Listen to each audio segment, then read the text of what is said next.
Welcome to the Nomad Network, your first stop for complete and comprehensive Chicago Bears football coverage. Dive deep into analyses, updates, and all things Bears. Subscribe to our YouTube channel today and never miss a beat. Thank you in advance for your support. We promise to bring you the best because together we're unstoppable. Go Bears!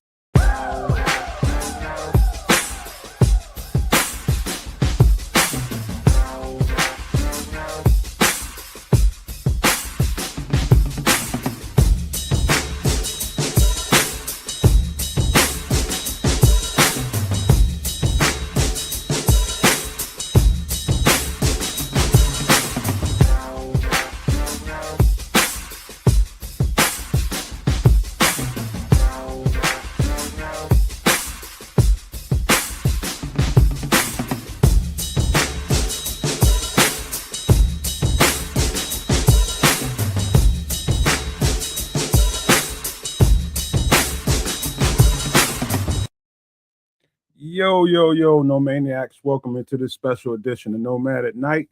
Well, we're going to get a chance tonight to break down those UDFAs we could not do on Wednesday night because the breakdowns were really good as far as the actual draft picks went, and really didn't want to step on that. Plus, we were just there for a long time, and so we thought it best to come here on Sunday night and break down these UDFAs, and hopefully Samuel might show up here because I know he wanted to be a part of this. So you know what, man? We about to have a hell of a show, man. I think we got a great UDFA class, and I'll get right out here on the record and tell you what I think of them overall.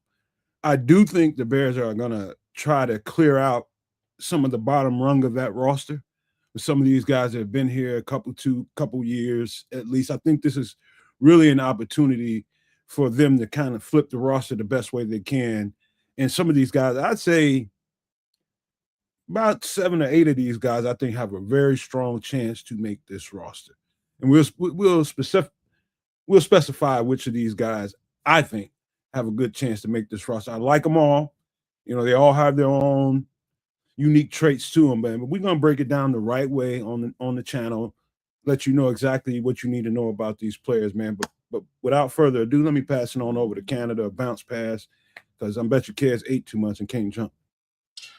Yeah. I don't know about jumping, but I definitely had some good food, that's for sure. Either way, welcome all to one and all to our good old show, Nomad at Night on Sunday night. Thank you all for coming. We're going to get into to regular Bears fare as we do on a Sunday night. And, I'm glad that all y'all is out there with us. Big shout out to Dobbsy34 and Paul Rodriguez is with us right now. Paul Rodriguez.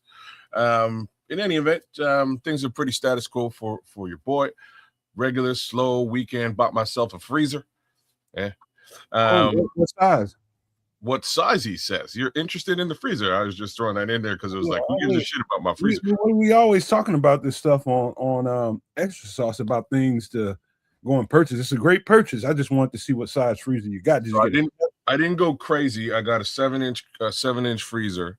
Now straight up, we kind of specifically wanted to go to Costco to go get it.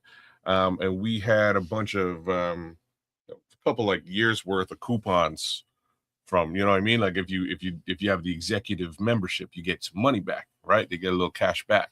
So a couple of years worth of coupons, about $200 worth of coupons, and we expect to spend about $300 on a freezer. I'm looking online; they cost about between $249, $289 Canadian. That is. After the Costco, man, they had it on for $189. I come out of the Costco after grabbing some dinner and a couple of accoutrements, as the French would say. That's AKA bullshit. How many rotisserie chickens you get? You know what I'm saying? I actually didn't get any. We gotta. Bullshit. You know what I mean? This time we didn't do the. Go in there and don't get rotisserie chicken. I didn't do rotisserie. This normally we would, like, real talk. Normally it's almost a faux pas leaving there without it. But we got something like we got donairs, man. I don't know if y'all mess with donairs. I have like a donair platter. You just take that home. heat it up, and you're good to go. So that was dinner Wait, tonight. what's the donair? What's a donair?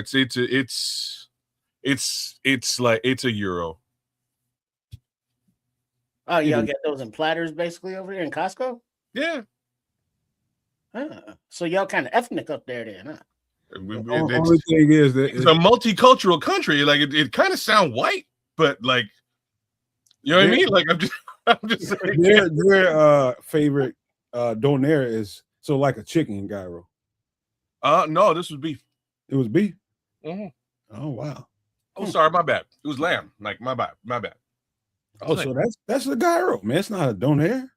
No, you tell that to the country of Lebanon, they'll slap you. You know what I mean? So like it depends. It depends who you are and where you're from.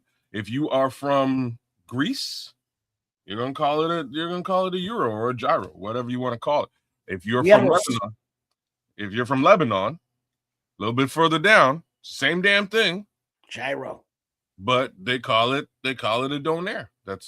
I heard Lebanese people are crazy as hell. But Smitty Q, man, he said he's got that real deal Chester freezer. I opted not to. You mean the kind you put grandma in? 7.5.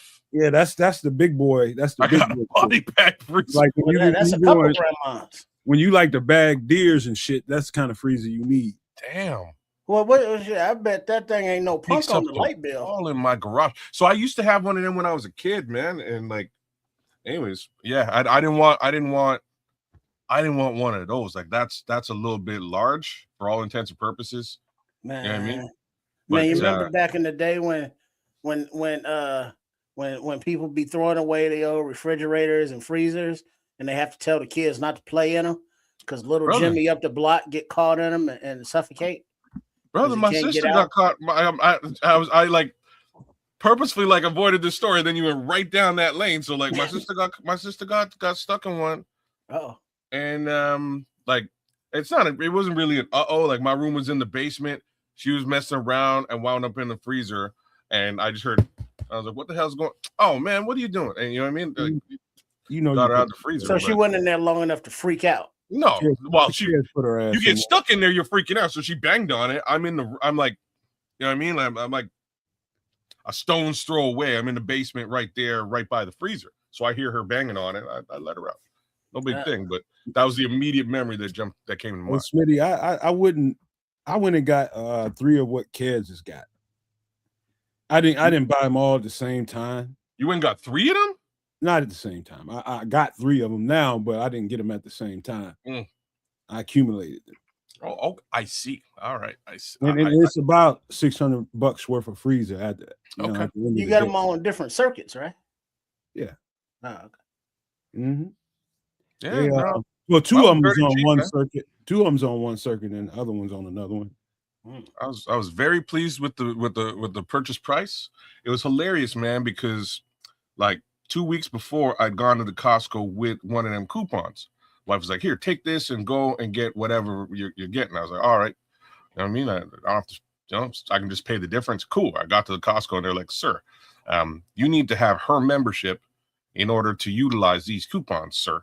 And I was like, oh man, like I'm not even gonna have this argument with y'all. I'm just gonna pay for the food and hit you with the sir. You know what I mean? So I called it a day, got out to Costco. It's a great purchase, man. It's a great purchase. I think, and I'm true to what we talk about on the show on Extra Sauce about why I think it's a great purchase. You know, actually one shout out to my guy Hunter gifted me one of them because he was in the process of moving. Him and his wife was splitting up. And he was just trying to get rid of some shit. And he gifted me one of them. He's just like, man, you know, are you good with me, man? Go ahead and take it. If you want to take it. I'm like, oh, hell yeah, it's a brand new fucking freezer. Smitty, is that for all the shit that fall off the truck? hey, Smitty. Smitty's got the right idea, man. He's got the right idea. That's how you do it, man. You stack and stash. Stack and stash. Well, I'm in a similar situation. I just kind of invested in large quantities of meat to be delivered twice a year. This way I don't have to go to the grocery store and I save a bunch of cash. But I gotta put it somewhere. You know what I mean? So you gotta get one more purchase, a small purchase now. What's this now? You gotta get a vacuum sealer now. No, it's already vacuum sealed, doc. They don't just give me the meat like so. You know what I mean? It comes vacuum sealed. Your average meat from the store, I don't know what it is in Canada, but your average meat in the store is saran wrapped. No. This ain't. And it's funny you say that because this is exactly not that. This is not from the store. This is from. So this is like it's a thing now, right? It's a thing. They have like meat services, right? Like folks who get meat in bulk and resell it at a bit of a discounted price because they're avoiding having to put it into the store. They're selling it straight to me, like from them. They cut it, hang it, chop it, send it to me, and they cut out the middleman. They cut out half that gas, and I see that savings. So it's like a new thing. There's like 4 or 5 of these services here in town. And these guys were kind of lucky that they caught me in a good mood. Kids, let me ask you a question. What's Canada's version of the FDA? You know what the FDA is here? Yeah. Food Drug Administration, people that kind of oversee all of that kind of shit. Yeah. Want to make sure your moose meat is fresh,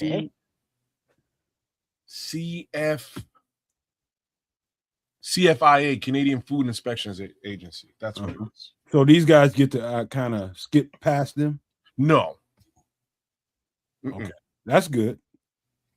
That's good. You're getting they have to, like, those guys would, like, you know what I mean? Those guys would come down, especially in the city I'm in government city. I might as well be in Washington fucking DC. But like they would, oh yeah, you're selling meat, like we up in your shit, and they'd be at your building checking everything, making sure things are straight before you could really sell that meat on an ongoing basis. So I didn't realize there was such a need for that until I met some farmers when I was in Georgia. And there's this, like, it's always people that are wholesaling different things, whether it be meat, whether it be produce, whatever it is, always people wholesaling all kinds of shit. And one of the farmers, I just was trying to learn some stuff and ran into a farmer. He's just like, be careful. These guys out here wholesaling their products and stuff. He said, because you don't know how they're raising them. It might look good on the surface, but it could have, parasites. Ron Winarski. Big ups to Ron Winarski. Shout out to you, Ron. Thank you so much. Yeah, Ron. But yeah, careful with that kind of stuff. But at least you guys have some oversight so people can't wiggle through some of the oversight and just sell you some shit. No, they man, like they are serious. Like CFI is a big thing, man. Like it's a serious thing. They don't mess around. They make sure, that foods is straight. To the degree that a lot of the stuff that you guys, consider regular table stakes foods that you can get at the grocery store, these guys are like, nope, we ain't letting that onto grocery store shelves. You have to modify that or you can't sell it here. So it's quite a different thing. Like I'm saying, like when I go to Walmart in the US, I walk around the grocery aisle and be like, oh shit, I ain't seen this in about 15 years. How to get this? Like there's all kinds of stuff. We just don't. They won't allow. Great purchase, man. Again, man, just start stacking, but you got to stack wisely, because if you don't stack that the right way, that little freezer can get a little out of hand and you have too much shit in there. Well, like I said, it is for a very specific purpose. It's to handle all this meat that I'm gonna get delivered.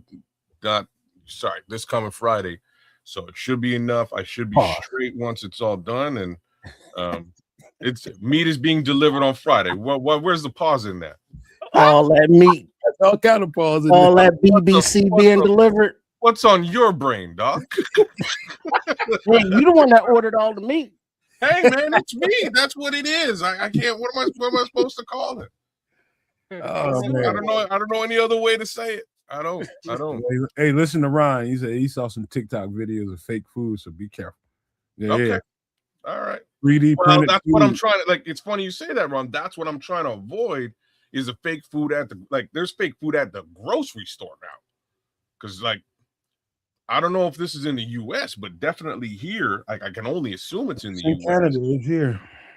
You know what I mean? Like there's some sort of legislation that's been passed that says that food manufacturers don't necessarily have to tell us whether this is like from Dolly the cloned sheep. You know what I mean? Like they don't have to let you know that the food that the meat that you're buying in the store is artificial. You know what I mean?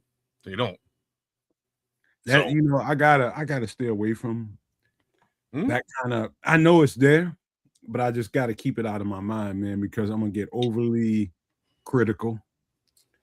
And well, you're gonna get critical for real when you actually bite into like you bite into a chicken breast and you question it falls your apart. worldview. You know what I'm saying? Like this has happened to me a couple of times, and I've been like, this chicken breast don't really taste like it should. I know what's up. You know, well, whether it be the steroids, the artificiality of it, or they done cloned some stuff and is raising that and selling that meat. You know what I mean? So we don't know because all we know is we hungry. That's what I'm telling you. We don't have no spears no more, and if we did, that shit's illegal in most jurisdictions. You know what I'm saying? So we ain't going out there, hunting and gathering like we used to. A spear, man. You're just bashing it up. Just whittle that motherfucker down. Well, we go into the meat section and seeing what they got wrapped in the little plastic and styrofoam. What they get handy for us, and we just trusting that is meat, but we don't know. Hey, all I know is if they can clone a chicken, it's damn sure easy to clone Tyrone. Well, the first thing they cloned was a sheep, and those are delicious. Shit. You better they gave it a name.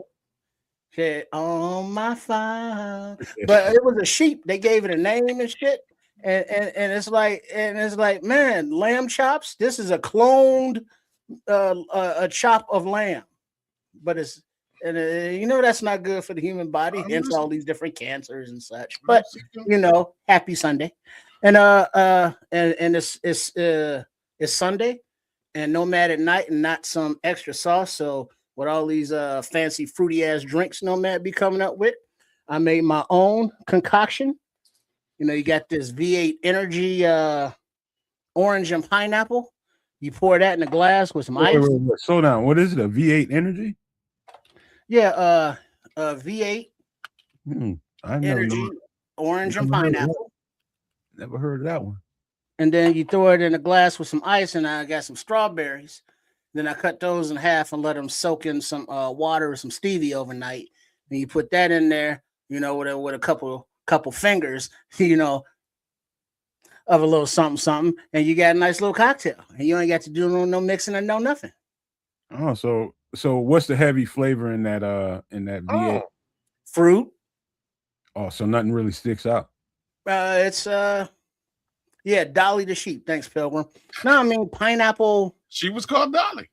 Pineapple. Pineapple orange. So you know how pineapple's got that kick to it? Yeah, they dominate everything. Orange got that subtle sweetness. It's just, that mixture. And then you throw those the real strawberries on there, and then you get that berry flavor in there too. So it's real fruity. I would literally mix pineapple with any drink and be okay with it. Mm-hmm, mm-hmm. Just love the taste of pineapple. But it's not always in season. Fresh. And the stuff in the cans and the syrup, that ain't no bueno. But that's why I saw these. I think it was like a little 6-pack or something. Huh. And it's like, it's no like sugar or none of that shit added. And so you slam these, and it's like, it's kind of like Popeye with his spinach. Oh shit, Morocco. What up, Yasin? What's up, Yasin?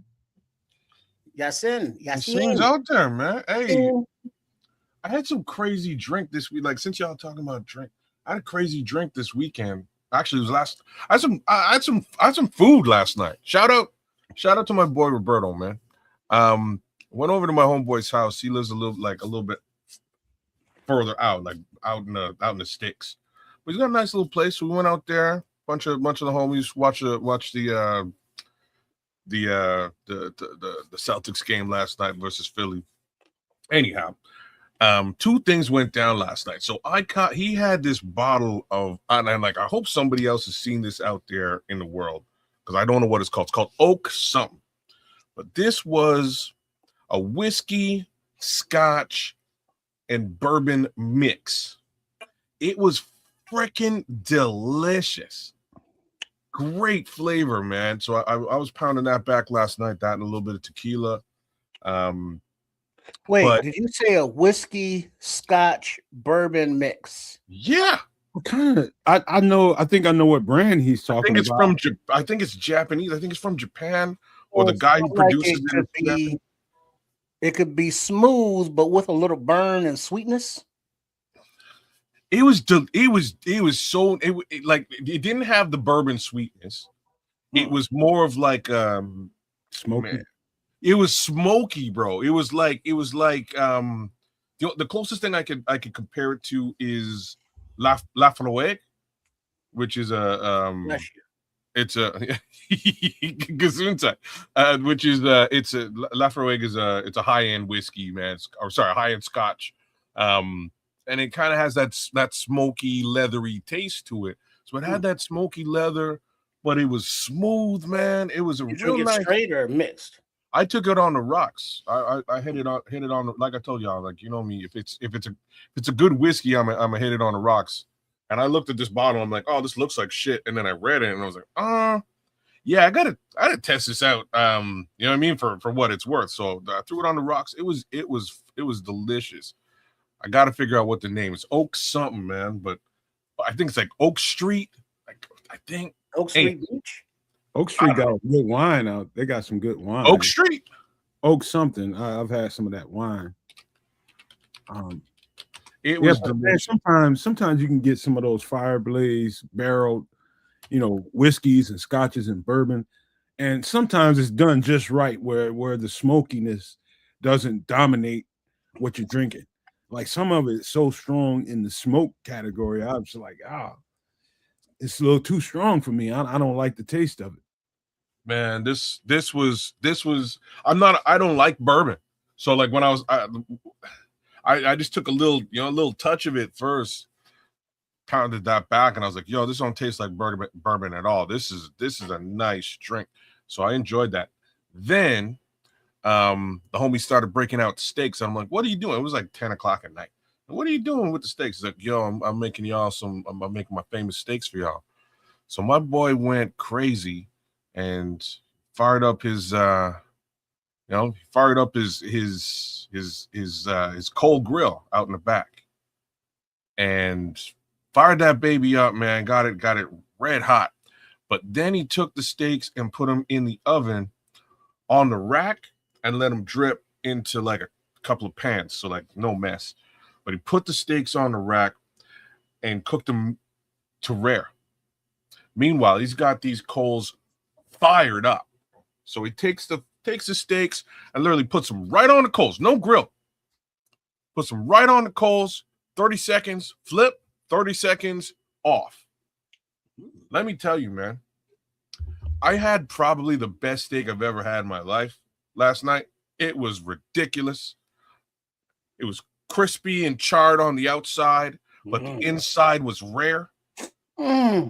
Oh, bro! And then he hit it with a hollandaise sauce, and he came over with the hollandaise, and I'm like, dog, no, I don't. You know what I mean? I don't want sauce with my steak. I just want. You're like, yeah, you do. Yeah, you do, brother. Holy smokes! The hollandaise sauce killed it unalived it. But like, let me tell you, probably the best steak I've ever had in my entire life.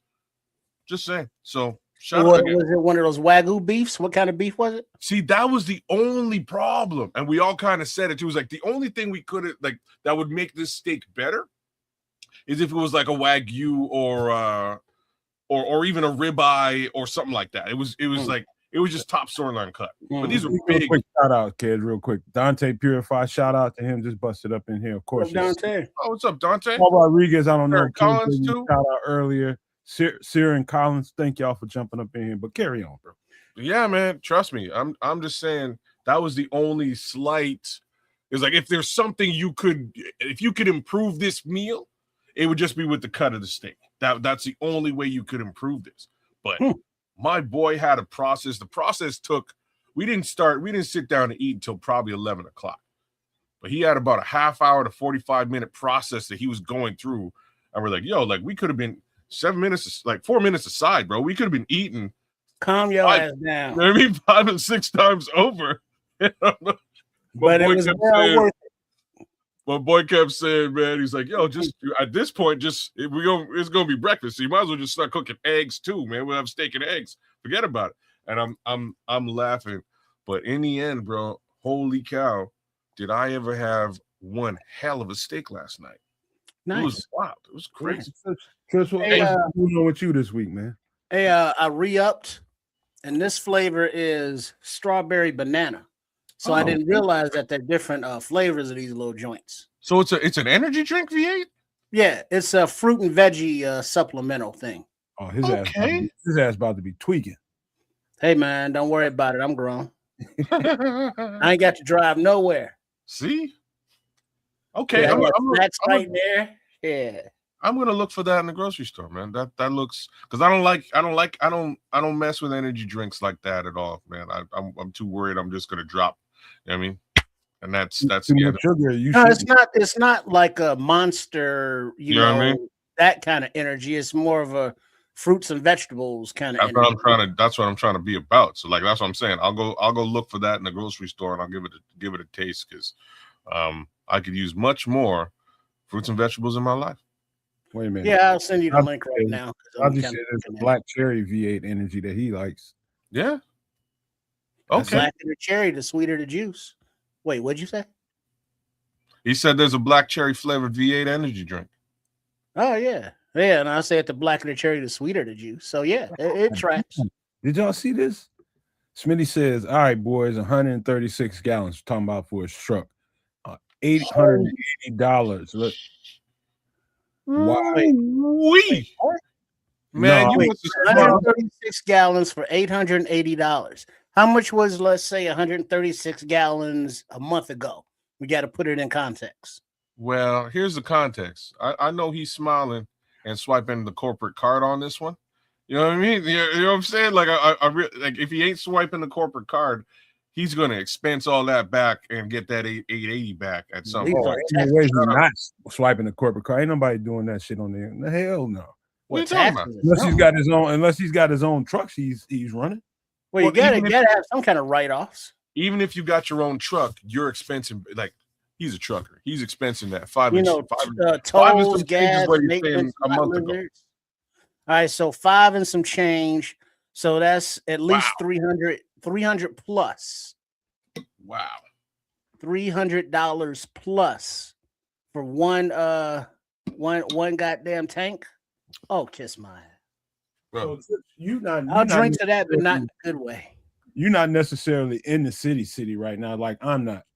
And so I just say the gas just went up 70 cents here overnight. 70 cents. Yeah. That's huge. Gas really trickles, 3 pennies here, 3 pennies there, 5 pennies here, 5 pennies there. It just jumped overnight to 70 cents. Well, here's the thing. Smitty's saying, yes, kids, you are correct. I don't have to worry about the cost. Yeah. But, that corporate entity that's paying the cost is charging everybody who's, shipping. Oh, you don't know. So everything that's in the back of that truck is reflecting that increased diesel fuel cost. Nomad's saying that gallon went up 70 cents a gallon. And Smitty may not be paying that diesel, but everybody, the consumers that are purchasing things off the back of that damn truck is paying that difference in that $300. Yeah, man, that's the supply chain, man. And this is why trucking is such an important career business aspect of North American life. Like, you call it what you will. You got to get your goods you got to get your shit from one location to the next. You just have to. It doesn't matter what we're talking about here. Produce, electronics, doesn't matter. Has to move from one place to the next. And when gas goes up, everything goes up, man. They just bake that because the company that Smitty's representing ain't bearing that cost. They're not eating that cost. And exactly, that's the question, though, kid. That's the question. at what point does your overhead override the goods and services you have to deliver to people? At what point that does point it hit you go Spirit Airlines. No. But this is what I'm saying. You don't. The company doesn't bear that cost. They pass it on. You have to, or else your business isn't profitable. You know what I'm saying? Spirit Airlines. Say what? Spirit Airlines. Pass it on to who? Yeah, Spirit Airlines. To us. No, they went out of business. Spirit? Yeah. Go ahead and speak on that though, Trip, because that's a whole thing that's happening. Oh, you didn't know, kids? Well, I didn't realize, but they're like.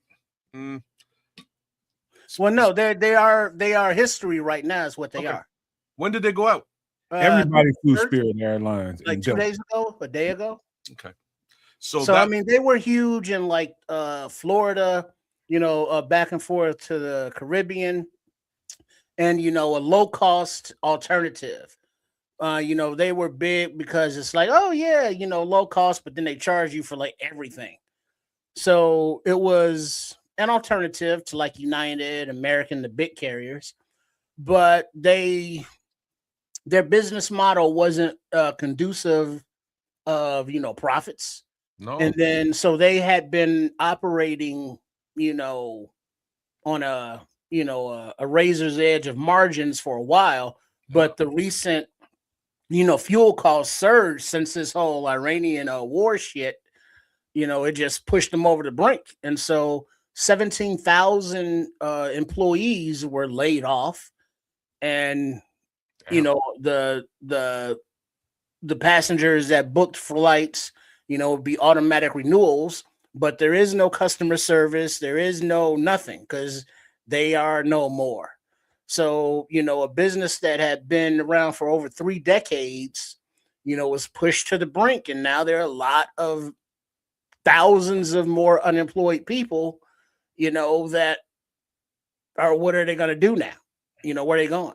Hey, Trips, would it surprise you if I told you, or if you learned that the Spirit Airlines administration, their money comes from the Middle Eastern part of the world, or Persia? Oh yeah, not at all. Because I mean, some Persian folks, put this business up. I don't know that, but it wouldn't surprise me if I found that out. Well, you just speculate. We're on a speculation, but I have no idea. But I bet you some of that money is tied up into that. Well, don't be betting on stuff you had no idea about. I would. He tends to do that, but that's a whole that's a whole other story. Look, I don't. So, like, it's a really good example of a business that actually did bear the cost, and they had to be defunct, right? Because like their business model again was to give low cost flights to people, right? This way they could win on volume. So the more flights that you have, the more seats that you fill, the more money you make, because you're undercutting the guy who's just above you. And that's the business model. Unfortunately, when the bottom line, when the bottom line gets raised on you, there's no way to not to bear the cost. You have to. You unfortunately get squeezed out. You have to be defunct.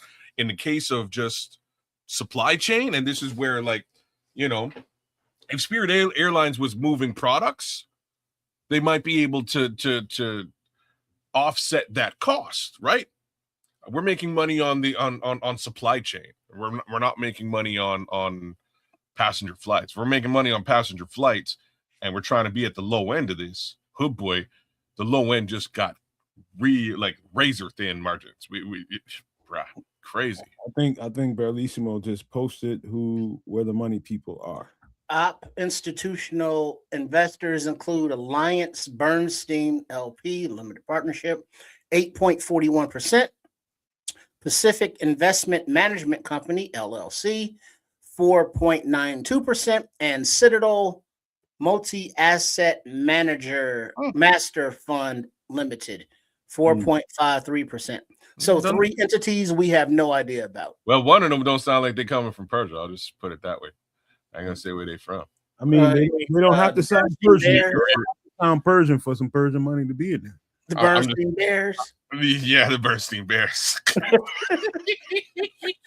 All right, I'll tell you what, man. I'm gonna switch the subject up a little bit, man, because we're getting deep.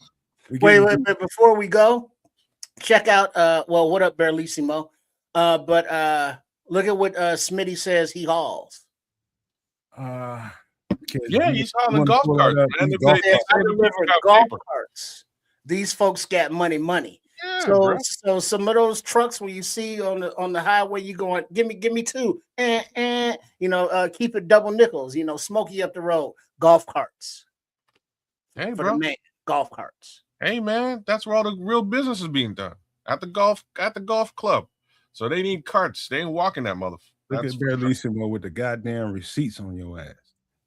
He's the leading global investment management firm. Global investment management and research firm with over $1 billion in assets under management as of 2026, headquartered in Nashville, Tennessee. Who'd have thunk it? So a bunch of rednecks, nice. Yeah. Man, well, you know what? A bunch of redneck Bernstein Bears. Man. Let me go because we're gonna go down. We're gonna go somewhere. Let's talk football, shall we? I got to get my little 2 cents in here about what my life is. Guess what? We just now in my household just finished up Stranger Things. I don't know if you guys were ever even You're like 6 months too late, man. What the hell? Did you binge the whole series? Not the whole series. We binged the last season. Oh, the last season. Okay, all right. Finished that up last night, and I asked my girlfriend. I was just like, you know what? I wonder what people thought about the closing of the show or the ending of the show in real time. I wonder what they thought, and she was just like, you know what? I liked it. It was okay with me. I don't know. Are you one of those people that watch this stuff in real time while it was happening, or are you a binger like me and Trips are? I think Trips is a binger too. Well, I watched it when it came out. Because there was a time when I used to binge stuff and it was like a thing, but that's when there was like actual like other entertainment for me to watch. That ain't shit on like for me to watch. So when it comes out, I watch it. You know what I mean? As it comes out. So I watched that when it came out a couple months back. Fantastic series. Love one of the things I love about that series is just the nostalgia. Yeah, I love the nostalgia. I love the 80s music. I love the 80s theme and general genre. It's so well put together. They do some great things around that. But hey, kid, I gotta tell you, the intro of that show. I don't know if you remember Chris's. I forget his logo and that little intro that was very retro. You're talking what was it? Counterclockwise production. Yeah. And I fought that man, and I fought him for probably 48 hours to not mess with that because it was so retro and cool. It was cool. He just had to. I guess he was probably just tired of it. But I fought that man for 48 hours. I was like, Chris, leave that shit alone, bro. That shit is so fucking cool. Don't mess with that. That's how people know you. But he just had to change it up. But I just love the retro. That whole period right there. It's just everything about that, man. Yeah. Talking about when technology really took a turn. You know, we're talking about people were getting their first desktop computers. You know what I mean? All that kind of stuff. It was a real. That era was just something else. What were you talking about? Can I post? Yeah, I'm familiar with it. I just got no desire. You would actually like it. Go ahead, post it, Barlissimo. Yeah, you know, but it's like I saw the first season or two of like The Boys, and it was kind of interesting and entertaining. But after a hiatus of a season, I just lose interest. Lost interest. And now it's like I see it's the last season on. It's like, maybe I'll get back to it one day, but I got no actual desire to watch it. So I'm right up to date on that one too. It's Boys is good. It's good.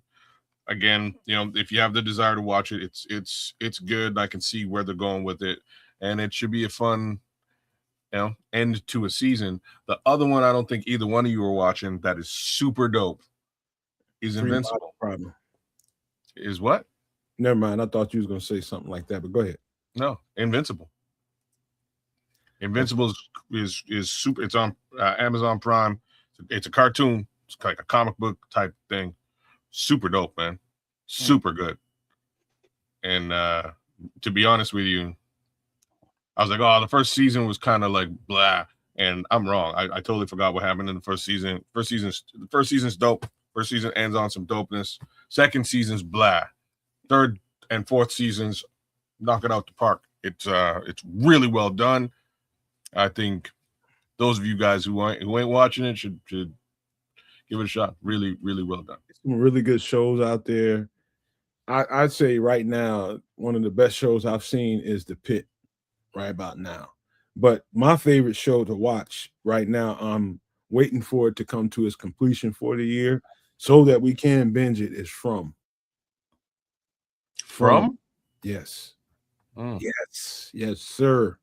If you haven't seen that, well, you got to see that. Joseph Matuzak with the save. So Joseph Matuzak's watching Invincible, man. It's dope. It's very adult animation done in a North American style.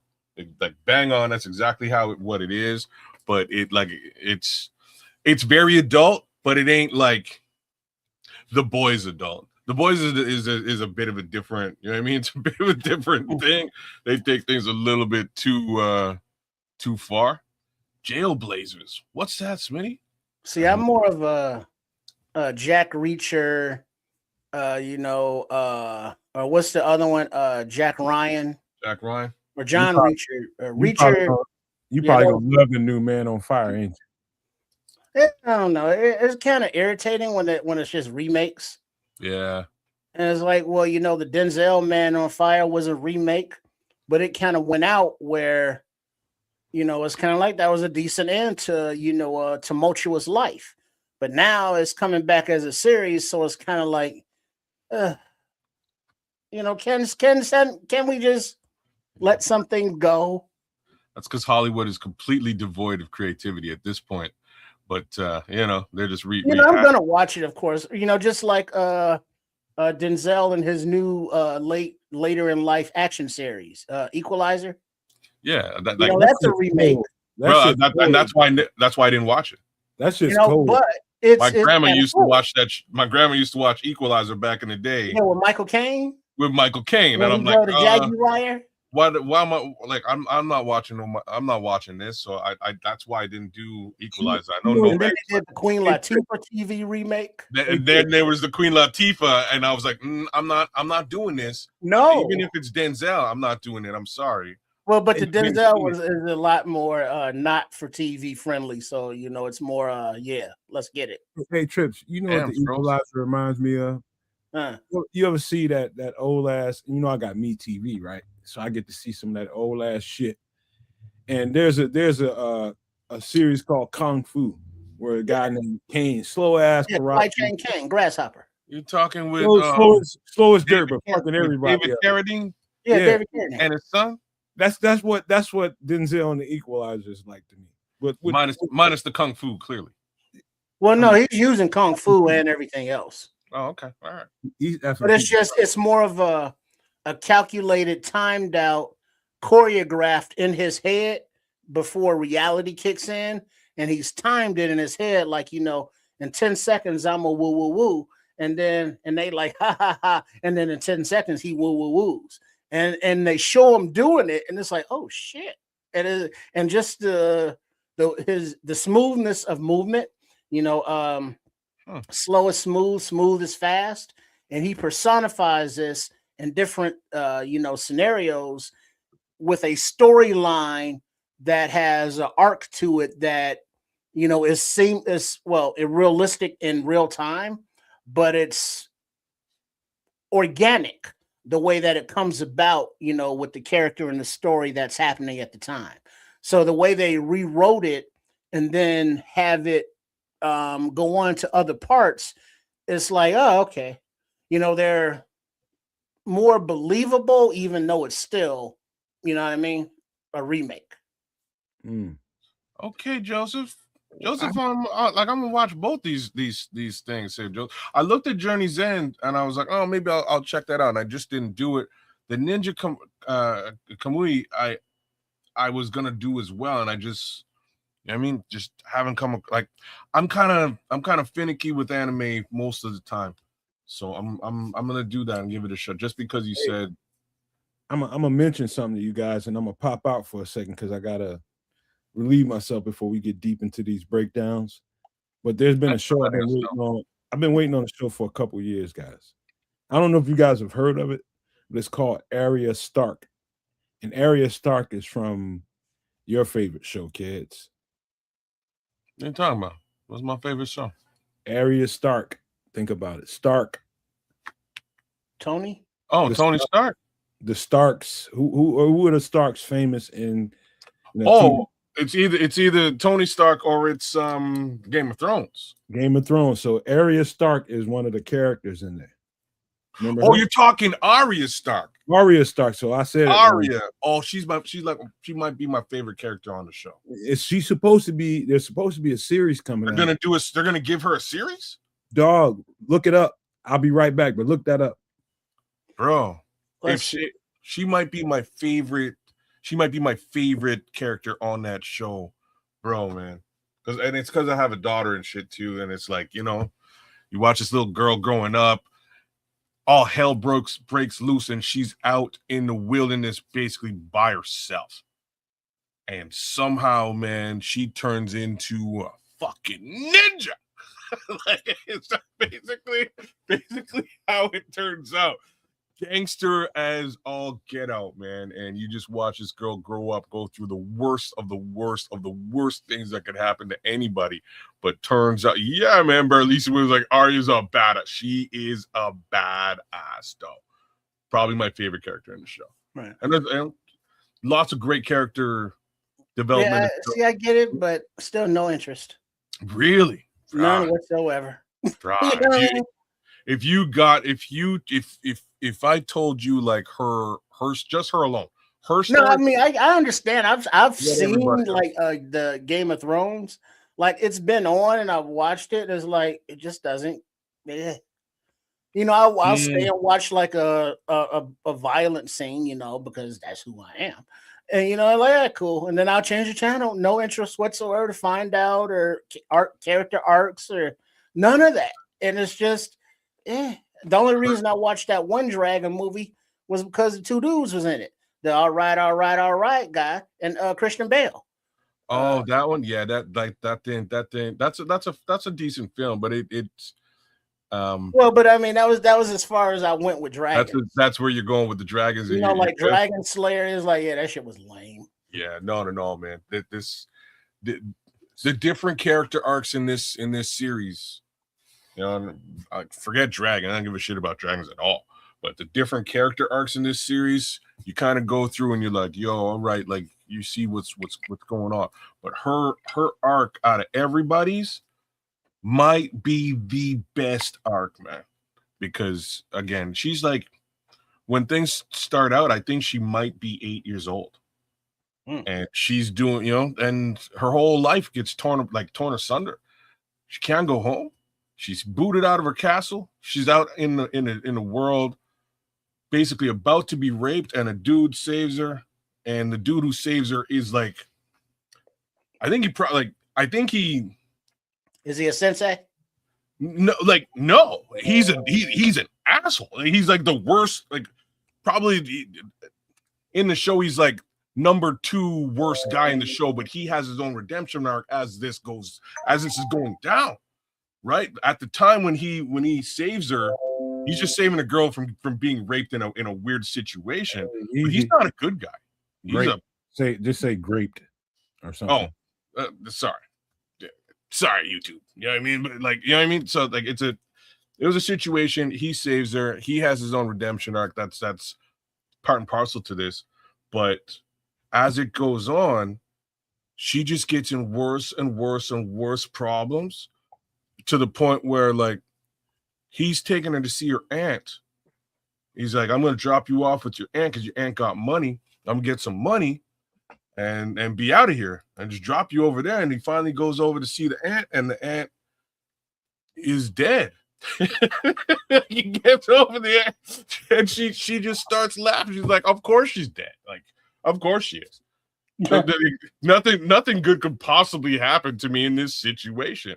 And then, like, anyways, I could go all the way through Arya Stark's story. Her story is so good, bro. Well, but the thing is that storyline is the story of several movies. I've seen one where a Japanese Yakuza kind of guy took out a guy and looked out for his daughter and raised her to be, a badass. I've seen a story. Because that's not how this works. You know what I mean? It doesn't work like this. This guy, she winds up telling the dude who saved her, like, right after, to basically F off, and fights him to the death. And then he gets jacked up by somebody else who also fights him to the death. And then she leaves him there to die and goes off on her own because he murked her friend back in the day. So she never liked this guy. You know what I mean? Even though he saved her life, she never liked him because he murked her friend. So she leaves him to die, and then she goes off to again maybe exact some revenge. Instead, she winds up going blind. Like, bro, her story is crazy. I'm gonna tell you why you would like her, Trips. Because she's a dark chick. She's dark, and you like dark characters. There's a lot of dark characters in this show. Lots, but she is very dark, but likable at the same time. But yeah, man, I can go on and on. Well, she's also, she's a sympathetic character just because of her situation. Bro, like, you at some point you have to be like, holy, like, you gotta my heart, bro. You know what I mean? My heart was like, I feel for this girl, man. I feel for this girl. But you know what, kids? By the time we see her again, she's gonna be a big grown ass woman. I know, and it's weird. You know what I mean? It's gonna be weird for me, straight up. But trust me, man. Like, this poor girl went through the worst of things that could possibly happen to a human being. I don't even know how else to say it. And somehow, like I'm telling you, she becomes like a badass ninja gal. So, like, I have to give her mad props. While I was out, did you see a promo or a trailer or anything? Or did you see but Bellissimo's doing the real man's work out there. So he's saying that it's not greenlit yet. They're doing some work. There's a a writer attached to it, so they're trying to write a script to get it greenlit. On the flip side, I do know that there's a Jon Snow show that they're trying to redo. Like, they tried to do it, they had it greenlit, it failed, and they canceled the pilot. But I think it's and then they're about to redo it again and try and get it to fly. But I don't know, did you watch I like his story better. Did you want I didn't, okay, I'll be straight up. I didn't like his story better than his sister. Like, his sister's story is the baddest story in the show. Both of them are underdogs. He's dope. But his sister's story was like, it was personal for me. I was like, this poor little girl, man. Anyhow, did you watch A Night of the Seven Kingdoms yet? Yeah. Yeah? Okay, cool. It was all right. Wait a minute. Have I? I think I have. Man, I watch so much shit, kids. This is the stuff we do, like in between me smashing all this tape we had to do in this off season and needing to decompress. Those shows help me. Shit like that helps me do that, so I can get my mind far and away from all that I just did. And so my girlfriend's been off this weekend, so when we get those opportunities, we take them. And I'm pretty sure I've seen the Night of the Seven Kingdoms. I just can't. I've seen so many other things since then. It's just hard to recall it right now, I guess. Yo, Joseph Matuzak, man, me and you should do a friggin' TV marathon, man, because he watches all this, all the same stuff as me, man. He's on his shit. Yeah, he watches all the same shit I watch. Like, he's trying to have some input in it. He's trying to put his name on some shit, is what it sounds like Joseph is doing. I should put. I have a One Punch Man T-shirt somewhere. One of these days, I'll rock it on the show. But love that show. I actually liked season 3. A lot of people didn't like it. I liked it because they introduced all these other characters, but they did lose the feel because it wasn't about Saitama, the main character. It really wasn't about him per se. But damn, yeah, man. He watches the same type of stuff. The one I'm waiting for, though, the show I'm waiting for is X-Men 97 season 2. That's you see what show. he's saying there. He said he's been writing one. Oh yeah? Yeah, he said that a little earlier. That's why I said he's on his shit. What are you writing, man? He's trying to put a stamp on one. He likes it that much. He wants to have some input. Something I've been trying to encourage you to do. You know, you like certain genres so much, put your fingerprints on it. Yeah, I mean, like I've done different things like that in the past, but never really, never really did anything with it. But I've written a couple of different things in the past. But that's cool, man. I'd love to read it, man. I'd love to read it. Feel free to share. When you get it done, just let us know. Yeah. So we can for people that the only anime I've ever seen in my life was there's a recent Godzilla anime that came out in the last few years, and I love that. Oh, you're missing out. I just don't. It's not my bag, man. But I did watch that one and enjoy it. Oh no, it is. You just don't know. So like, okay, similar to Isiki with a little heavy metal and Bleach. Interesting. It's a very strange mixture. Sounds super cool. Why say you would love you like old school kung fu? Samurai movies? Not probably like Trips does. Man, there's something like if they're about to remake this in 4K. Everybody in the world should see Ninja Scroll. It's one of the baddest movies of all time. You should like it's all animated, but it's dangerous, bro. It's a dangerous film. Akira. Go ahead, kids. Akira's another one. Like you, Blue Eyed Samurai's all right too. Akira's good. It's not like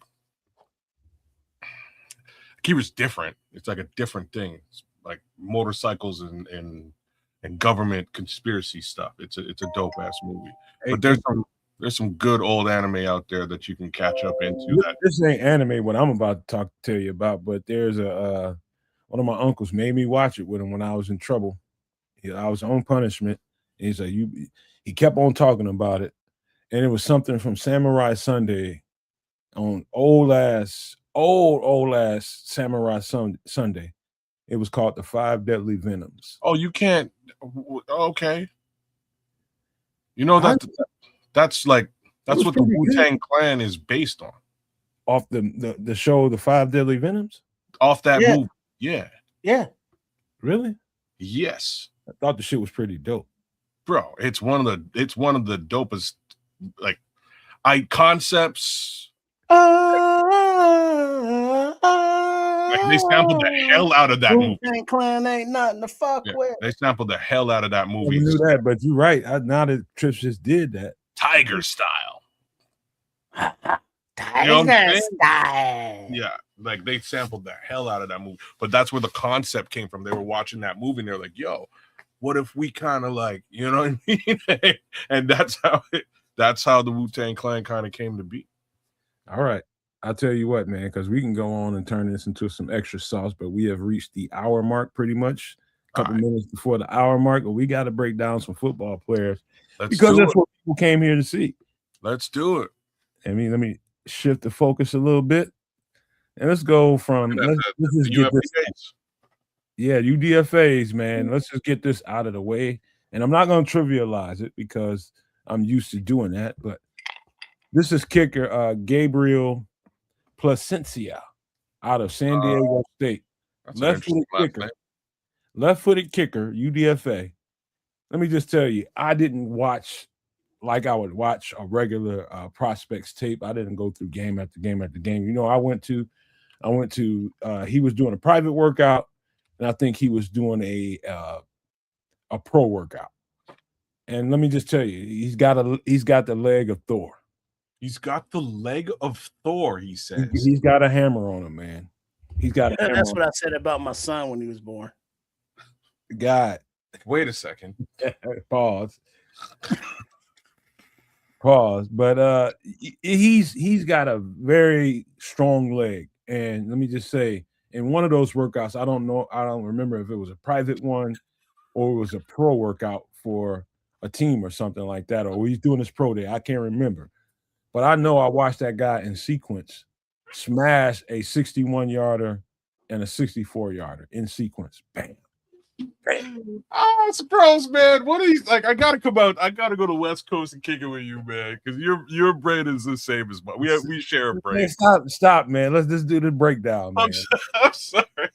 Keep going. Let's stop, man. He's got a hammer of a leg, man. Again, I watched this guy smash a 61-yarder and then turn right back around. And in these workouts that he's doing, these people that are setting up the workouts for him are putting him on a timer. So they're mocking real game situations. So he's running onto the field and he's getting him in the placement holders. They're getting set up with a certain amount of time in hand.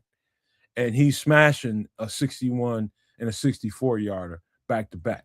Now, let me just tell you, if you were to talk to people at San Diego State, people around Aztec Nation, they would tell you that he should have been in the running for the Heisman.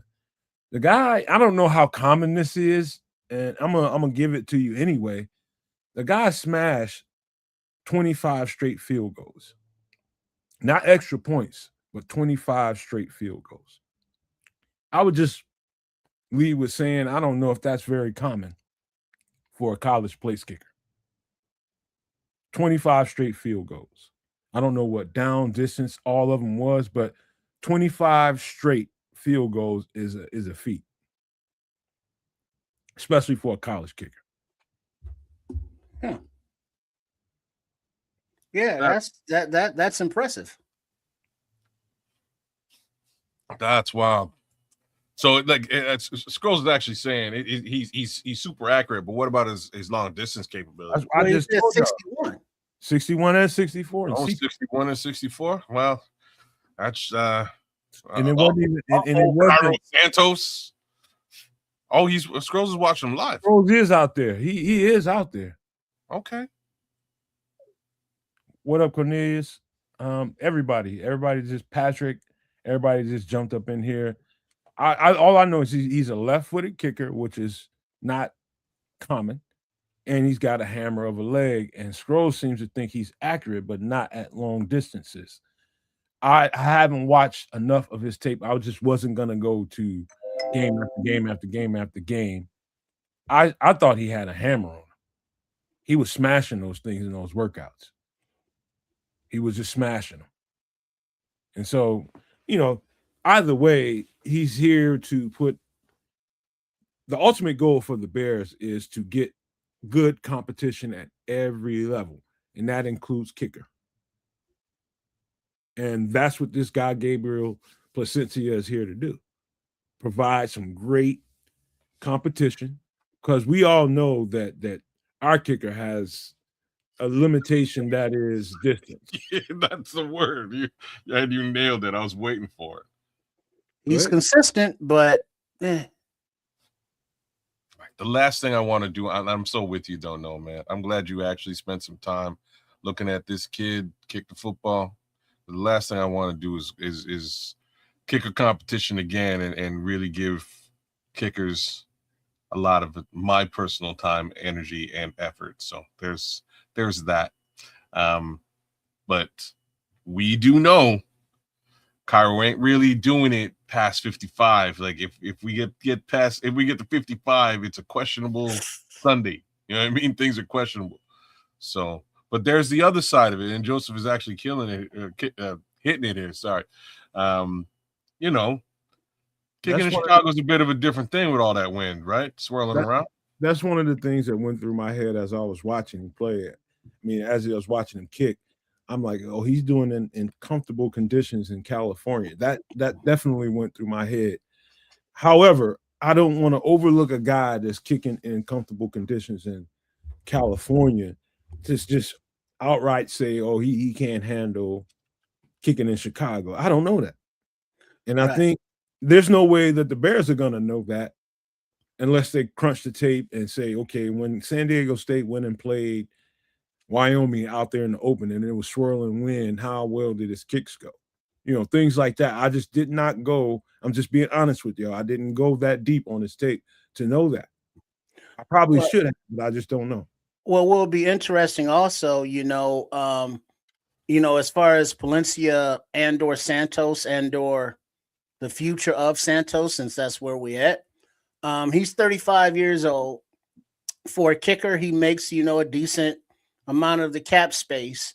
And, how long will Soldier Field actually be a thing? If Arlington Heights or Indiana jumps off, it won't be the same conditions. But for the upcoming season, and as long as Soldier Field is here, Santos has that experience.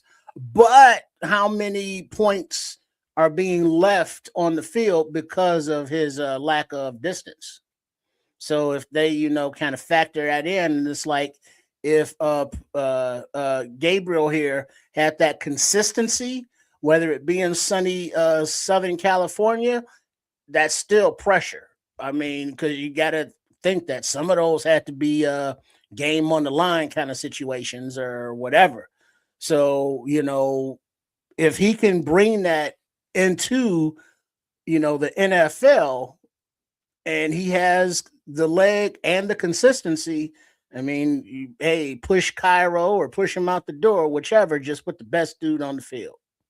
So Gabriel is 6 foot 230. So you can see where the power comes from. He's a big kicker. He's a big kicker. And how big do you think Cairo Santos is? He's like 5'8", 5'9". Probably smaller than that. Probably about 190, if that. And I'm probably blessing him with a few pounds. Yeah, he's very interesting, man. I like a left-footed kicker for one. 5'8", 173. Yeah, he's a little dude. Yeah. So he would lack power. And if he starts kicking them over 50 yards, he's gonna have a P test after every damn game. Oh man. You know what? I've told you guys how I felt about kickers. And I know this, they're finicky, they're just finicky characters, man. And when it's working, I have a strong inclination to leave that shit alone. But everybody on the team needs competition. Everybody. I don't care who they are, what position they hold, but everybody needs competition. And I welcome the competition. And I hope Gabriel comes in here and pushes Cairo. Not saying he's going to take Cairo's job, but we need somebody in here to push him to be better. And Cairo this year. And a shout out to Cairo because he withstood that push from Moody, the kicker that we brought in that was kicking over, 60-yarders, and he got a contract, I think, with the commies. So every time somebody has been brought in to challenge Cairo has, maintained his status at top of the mountain. So let's see what he got this time. All right. Yeah. It's the least fun conversation we could possibly be having. But the fact is, the fact is we kind of got bumped out of the playoffs this season because of not going for kicks. And a lot of us not going for kicks has to do with just how shaky the kick situation was last season.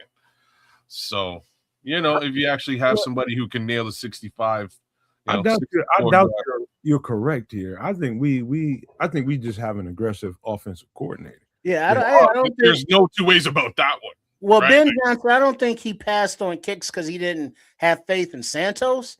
I think he had more confidence in his offensive play call, than settling for the points, if you will.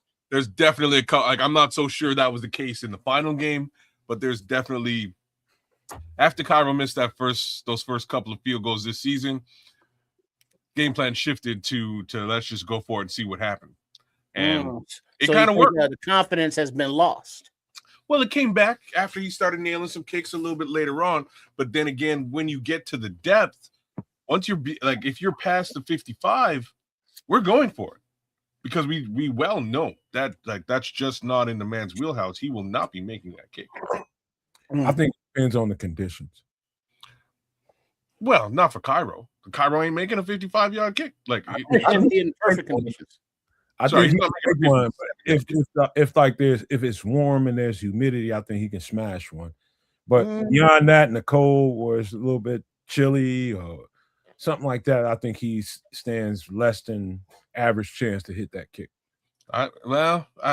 If circumstances aren't optimal, not happening. If we're past 55 yards, like I'm gonna give him to 57. If we're at 57 yards, all bets are likely off. Like I've seen when the man did this that one time. I know y'all remember. He was like, no, I ain't. And we ran the ball instead. Like he knows his. I like that in him, kids. The fact I agree. He knows he looked like that playoff game with the Bulls and Scottie Pippen was like, nah. No, we ain't doing that. So he at least he knows what he's about and what his limitations are. That's helpful. He said 60 yards. No, yeah, we ain't. I like people that know their limitations, man. I agree. I like people that know them. But that's the thing, though. In this day and age, we see around the league, they have kickers that are routinely, kicking 60 yards and beyond. So I mean, like no limit soldiers too are pretty good too, man. You know what I mean? Nah. So yeah, they are not chasing a trend, but that's where the trend is. The more powerful, field goal kickers. And granted, some of those are in domes or inside, but a lot of teams play their games inside and in domes. So if that's where the league is and that's where these kickers are coming out of school at, back in 20 years ago, a 60-yard field goal was unheard of, but now it's like every other school damn near got one. And it's like, yeah, eventually the Bears going to be like, yeah, we need one of those 60-yard dudes. I do like the fact that we're in the last rung of teams that play outside. The NFL has made enough money at this point. Really? So, yeah, I do, man, because the weather is so sketchy right now. You're not going to get the same football game when you're exposed to all the elements out there. You're not. As much as people love the snow games, I love playing in them. You're not going to get the same football game you would have got when the surface is even. You're just not. I sigh because I just don't believe the bear weather thing. Now, it's not to say that it doesn't exist. It exists, but it's equally as shitty for each team. Yeah, what's left? Green Bay, Buffalo just built a new outdoor one, and they get a lot of weather. Pittsburgh, Philly, Tampa, where it rains a lot. Yeah, and then if you want to get into elements, Jacksonville with that damn humidity, the Dolphins with that humidity. A mile high, you just can't even breathe. You're so damn high. Right. That thin air. And New England's outside. Thank you, Red Baron. So there are, weather Buffalo stadiums. Too. And it would kind of be traditional, to keep the Bears at wherever the hell they build it, to keep it, open air. But from everything I've heard, if it's going to be built, it's going to be, enclosed, wherever it is. Y'all keep the comments coming. I'm just trying to keep the screen clean. So when there's shorts to come out, it's a clean screen. Just keep them coming, y'all. And, Seattle's open, but it's, more rainy up there. Yeah, I mean, there's advantages and disadvantages to it. Yeah, the Bay Area, when they had the fog roll in, you can't see shit. The thing about football is, my experience is you adjust to the elements, and that's part of the game, is adjusting to whatever elements are presented. And you got to just play, but there's a nice, I would love a world of football that I could play in where the environment is going to be the same no matter what team we're playing against. That would be nice to me because I know exactly what to expect and I know exactly how to prepare, and there ain't got to be no nuances going on. Well, but no, man. I mean, I don't.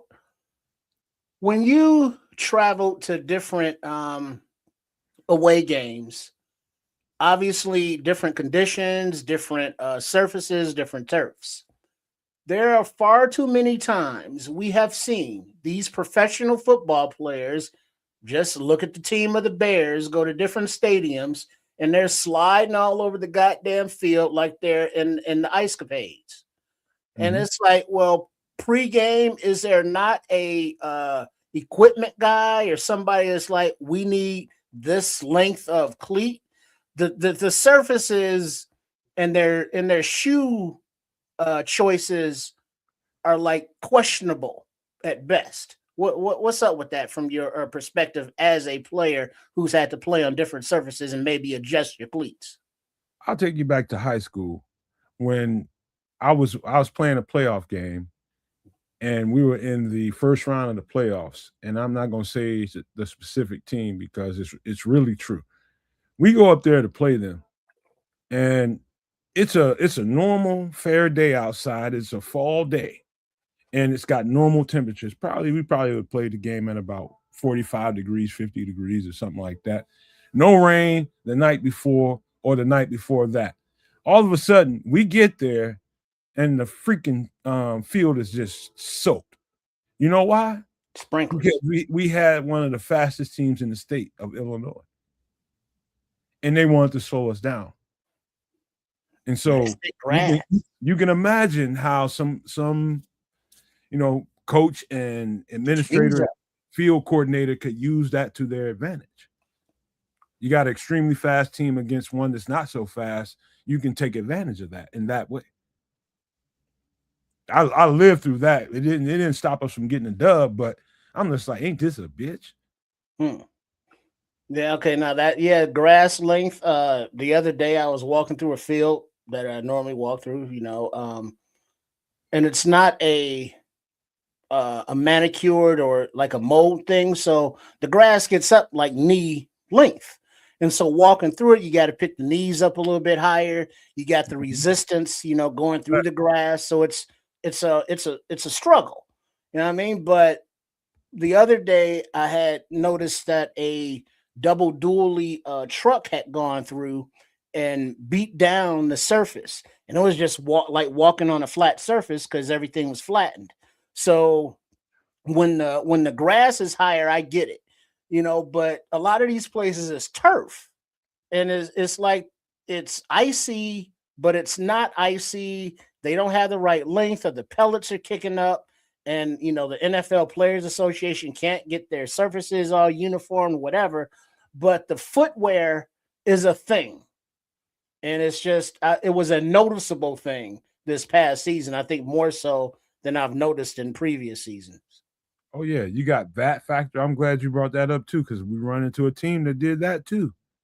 Rays just let the grass grow, and they had a high ass grass surface, and that's gonna, believe it or not, it's gonna slow people down. Believe it or not, it slows people down. Grass is way higher than it's supposed to be, like 2 inches higher than it's supposed to be. Imagine how long 2 inches is in grass.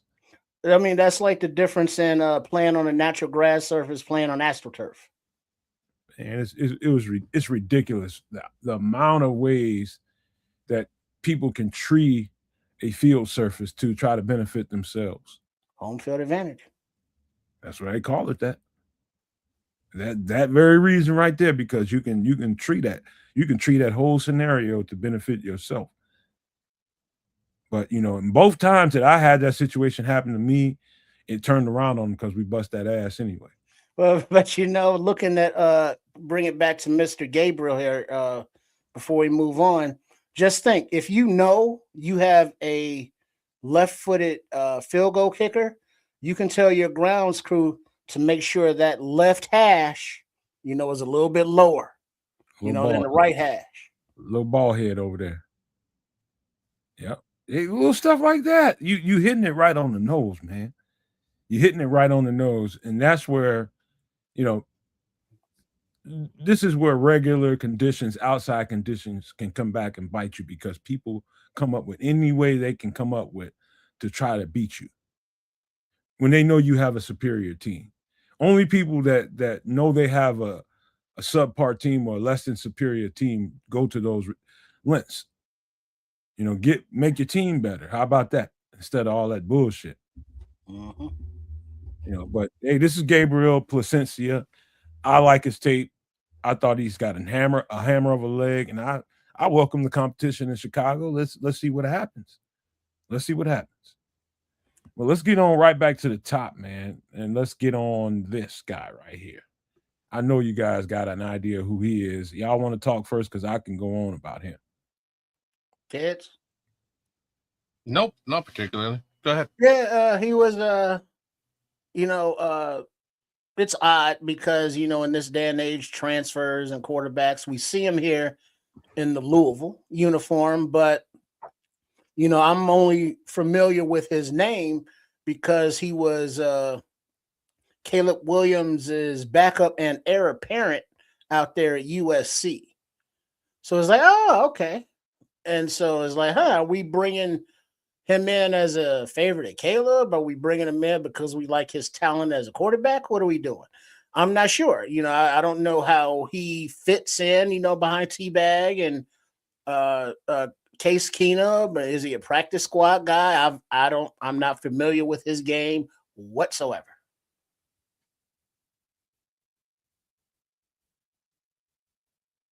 That's about all I got on this particular gentleman, too. I think there'll be some familiarity. I assume that he played with Caleb for some period of time. So I just assume there'll be a little bit of familiarity between Caleb and the new young man. Maybe that bodes well and works out for him to join the squad. Even then, I don't see them holding on to 4 QBs this season. Allow me to break this down a little bit. I'm going to tell you what I'm thinking they're thinking in Chicago. Yes, it probably has a lot to do with somebody that Caleb is comfortable with and familiar with. So that's a good idea within itself. However, I'm gonna talk about schematically how this made sense. I liked him at USC. I thought he had high potential. I mean, boy, he throws the ball all over the field, all over the yard, and seems like effortlessly. Ironically, I do think, and you guys can agree or disagree with me, I'm cool with whatever. But I do think that Tyson Bagent, Caleb Williams have a similar skill set. I'll just say similar, not the same. Caleb's got an arm like no other, and that's where it separates, in my opinion.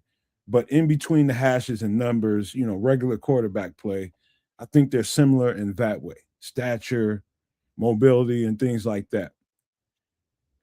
Miller Moss is that as well. And I do think, and I'm gonna put my name behind this, I do think this is the future heir apparent of Tyson Bagent. And I'm gonna tell you why.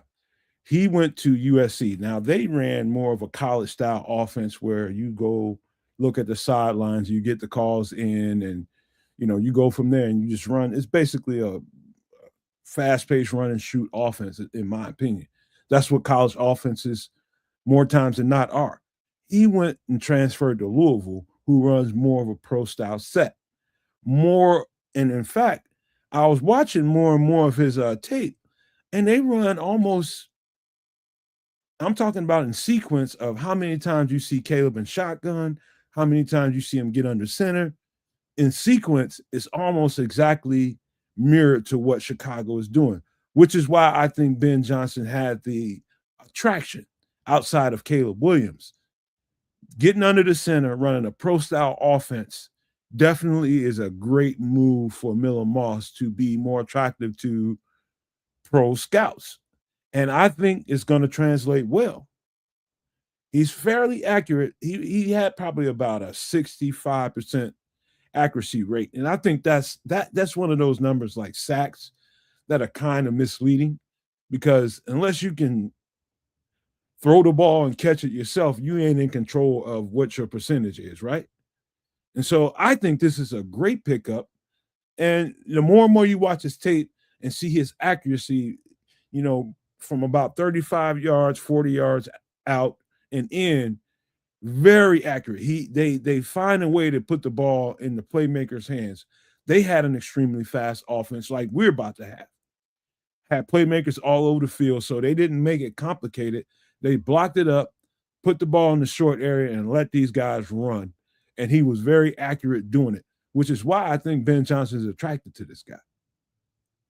I think they were doing in Louisville exactly what we were doing here in Chicago. It's an easy, seamless transition. The only thing that's going to be any kind of a hiccup is him getting down the verbiage of what we do in Chicago. And at this point, any quarterback coming from the high school rank should be somewhat accustomed to that. So I think this is a steal for us. That might sound like a little dramatic and going overboard, but I do think this is the heir apparent to Tyson Bagent. I think that's saying a lot, but again, I haven't watched a lot of his film. Flip side to this is, here's the question. Do you think that Miller Moss puts him in a position to effectively trade Tyson Bagent? Meaning, if Miller Moss was put on the practice squad, would another team try to sign him? So they have to protect him by putting him on the actual roster. And there's the other side of it. Absolutely. Absolutely. I think he's going to impress in camp. If he can get, let's just say 80% of the verbiage down just for training camp. The training camp playbook is going to only look a certain way. They're going to add on stuff as they go, but they're not going to try to unalive him with information so much so that he can't perform and execute the plays. They're going to give him every opportunity to go out there and just go out there and be a regular quarterback. But if they keep him on this roster, it just up the ante on if there's a spot for Tyson Bagent elsewhere, a place where they can execute this trade, because I think this is going to be the guy when Tyson Bagent is gone. Well, at least if not this year as an exit strategy for T-Bag, I don't know how it works with Keenum's new contract. He signed like a new 2-year deal. If he's still eligible to be on or off the active roster or on or off the practice squad, where Miller Moss would stay on the 53 and have Keenum bouncing back and forth. I don't know how that works. I don't know either, but if they keep him, which I strongly think they will, they're going to have to find a way. They're going to have to be short in some area, one way or the other, to keep him on the roster. Let's just say this. If they keep Tyson Bagent for the season, then everything I just said is null and void. Everything I just said, because Miller Moss will be on the practice squad, and he's game for anybody that wants him. This is what where my head is, and Joseph Matuzak's asking, you hit it before I even finished. Said, would they flip Bagent before Keenum? I don't really see anybody out there trying to pay Case Keenum like that. Right. You know what I mean?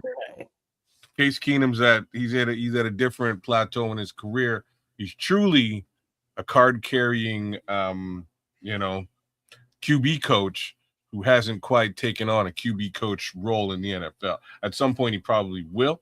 Right now, he's getting very low-end QB money, which might actually be close to, if not better than, QB coach money.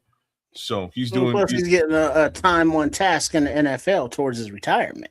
100%. So he's doing a great situation as far as he's concerned. So that's sort of that. Bagent is a different story. Somebody might actually throw you something for Tyson Bagent, right? It's two different conundrums. Like Bagent is like an actual real life. If anything happens, we have to put him in there and he's going to perform. We have to have confidence in him, kind of quarterback. I feel the same way about Case Keenum. However, Case Keenum is much more valuable away from our eyes in the quarterback room, out there on the field. He's super valuable. That's why he's getting paid, because of that value. Right. Like, and like, just to add on to where you're going with this, there was twice this season. Caleb went off to the sidelines after, a 3 and out, and lost his shit. Went off to the sidelines, cussing, pissed off, angry. And Case Keenum had the wherewithal to go over to the young quarterback and stand in front of him to block the cameras and make sure that nobody could see him losing his mind. And it is veteran smarts like that you keep a Case Keenum around. Like simple little things like that. Hey, you don't want, body language is a problem. Everybody talking about. You don't want this body language situation to be broadcast on the NFL because they'll spend the next week talking about how you went off on the bench. So I'm just gonna stand right here. And he stood there, man. You got to give him respect for stuff like that. It's the stuff that we don't see. Like kids caught that one. Yeah. Intangibles. Yeah, little stuff like that we don't get a chance to see that happens that makes Case Keenum more valuable than we think. Yeah. And so, when in context, when you're talking about Keenum, you're talking about Caleb, you're talking about Tyson Bagent, and now we're talking about this new young quarterback. I think they knew exactly what they were doing here, man. You just have to watch some Louisville tape and look at the percentages of how often he's in shotgun, how often he's under center, what kind of sets they were running versus I had to go back to the tape just to make sure I was seeing what I was seeing. And they run a very, very similar type of offense that we do here in Chicago. And that itself, and I don't want to take anything away from Miller Moss because he's somebody that Caleb's close to. I don't want to take anything away from him because I do think he's a dynamic quarterback. He's 6'2", about 210, 215 pounds. That's got enough mobility he ain't gonna tear you off on a 60 or 70-yard rip, nothing like that. Caleb's got that ability, but he'll get you for 30 or 40. He'll get you for 30 or 40.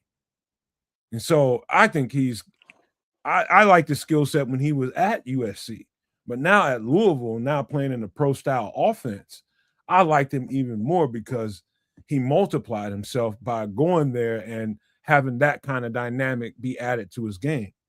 So again, he's much more attractive as a prospect now than he ever would have been at USC. So I think we got a steal here. Okay. Tape was awesome. Cool. All right. We'll see. Big ups to the young signal caller Miller Moss. Hopefully things work out well and he finds his way onto the 53-man roster. A little bit of work to be done. Clearly, there always is. So get after it, young man. I think he really executed at a high rate, especially in the short area, and that's very attractive, man. Because most of the game is short game anyway. Your average team cares and trips might take 2 or 3 on an average big shots in a game and throw the ball over 40, 50, 60 yards. So you get 2 or 3 of those a game on an average, and everything else is dumping it off, being accurate in between the hashes, 35 yards out and in.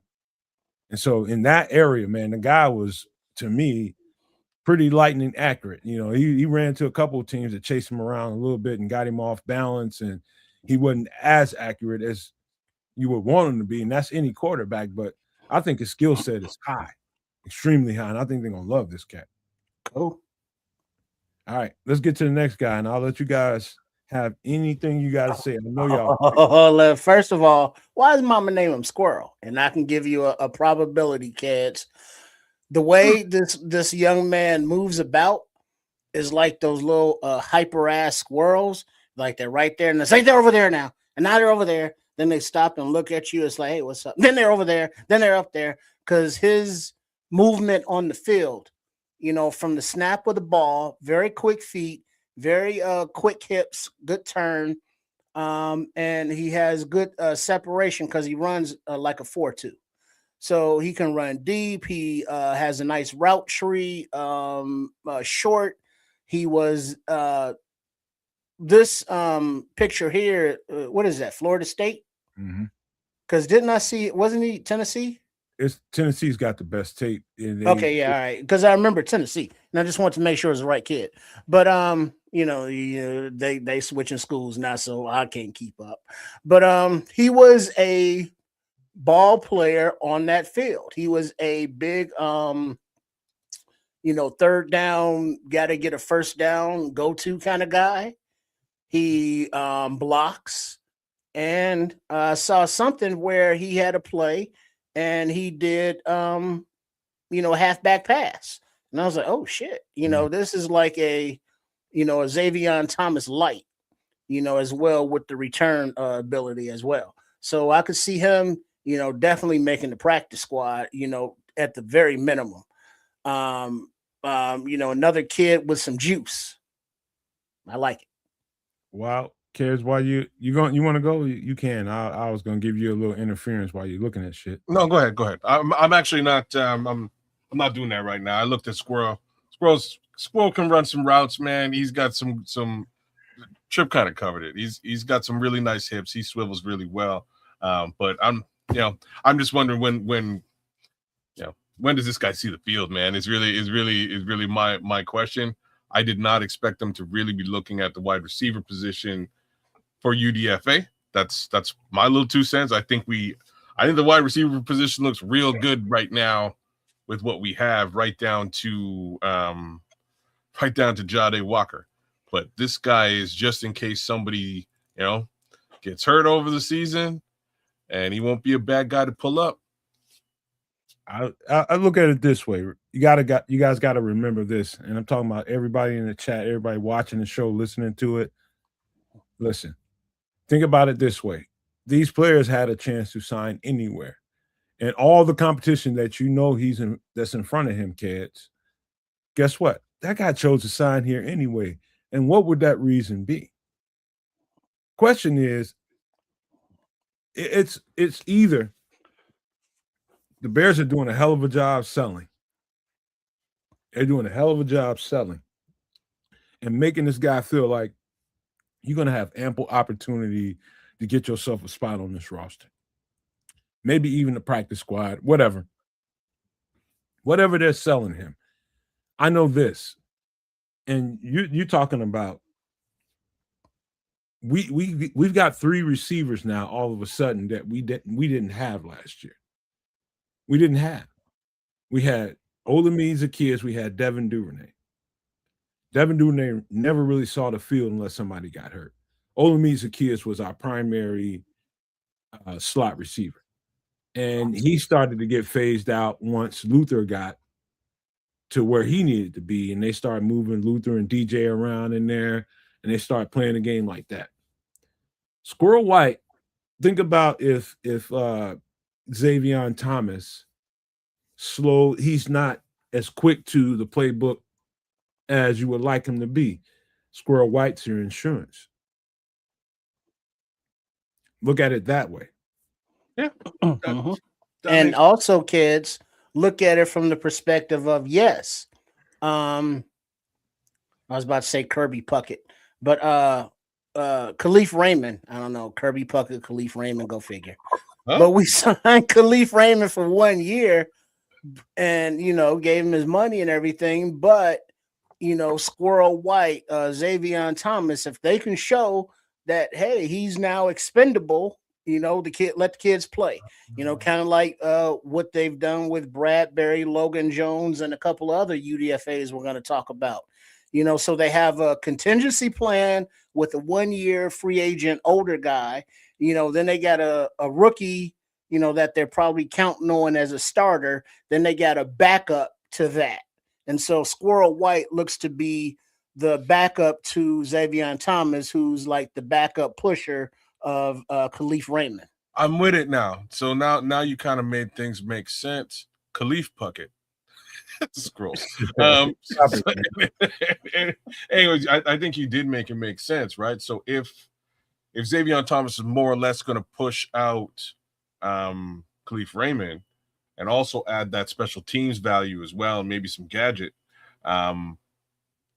you might want to have a backup to him, right? So in a year's time, when Khalif is potentially moved on, now this is your true backup to Xavier Thomas in that situation. That makes more sense. So when you think about it in the way you're thinking about it now, it's about strengthen from the bottom up. Basically, is what what was just said here. You strengthen from the bottom up, and it makes everybody else muscle up. You know, that's just how it works.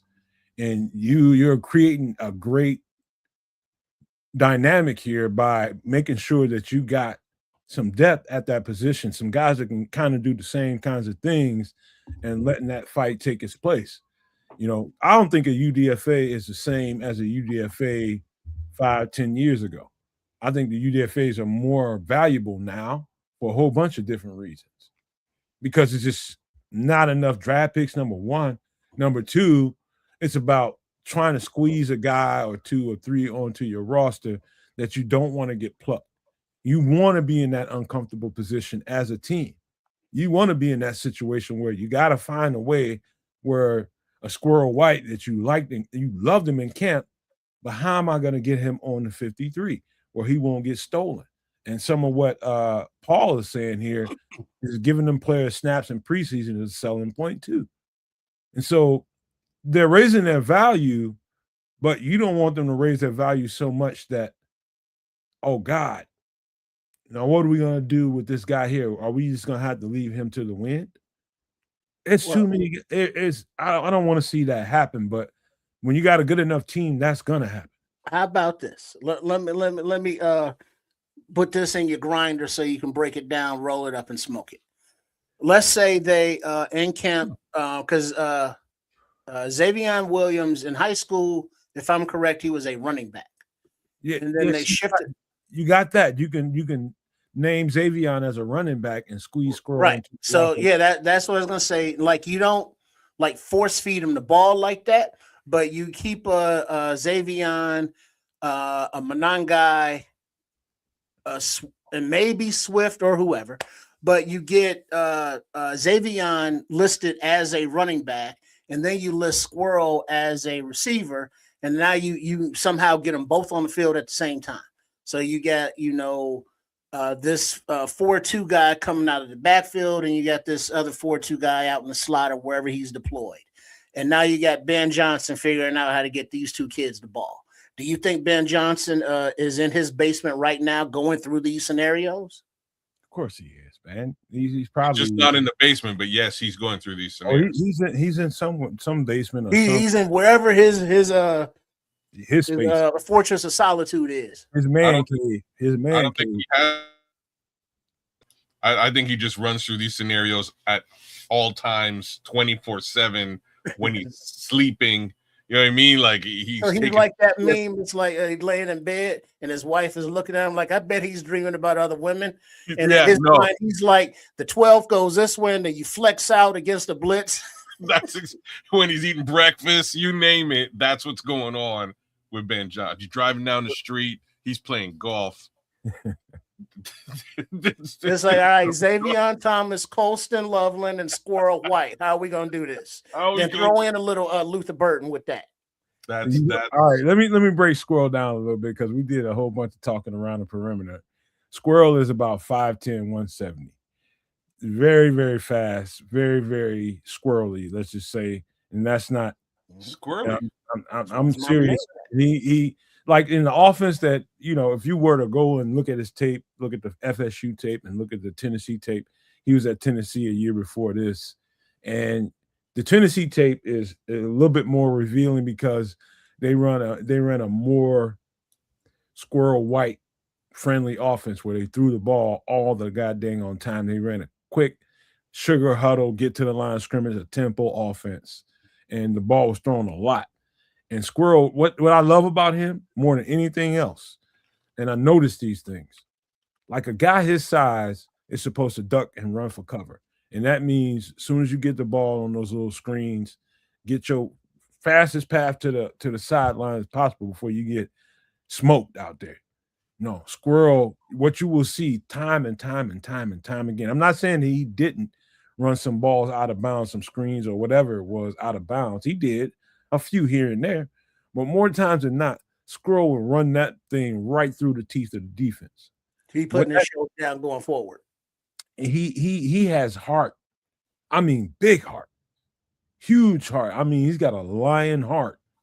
When you're that big, running through linebackers and running through big safeties and saying, you know what, I'm not going to punk out. I'm going to take this screen right up the teeth of the defense where they designed this ball to go. And so you got your blockers set up on your screen. You got the receivers and whoever out there setting up your blocks. You got a small little alleyway to take that ball right on up the seam, and you got to run through the teeth of the defense to do it. That means you got to run through a guy. And Squirrel is not shy whatsoever. He's got the heart of a lion, and obviously he's got football as his primary thing in life, or he wouldn't be here. Mm-hmm. That's the thing here in Chicago.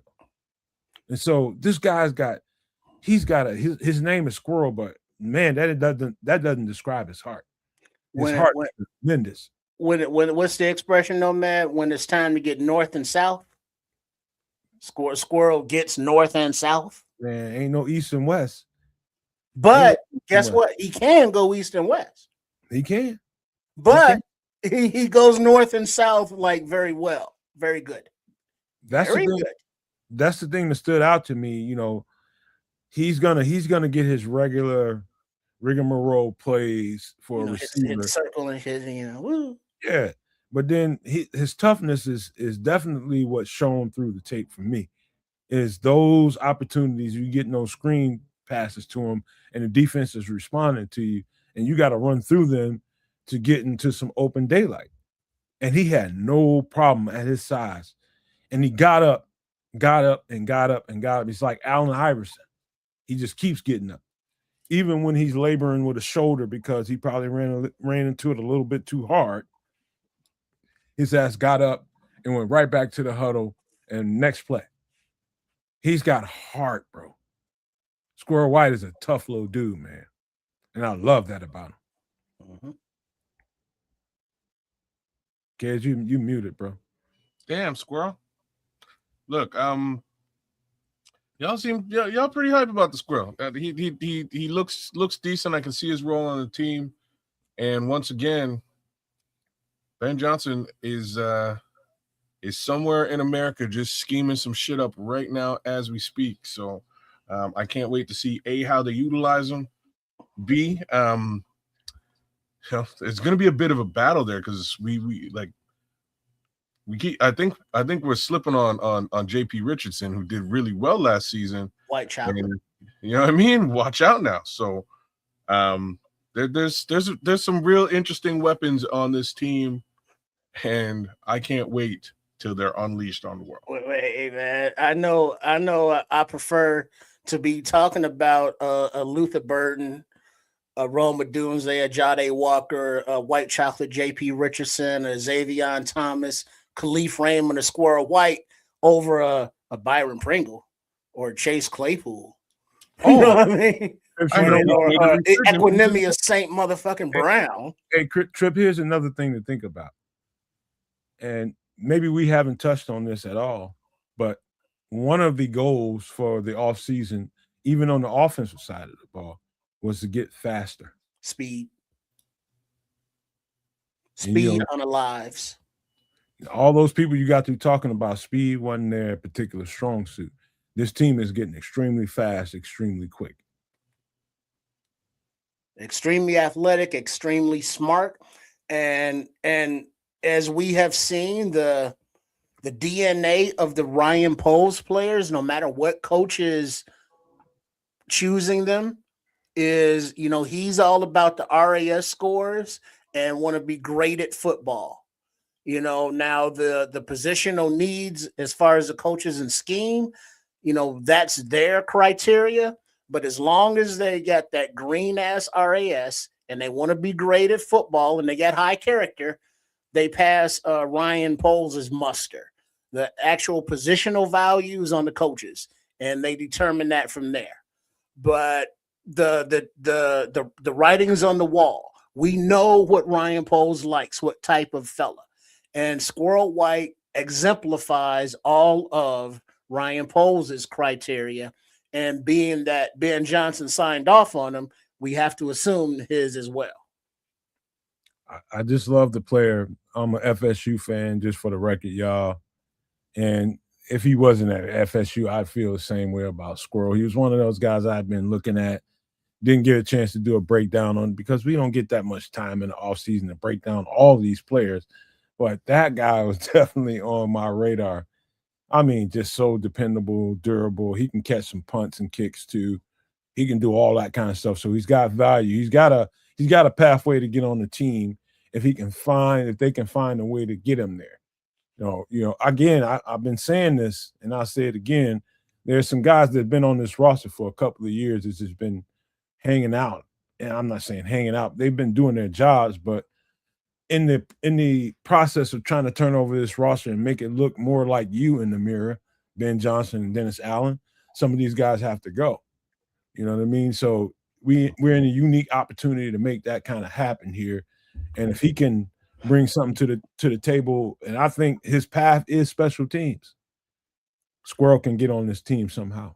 And don't forget, when we say speed on special teams, kids, it's not just the punt returner and kick returner. It's the gunner on punt and kickoffs to get down there and disrupt shit.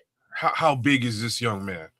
How big do you have to be running down the field to get in the head of a returner, knowing that, oh shit, I see a flash. I don't know if he's 6'5" or 5'6", but there's a player bearing down on me while I'm trying to concentrate on this ball. How big do you have to be to hit a guy as he's catching the ball to knock it out?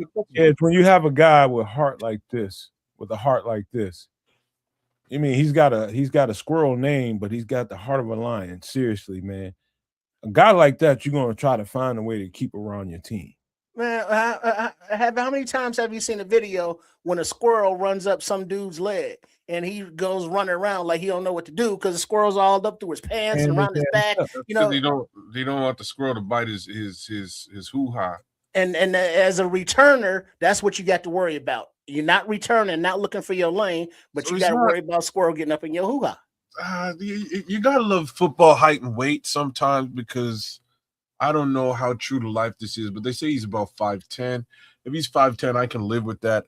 The reason why I asked you, like, first things first, like, he runs a 40 at 4.28, which is right in line with Xavier Thomas, right? Like, that's fast as all get out. The second thing here is when I hear gunner, when I hear gunner, whose name comes to mind right away for you guys? When you say what now? When you say what? Gunner, special teams gunner. Blackwell or Hardy. Okay, those are the names that come to your mind. They're both pretty damn good gunners, to be honest with you. The name that comes to mind for me is Cordero Patterson, and you know what I'm saying? Like, Cordero Patterson shot out of hell on special teams and will wind up in your face, but he's also sizable enough to make them tackles when he's down there. You know what I'm saying? Like, hold on, kids. I think you're looking at this the wrong way. I don't think he makes it in that regard. I think he makes it in the return game. Okay. Oh, just squirrel specific. Well, he said gunner, though. We're talking. Well, I was thinking gunner as well. Just having that kind of speed to get down there, no matter what size you are, you're gonna be some kind of disruption on the play. As a return man, absolutely, with 4.28, you're gonna do some damage. You're very likely to do some damage. Hell, you got two guys back there with 4.28. That's a serious situation. So you mean Thomas on one side and White on the other side? You don't try to stick a square peg in a round hole. This guy is extremely explosive, and you want to put him back there in the return game and see if he can align himself with what they want to do in that special teams aspect, in that particular aspect of it. You got to put him back there and let him catch the ball and see if he can break something. See, and if he impresses in that way, or White can make this team.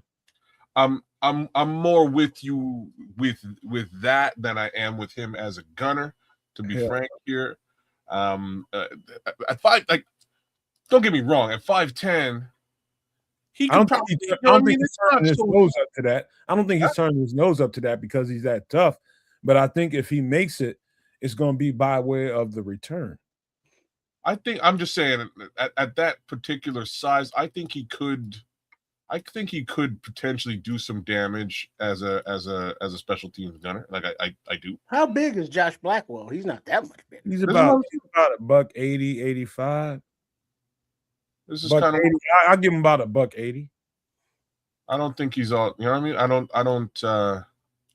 What are the odds you think, Nomad, that even though in that room, Khalif Raymond, he's a veteran, he's familiar with Ben Johnson and Antoine Randall, so he has that inside dope, but what would it take for, one of these or both of these rookies to, dislodge Raymond from the roster? Well, number one, in the preseason, you don't want to put that responsibility on Khalif Raymond. You don't want to. Why in the hell would you want to put him back there in the preseason to be returning kicks? You know what he can bring to the table. That also, at the same time, opens the door for somebody like Squirrel White. You give him those opportunities, and guess what? It softens the amount of responsibility that Khalif Raymond has to bring to the team. Maybe Khalif Raymond can just play receiver, and we can put a guy like Squirrel White, and whenever Xavier Thomas is ready to handle that, those two guys can handle that responsibility, whether it be kickoff or punt. And so, looking at it long range, Khalif Raymond's like 30-something years old. How often do you want to put him back there in the return game and get cracked? You don't really want to, but you know he can do it. And so they're setting up, to me, they're setting up the situation so that he doesn't have to. Yeah, like I wasn't sure where you're going, but yeah, I don't think they're going to use him in the return game at all. Why would they? When they got, you know what I'm saying? I'm so with they you. Get bro. Those young legs back there. Yeah, you got two young guys who both run way faster than like no disrespect to Mr. Raymond, but these two young men are running 4.28 respectively. So like you put them both back there on either side, no matter who's kicking to you, somebody running 4.28, they're running somebody running the ball back at 4.28 speed. So that's a great look. It saves you a lot of potential bang up Khalif. You can really command and rock that slot position for a while. And when I say for a while, up until A, you get hurt, B, these two potential competitors oust you from that position, right? Because that's the general modus operandi here. Is the hopes is Xavier Thomas takes that spot at some point in this. Paul asks a specific question. Let me answer that right quick. He says, "And what's the point of Khalif Raymond? Khalif Raymond is going to play real live plays in and out of the game. He's going to get a significant amount of reps playing offense. There's another point. Playing offense. These guys are supplementing so that he doesn't have to get banged up. He doesn't have to get banged up. And then also, I would think Raymond is a safety blanket, security blanket, a veteran at the position that, Ben Johnson knows is like reliable. Whereas, Thomas and White are the not replacements, but heir apparents, the younger version of Raymond that, if they, brought along like Loveland and Luther, Darth Burton, by the middle of the season, they were kind of entrenched in the lineup. And so if, White and Thomas, or a mixture of the two, need that time to acclimate to the league, now you can phase them into the offense and you don't have to, put them out there too early. And then by the trading deadline, it's like if Raymond's expendable or Bradbury or any veteran that is being pushed out by a rookie, now you flip them or whatever happens. But Raymond, Bradbury, the veterans are just security blankets, placeholders until the rookies are ready to take that place. I think. So you're right. Your head's right where mine is. The last little wrinkle to all this, in my opinion, is just that as a veteran in the Ben Johnson system, Khalif Raymond more or less already knows how he's going to be utilized by Ben Johnson, right? So Khalif Raymond is the backup to Amon-Ra St. Brown, or at least he was. He knows that role inside out and backwards, and we've seen it live and direct right here in Chicago a couple of times when Amon-Ra St. Brown went down and Khalif stepped right into that role and rocked the role and was a problem for us, right? So that's really why he's coming here. The flip side to that is that he, with that knowledge, will be able to show and share live and direct on the field with these two young guys who are trying to be him, right? They're trying to be the backup to the quote-unquote Amon-Ra St. Brown in that role. And if Amon-Ra St. Brown right now is Khalif Raymond, they're going to be able to watch him do it right there in training camp and figure that role out very quickly. The beautiful thing about Squirrel White's situation, and again, he chose to sign with Chicago. And again, you may have to go back to the sale job that they may or may not have done to get him in Chicago. But here's the peephole that Squirrel White might be seeing this thing through. And that's the fact that Barrelissimo brought up the fact that if they classify Khalif Raymond, not Khalif Raymond, but Xavier Thomas as a running back on this roster, even though we know he's not a running back, but he's there to supplement the running back. That's, to me, part of the genius of that draft pick, because he can supplement the backfield actually and play it well. If he gets classified as a running back so that they can pare this roster down to 53 to keep somebody like this on the roster, that's a window for Squirrel White. It's a small window, but it's a window. And then if you can go back there and return some kicks and make a little lightning and thunder while you're doing it, that just gives them more and more hardcore reasons to do that. So again, you keep speed if you got it. If you can, this is a great opportunity for us to give a kid a chance. And I love his heart. I mean, you're talking about a kid that can run every route, run every freaking route. He's a true receiver. Just needs opportunity. And I think he sees a way on this roster, through his own lenses. He sees a way to get on here. But that's Squirrel White, 5'10", $170 out of Florida State. And we got to get to the next guy. And this might sound a little negative. This is the vanilla gorilla everybody's talking about. Caden Burnett out of Wyoming. He's a right guard. And every rep that I saw him take pretty much was right guard. I'm going to say that I'm going to get the negative out of the way first. I think he's too slow. He is absolutely 6'5", 320 pounds. In order for him to make this team, and you're going to hear a lot of glowing reviews about how mean he is and how physical he is and all that kind of stuff. But if you can't move and hit 1 and 2 targets in the wide zone blocking scheme and hit that target on time, you stand less than a better chance to make this roster. And he is a little too slow. He's a little too slow. And I'm sorry if that disappoints some people that have been looking at his stuff and looking at people give takes on him. I'm just telling you, from a X and O standpoint, he's a great physical presence to have on the team. But in the execution phase of what we do as a wide zone offense, you got to get from the A target to the B target, moving to the next level and that kind of thing, moving is what he doesn't do very well. And that's just the truth about it. He's going to have to lose probably 10 pounds to give himself a chance here, a minimum. Lose about 10 pounds because he's been at every buffet in Wyoming, eating everything, the silverware and the napkins. Tatanka.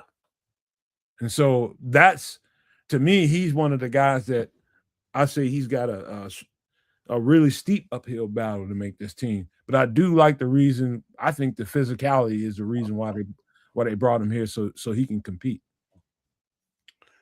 Oh, I may have gotten the two confused between this Caden Burnett and Jaron Klump, the other offensive UDFA lineman. But I could have sworn that they gave Burnett like one of the highest amounts for UDFA, so they wanted him financially, and there has to be some kind of reason for that. Now, granted, other that than usually means somebody else is looking at him and they had to pay him a little bit more. That's usually how that works. And so, well, with that stated, obviously he would probably offensive lineman. You want to give them a year of development, whether that be the practice squad. You hope they don't get snatched away, but other than his lack of fleet of footness, the nastiness, the ability, the intelligence is all something that is obviously attractive to this staff. And I'm thinking somehow they're trying to bring him along and develop him because they just excuse me not re-signed but restructured Jonah Jackson. So you would expect him to be the right guard for at least another 2 seasons. They have Luke Newman from last year. But now, Burnett, and since he's specifically kind of pigeonholed in that position and has less versatility than the next offensive lineman we'll get to, it's just weird how he's kind of pigeonholed at right guard. They give him all this bonus money, but he still needs development. So, I mean, it's just a curious plan. Like, what do they have in store for him? I think is my ultimate point. I think they just want to take a real time look at him before they let him get somewhere else, and that was the reason why they guaranteed him the money. And at this point, given his weight and status right now, maybe they brought him in and looked at him at his private worked out, and he was down 15 pounds and moved a whole lot better. But on tape, from what I can see, I watched 2-3 separate games on him, and it's all the same. He's great in close contact when he doesn't have to move, and it's just, all right, get on your man and get him out of the way in the run game. That's his strong suit. But when he has to move in a wide zone scheme and get from A contact point to B contact point and do multiple, guys got past him left and right. I saw a safety just stream right down the middle of the field, which was his B contact point. So he got on a 3 technique or nose, and he was supposed to pop from that to the safety that was streaming down the middle of the field. He missed him by a mile. And that guy got right in the backfield and made a tackle on the running back. Perfectly set up play that he's supposed to get to that B contact point, and he just wasn't quick enough and fast enough to get there. I don't want to just dog the guy and make it sound like he's not a good player, but I know in order for him to make this team, he's got to get his weight down a little bit and get a little bit more mobile and quicker. I'm not saying it's if that's the only issue, I think he'll be a good prospect. Just get your weight down so that you can get a little bit more agile and move better in the wide zone scheme. And, it's, to me, that's his weakness, mobility. Yeah. That comes off on tape very quickly. You see that his 40 times about a 5.0, close to it. You see he has sort of a belabored movement when he moves. It's not, I would hate to see him in the run game right now. The flip side of all that, he plays angry. He's a wrestler. He plays angry, and sometimes that edge is probably almost enough.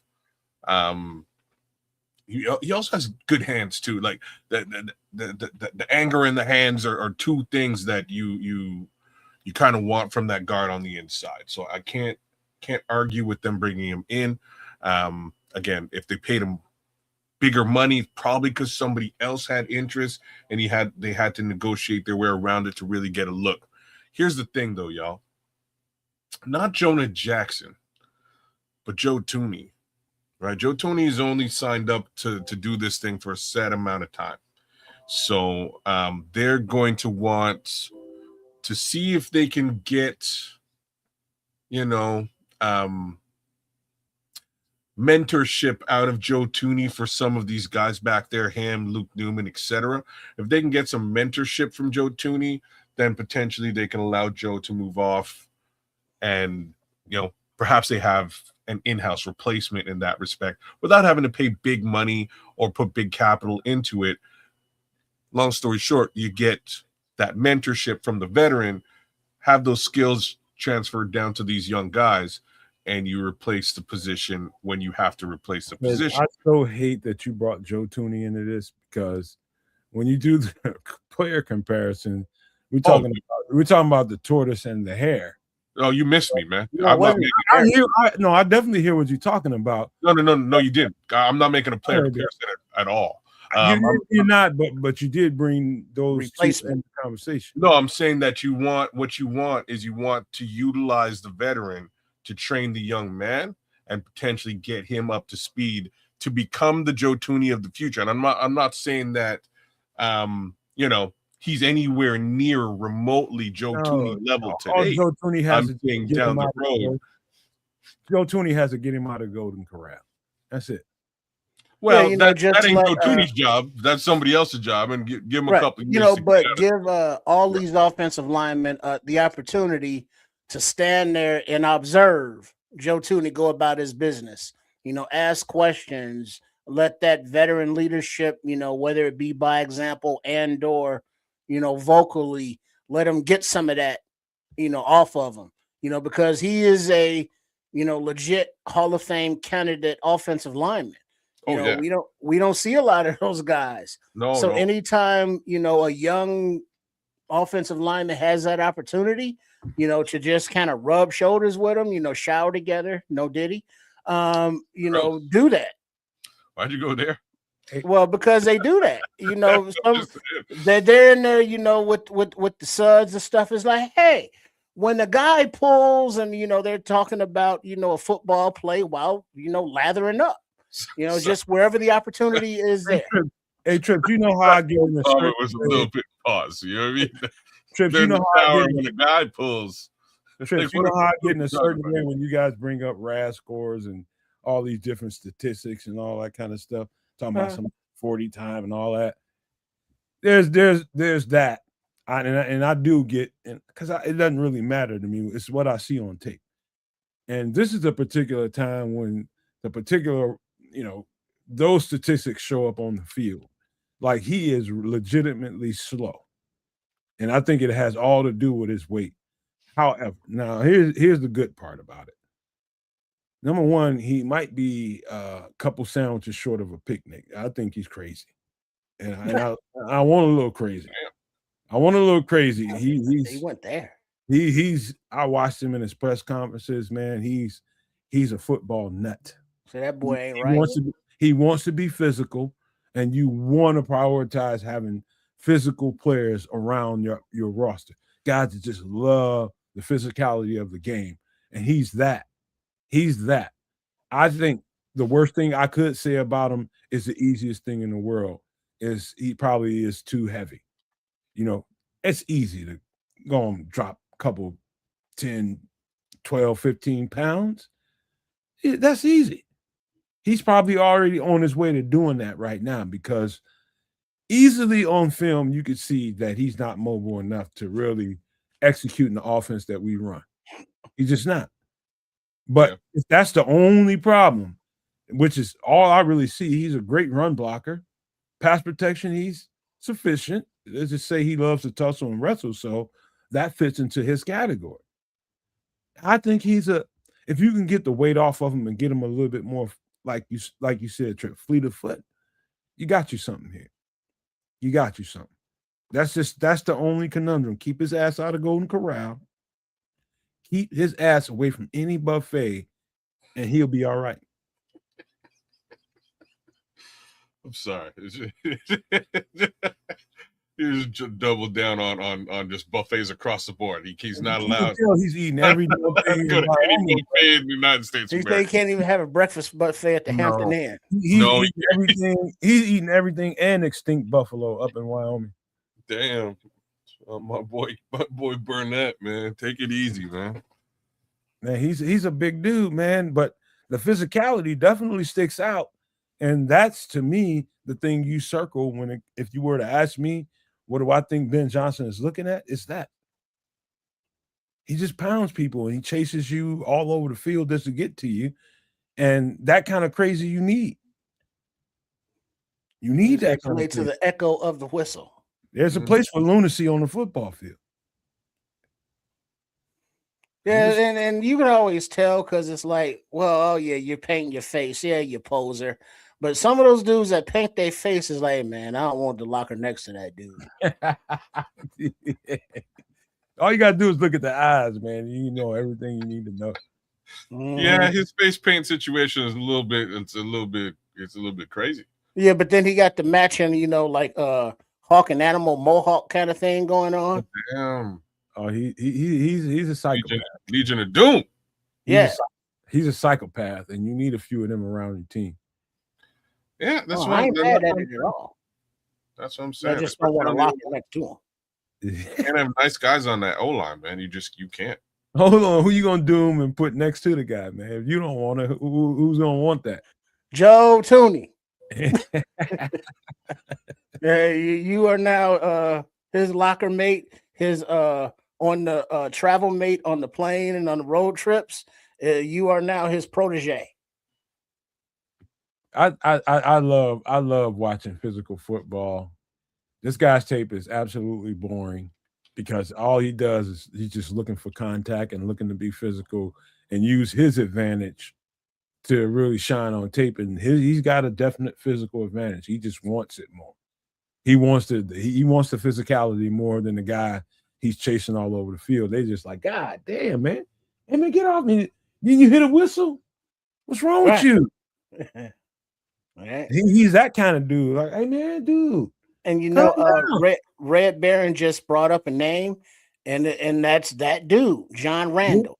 Lunatic. Number 93, that little bald dude looking like a raisinette out there just causing a ruckus, from the middle of the defensive line. Like, goddamn, somebody blocked this dude. And he was just had the face paint on, and it was just relentless. It was like, geez. He was Batman. He was nuts. And I get that Batman, he's nuts kind of vibe from Caden Burnett, indeed. Hey, where lunacy paid off is John Randall. He's a lunatic. He was a lunatic. And this guy's a lunatic. He's a psychopath. I'm just telling you right now. He's a psycho MFer. And you got to have some cats like that around your roster if you want to be successful. Got to have some cats that are clean shit up. Mm-hmm. Because you need those dudes that, somebody hits your quarterback, later after the play. You want somebody to be like, offensive lineman that'd be like, yo, you need those dudes and not somebody just going to look and see, oh, damn, he knocked down our quarterback. That's fucked up. Yeah. No, you want somebody that's going to step up in there in the fray. And Burnett, yeah, he's that in the fray type dude. He lives for that shit. Hey, yeah, Smitty, John Randall is crazy, man. His stories is crazy. I've seen some of them here and there. Yeah, it's some funny shit. His highlights are crazier. The mic'd up wasn't right. The mic'd up highlights are absolutely insane, man. All right, that's Caden Burnett, 6 foot. Let me see, make sure 6'5", 320 pounds, big old dude, man. And he won't be that if he makes it as a Bear on this team. He'll be probably around 305, 310. What's the weight again, bro? He's 320. 320. Yeah, he needs to drop a little bit more than that. But I'm with you. Yeah. Get that baby fat off. He'd be all right. I'd say 295. Turn a little bit more of that into muscle, and you'll be doing himself a good service, man. Because one thing that we can say about these offensive linemen, Dan Rochar signed off on all of them. Yeah. All you gotta do is put an APB out at Golden Corral and Taco Bell. He'd be all right. Shoney's breakfast bar. That's a healthy one. He's sending spies to the buffets of North America. Man, he cannot be Shoney's. There. He cannot be. Don't feed that man. I could fuck with some Shoney's right about now, though. All right. Let's get to the next player, and that is on the brain. I bet you guys have got a good, solid look at Coleman Bennett. Out of Kennesaw State, he is 6 foot, 210 pounds. Go ahead and take off, Trips. I hear you down there. Now, granted, he runs like a man because he's had like 6 years of eligibility, but we're not gonna go there, kids. What I've seen is some very quick feet laterally. When he accelerates, you know how lightning strikes and it's like it rumbles up here and it's like zoom. That's what he's like when he decides where he wants to go, and he makes that decision after patiently letting the play develop in front of him. And somebody also like Squirrel White, who puts the shoulder down and fall for it. Out of what I've seen from Coleman Bennett, I've never seen him go backwards being tackled. I mean, he's one of those guys that's elusive. He'll spin, but he also does not run out of bounds to avoid a tackle. He's either going to cut and try to keep going or lower his shoulder to run through a guy. He's not like track speed fast, but he's football field fast. And you know, he can make an angle disappear on a defender and he can outrun some guys to the house. So the elusiveness, the headiness, because of his experience, he is right now, day one, you know, as a UDFA, I would say Roshan Johnson, deuces, my ninja, welcome Mr. Bennett, you know, if it came down to it. Yeah. Yeah, he's all the stuff that Roshan Johnson isn't, unfortunately. He's fast. He will exceed north and south and take on contact, but he'll just as soon avoid the contact. Duh. I don't know what else to say about that one. My boy Roshan will run you over 99% of the time, and we wonder why he's got the concussion helmet on. You know what I'm saying? This kid, you're right, Trip. He's not he's like the right speed, right? Like he's got a real good amount of acceleration. He might get ran down, but when he does, he's probably got 20 yards, 10 to 20 yards into the secondary. Real decent amount of speed on this kid. Again, just enough shook and dive to get the job done. Powerful runner. I like what I see for the most part across the board with this particular running back. Decent pass catching back as well. He's got that in him, he's got that in him too. So I can see them utilizing him in different capacities, but mostly in that north-south game, which is really what we need. Two things, fellas, that really stuck out about Coleman Bennett. And I'm looking at it, evaluating it in a way that trying to figure out what it was about him, particularly that would make him, out of all the running backs out there, the UDFA for the Bears assigned. He's probably got great character. He's probably got great football character. Obviously, stuff that we don't know about him that the Bears know about him. They know that part that we don't know. Let's think about the tape. Number one, the first thing that stood out to me was, okay, he doesn't have great long speed. He's got speed, but not like breaking your neck speed to house that thing from 60 yards out. Yeah. You don't see that. However, this guy's is two things about him that I know for a fact that Ben Johnson must be over the moon about. He's a great receiver out of the backfield. Great receiver out of the backfield. Natural soft hands. If that ball is in the right place, he catches it in rhythm. And if that thing is blocked up, he'll hit his head on the goalpost. He just plays downhill. Number one, great hands and great receiver out of the backfield. Number two, extraordinary contact balance. His contact balance is next level. You can hit him anywhere on his body, but if you don't wrap him, Coleman Bennett is going to rumble. Period. If you don't wrap them legs up and lasso him and take him to the ground, he is going to rumble. Yeah. He's going to run through your arm tackles. The first guy rarely ever brings him down. So those two things are the two things that I think Ben Johnson is just like, yeah.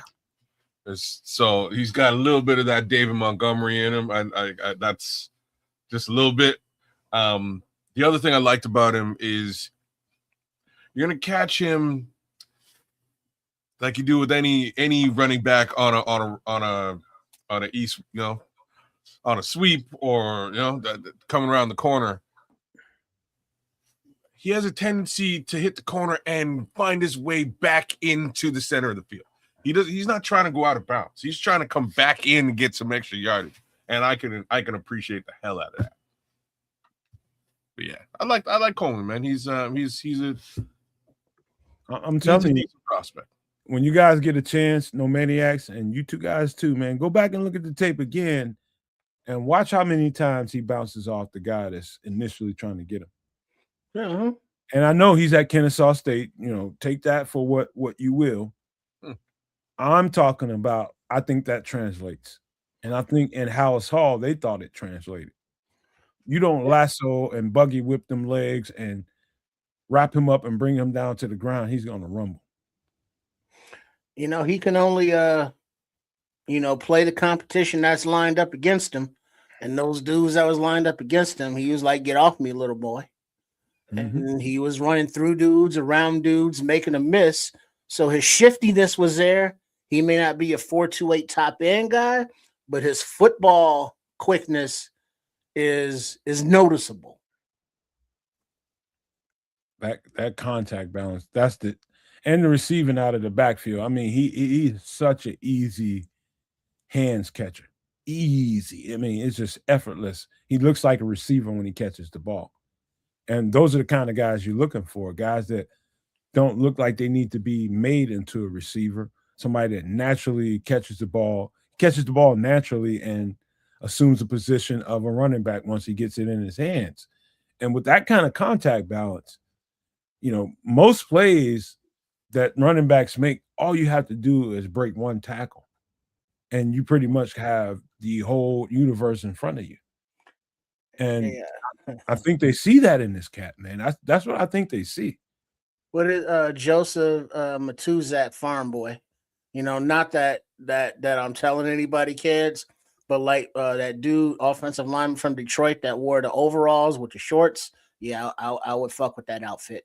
But he's saying, Joseph is saying that Coleman Bennett is like a farm truck. That's what I'm saying. He's a small farm truck. He takes small hits and bumps all day and goes right on by. So, like, you know, his favorite truck, Betsy, that old Chevy, or that Ford double dually or whatever. He's not a monster truck. He's not one of those drag racing trucks, but he's a workhorse that is like, damn, that some bitch still running? Look at that. No, he's Dave Montgomery. Like, it's probably the closest immediate comp that I would give him. You know, all the things you love about David Montgomery, you could potentially paint on this particular guy. Ain't super fast. David Montgomery ain't super fast. Keeps his wheels moving all the time.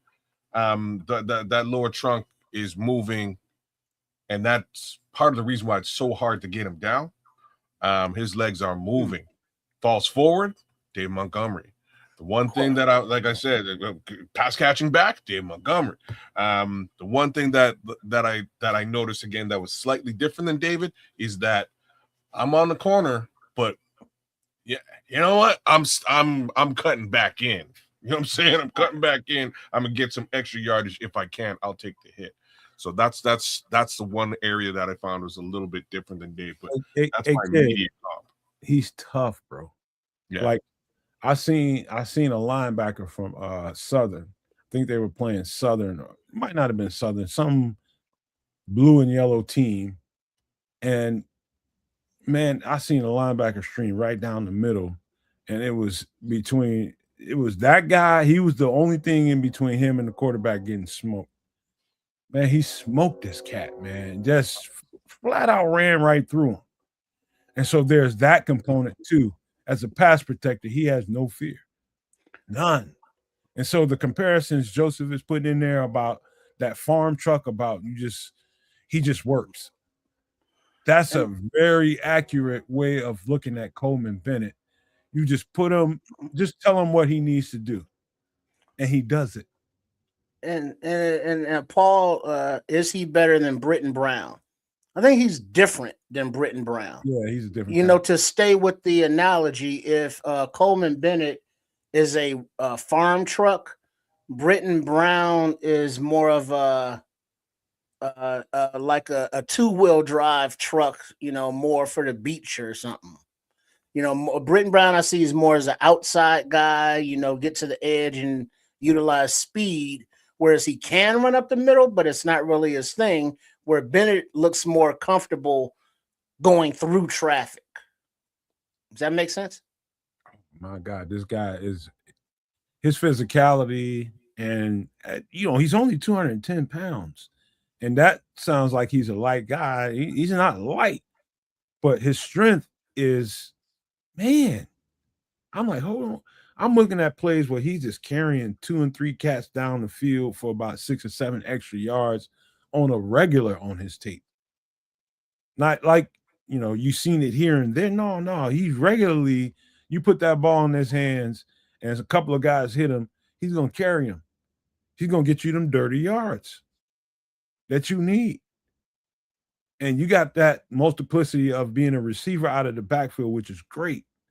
Being somebody that stick his nose in there and pound somebody in the pass protection aspect of it, and then be a guy that has great contact balance in the run game when you're handling the ball. You put all those 3 things together, man, you got an easy UDFA that you want to give every opportunity to. And he deserves every opportunity they give him. Would it be fair to say he's a little bit maybe faster and better catcher than Monangai by a little bit? I'd say they're probably about equal speed, but yeah, he's a much better receiver. Much better. I don't know if I would say that. I do like his ability to catch out of the backfield, though. I like Monangai's ability to catch out the backfield too. Just a little bit different. He's a little bit more. Monangai just more shifty, man. And Monangai is not a natural receiver. I'm just telling you. You don't think so? I know so. I know. I've seen enough of his tape, and I know a natural receiving running back when I see one. This Coleman Bennett is a natural receiver. Well, we'll see how that goes. In that category, Monangai's gotten better. I saw him get better during the year from where he was in training camp and in the preseason. He worked himself into a guy that is becoming a better receiver. But in comparison to Coleman Bennett, there is no comparison. He's already there before he even gets to the Chicago Bears.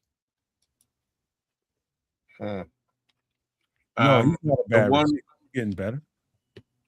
The one question to me is with respect to pass blocking. I didn't see a lot of pass blocking snaps. What are you guys' thoughts on that? Well, I just told you he ain't fearing nothing. He'll pound the linebacker that's coming through there. Okay. I told you. I didn't see a lot of those reps, so I can't really speak to that. I think it's a good pickup, but I do think his battle is an uphill one. I'm not gonna, but I think his toughness can find him some special teams value. Because I don't think anytime you see a guy that whatever they ask him to do, he excelled at doing it. Even if you can imagine somebody not liking it, but he just took that baton and just said, all right, I'm gonna own it. That's what pass pro is, man. For a guy that's less than 225 pounds, 220 pounds, you're dealing with guys that are 225, 230, 235, big dudes. And you have to take that baton and own it, bro. When you got a guy that can stamp a guy 15, 20, 30 pounds his senior and not even bat an eye, you got a chance to make some team in the NFL somewhere. And I do think it's going to be on special teams for Coleman Bennett. I don't think he ever gets a touch in the season. He's just going to have to make his way on the team by way of special teams. That's it. I don't know. If let's say he's on the team, and going with the line of thought that the chat's putting out there, Joseph, Smitty Q, and Smitty Q specifically, the ball catches Kyle, whereas Coleman receives the ball. He reaches out with his hands and catches it or snatches it out of the air. So if both, let's say, are on the roster at running back, Bennett and Monangai, that is, the deployment could be, 3rd down and 5 or less is more Monangai territory. 3rd down and longer is Bennett territory because you're more apt to use, passes from the running back. So the similarities can be similar, like we've described with the center position and with the wide receiver position. It looks like, this could be a similar skill, but maybe a little bit better with the receiving and pass blocking double up in the wide receiver room. Man, I'm not going to go crazy with the embellishment because he's a draft pick or UDFA pick for the Chicago Bears, but I do think his toughness is something to behold. Just like the previous player we were just talking about, his toughness is something to behold. Now he's got to find some kind of way, and I think it's through the special teams coach to do it. They're going to be impressed with him as a running back and as a receiver in camp, but that's only one way. That's you can't be a one-trick pony. You have to have value in special teams as a UDFA. Right on. Now, you know what, Nomad? Saying that, you know who had a real good draft? Who's that? Richard Hightower. I agree with that. I agree with, and you know what? His name has come up quite often. A couple of times we've seen Ben Johnson and Ryan Poles. Is they trying to make sure he has what he needs. And so you want to talk about somebody that's I think he's gotten an opportunity, but I think he's got an opportunity to either excel or not be a coach in special teams in this league. He needs to get results here. He's got the pieces. Yeah. He just got to mastermind that shit. Next player we about to talk about, and that is Hayden Large, probably the wide side of the East Coast. Sorry. Have you guys got a chance to check him out? Yeah, check out Papa Large a little bit. He's a team captain, fiery, kind of inspirational, lead by example and by mouth kind of guy. He kind of fell off because he had a injury. I don't remember what it was, but it kind of slowed him down. So he stayed in school, and he's another one of those lineage guys. You look at defensive backs from this school or this position from that school. But when you look at Iowa, offensive line and tight end, and Hayden, Papa Large, big shot on the East Coast. He played like that at tight end, but where he fits, I don't know. How he fits, I don't know. But his game is toughness, love football, can block, can run, can pass. He looks like, he's a football player. And now where his talent level to go to the next level, I don't know. But he's a baller, kids. He wants it. All I got to say is, like, Ben Johnson loves his tight ends, man. He really likes his position. He's been utilizing it against, many different teams for many, many years. I don't blame him with this particular selection. I can see how they can utilize him in definite different capacity. He's a large man, good radius, and he's kind of a multifaceted tight end. So I don't know. Like, so Cole, him, Stephen Carlson, Sam Roush, and Quadir Ishmael and Nikola Kalinick. Say what now? Colston Quadir Lovely, Ishmael as well. Okay. Cole Kmet. So 2, Stephen Carlson, Sam Roush. That's 4. Quadir Ishmael, Nikola Kalinick. That's 6, and then Hayden Large. That's the tight end room right now. Damn. That's a very. Now, I hope they have a big room. That's a big. You know what I mean? That's a lot of humanity fit in that room, and I mean that, but like, because literally and figuratively. You know what I'm saying? In both possible ways. These guys are huge. I don't know how you're gonna fit all these people into a single room, The upside here is the guys somewhere in America scheming this shit out like crazy. Like he's scheming this out. This is going to work, and he's going to use these guys. I just don't know who all. Like, there's no way we roll into 2026 with 7 human beings in that room. That's just right. That's just not. You know what I mean? That's not. That's. Can I do this quick breakdown before I pass it back to you guys? I'm gonna go grab me a little beverage in here in a second. Uh-oh. But I do think. Turn up. I think the mindset here is they're preparing the world without a Cole Kmet and making sure that we have depth here. And Kez said it in a nutshell when he was just like, hey, man, we got a lot of tight ends, a lot of tight end interest here. What is up with that? I think they're preparing the landscape. It's funny you say that because he kind of, the other Sam Roush isn't, right? Like he's not, in my opinion, your Cole Kmet replacement.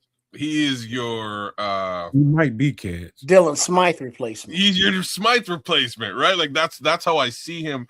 There he has some potential. So Smythe isn't here, Kids. Smythe isn't here, and Cole Kmet, quiet as kept, could be somebody that the what happens during the season is going to happen during the season. Guys are going to get nicked up, hurt. Teams are going to feel like they have a chance, but they need to replenish their tight end ranks or something. Whatever it happens, Cole Kmet could be valuable come trade deadline.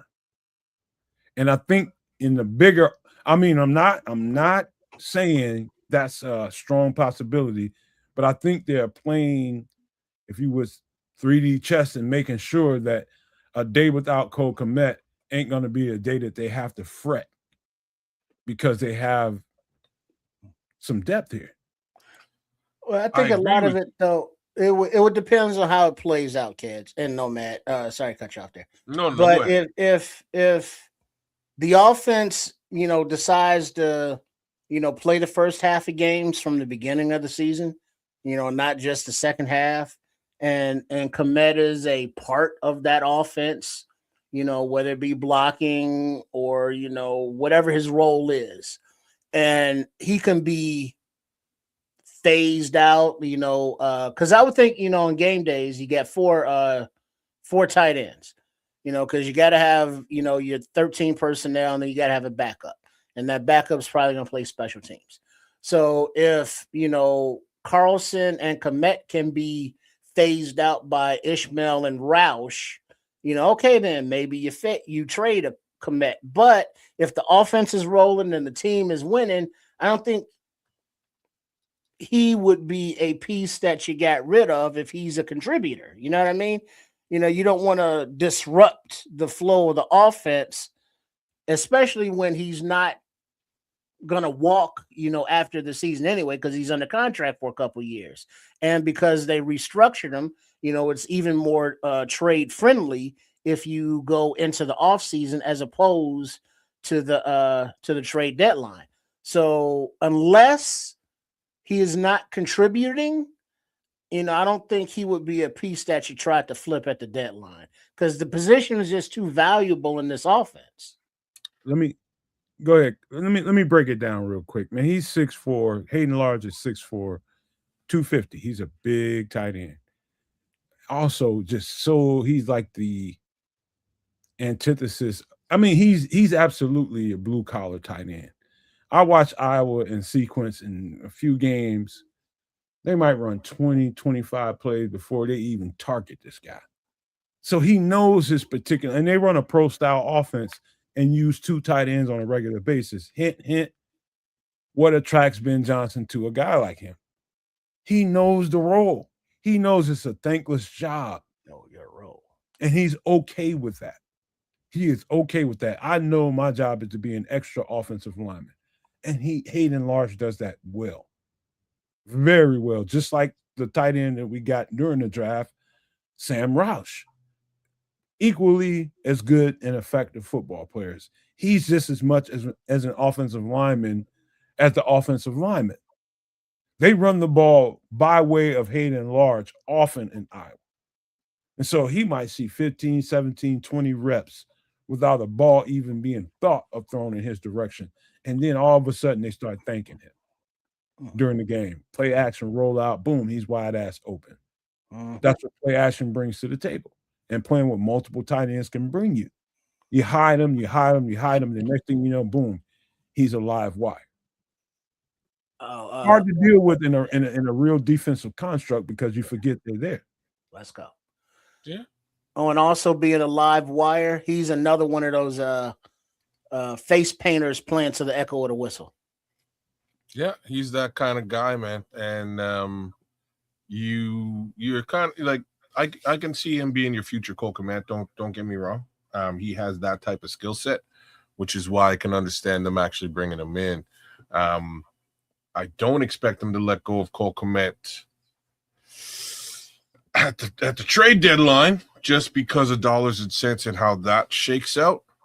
But post this season, all bets are off. They pay the bulk of the money next season. So, you want to get your money's worth with Cole this season and then potentially do something after that. But again, depending on what the capital is, if somebody's willing to offer you something decent, you take it and you don't look back. And if that's the case, you want to have a guy like this that might be able to step up into that role because, like I say, I think that Roush is your Kyle Juszczyk. That's how I look at Roush. I think they're going to use him in some different capacity, mostly blocking, but also offensively too. That shit you just said right then and there was tight as fuck. I had that come through my mind at least 72 hours ago, just thinking about that pick and thinking about his usage. Yeah.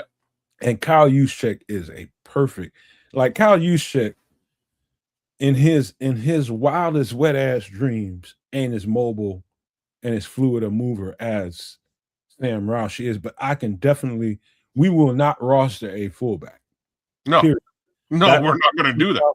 Yeah, it doesn't mean we don't kind of need a fullback sometimes. I'm glad you said that because it was a thought that I had in the last 72 hours, but you just brought it to the forefront. Great call right there. Thank you very much. But this guy Hayden Large is you talking about a guy that embraces his role. You need football players like that because guess what? Everybody ain't a freaking star. Everybody ain't no freaking, you're going to get the ball 10, 15 times in a game. You're not even going to get thought about. You better shut the hell up and do your job. He embraces his role. And he's crazy about football, obviously. And I watched him, most of the guys, I just say 9 times out of 10, outside of your kickers and your long snappers, I'm going to watch interviews of them and see if I can detect what kind of human being we're bringing into the building. He's a little, I just say he's a little thrown off, but in a good way. In a good way. Man, he's a blue collar Chicago Bear kind of football player. I mean, you can't ask for more physicality and a more accepting of his role, kind of tight end.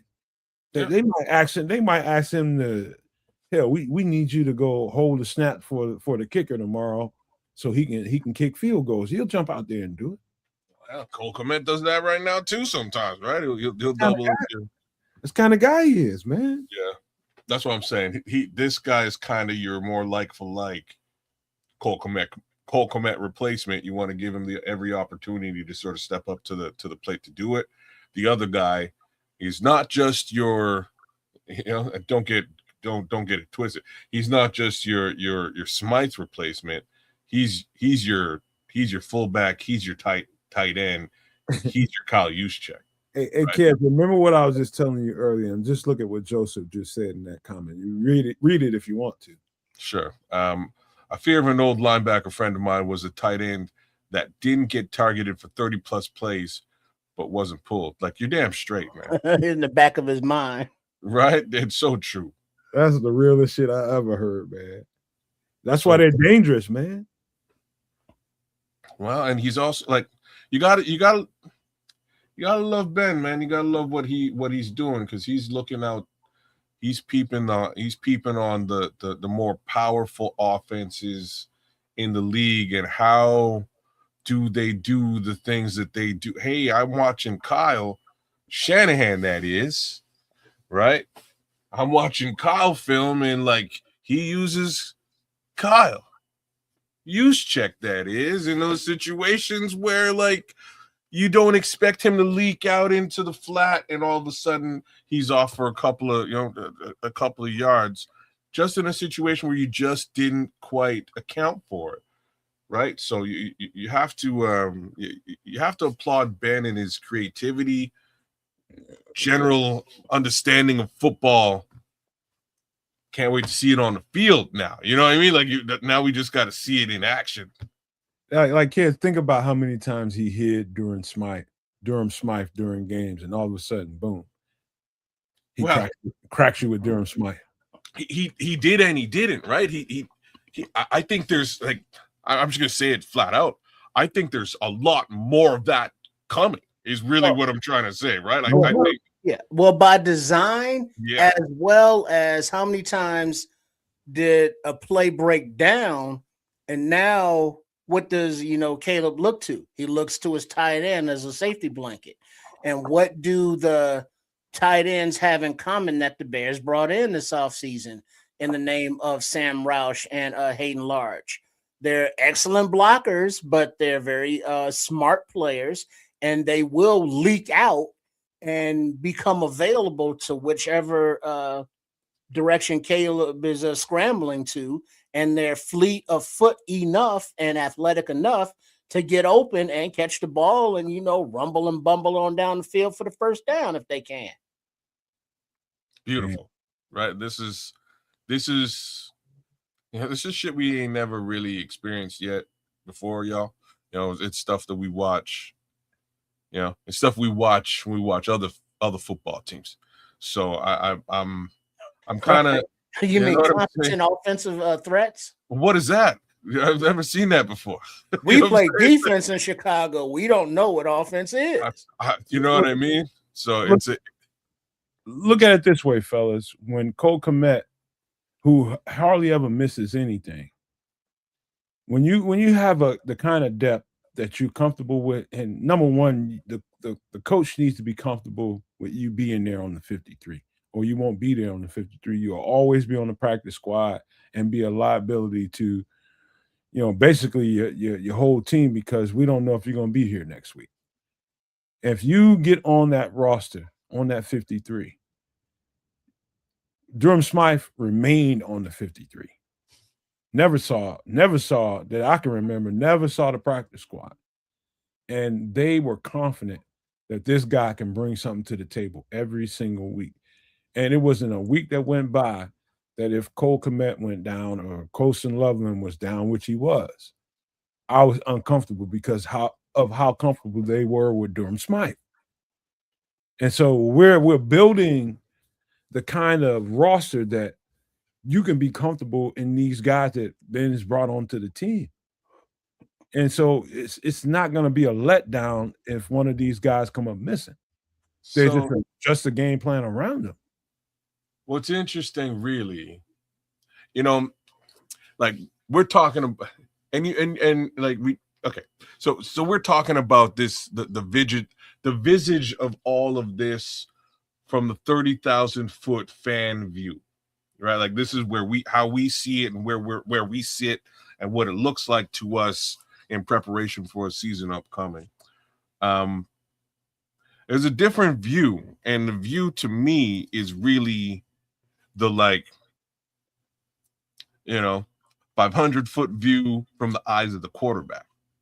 And that is a whole other thing, because as we watch the young man progress into becoming the Iceman, he came from a situation where he wasn't sure about the coaching staff. He wasn't sure about the offensive direction of the team, wasn't sure about the players on the team. All of those things, I think, at this point have probably completely disappeared.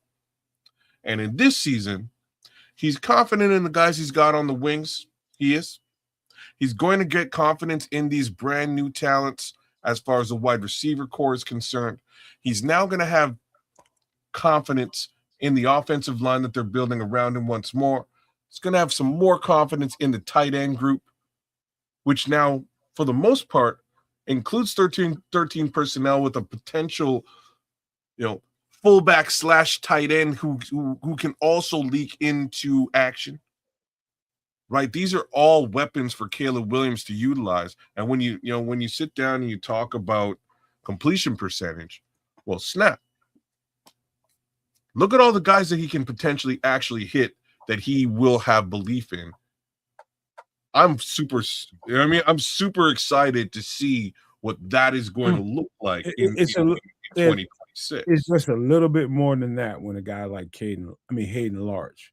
You know that whatever role you ask him to play, whether it be on special teams, whether it be as a supplementary tight end, whether it be fullback. And so when they have to put a guy on the field and feel confident that he can complete the task, if he's in line as a tight end and all of a sudden Caleb sees a blitz coming from whatever side and he shifts this guy into the backfield, he's going to be completely comfortable with this guy being able to pick up the protection. Little things like that. Shad on Sports. There's a question. Yeah, question. How much more of a ceiling for this offense have we added in terms of passing run game? Not as high as it will go. Because I'm looking at the roster now, and it's like the draft picks and the UDFA's added. Miller Moss, okay, a future development kind of guy. But Caleb Williams, another year in this offense, with the mastery, I can't say the word, with the mastery thereof. I was trying to put that phrase together. Mastery thereof. There you go. And, DeAndre Swift, he's still, I believe, upgradable as far as a home run hitter at running back, but he's still here, so whatever. But Coleman Bennett is a competitive piece for Roschon Johnson. He may only play on special teams. He may get some offensive snaps. Knowing Ben Johnson, he would. I think that is an upgrade. Sam Roush and Hayden Large are upgrades over Smythe. Smythe was the veteran, but how many plays did we see him whiff one blocks in the run and in the pass game multiple times all last season? So that's, yardage and points left on the field, putting, Caleb in more of a scramble mode than necessary, faster than necessary.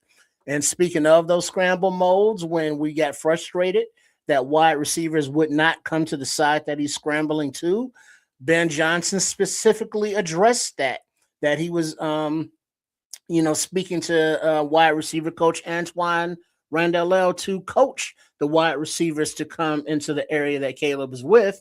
But Sam Roush, as well as Large here at tight end, they are more comfortable in that area and will do that naturally because they're heady for the game.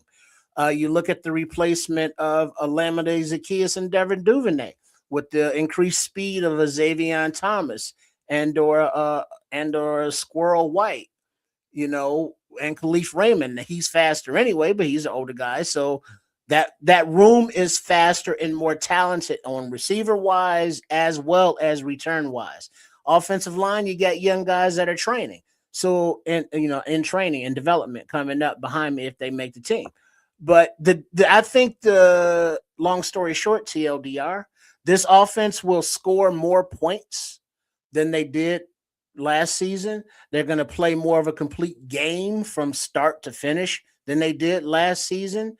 And they're going to put the defense in a position where they're not playing from behind as much as last season. So I think with the guys drafted and the UDFAs that are backing them up and or challenging them and pushing them, we see the vision, and we are trusting this staff to get the best out of the guys like they did the last draft class. So yeah, I think this offense will, be a 30-point, per game average scoring type deal.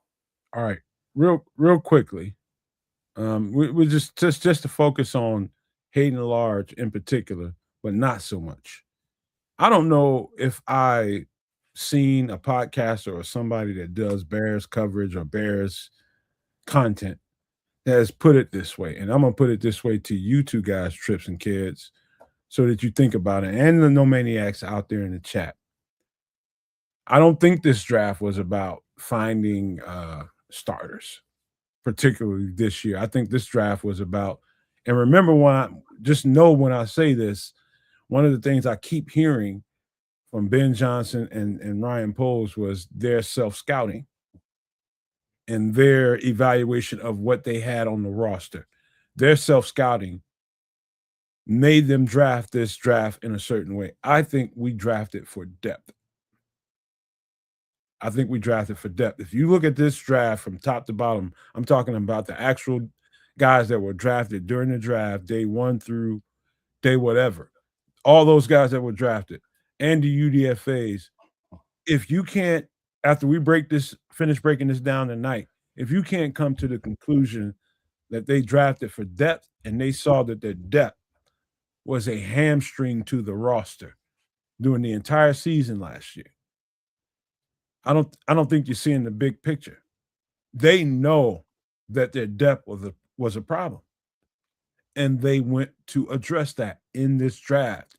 And that might sound like hold on, Nomad. What do you mean to tell me we only got one starter out of this draft? We only got one day one starter out of this draft. But the guys that they drafted have high capability of being starter, may not be this year. So I think in total, this whole entire draft, and that includes Hayden Large right here on the screen, was about depth.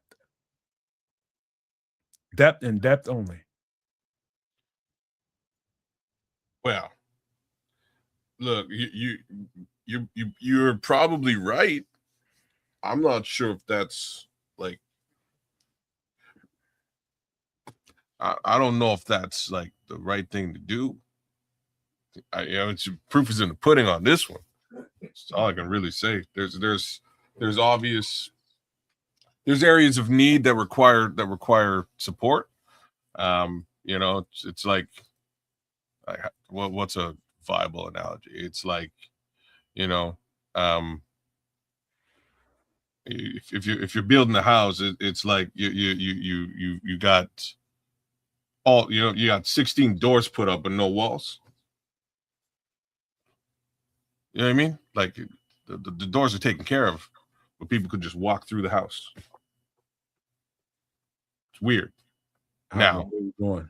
Well, I'm just saying, if you're going for depth without addressing the obvious starting case scenario in situations where you might not, in situations of need where you actually need to put up walls, and like in my analogy, you're ignoring the walls.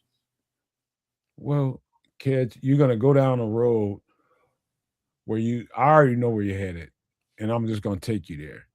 And you feel like edge rusher again it was a need pick, and a lot of Bears fans think they think the same thing as you, and I beg to differ, man.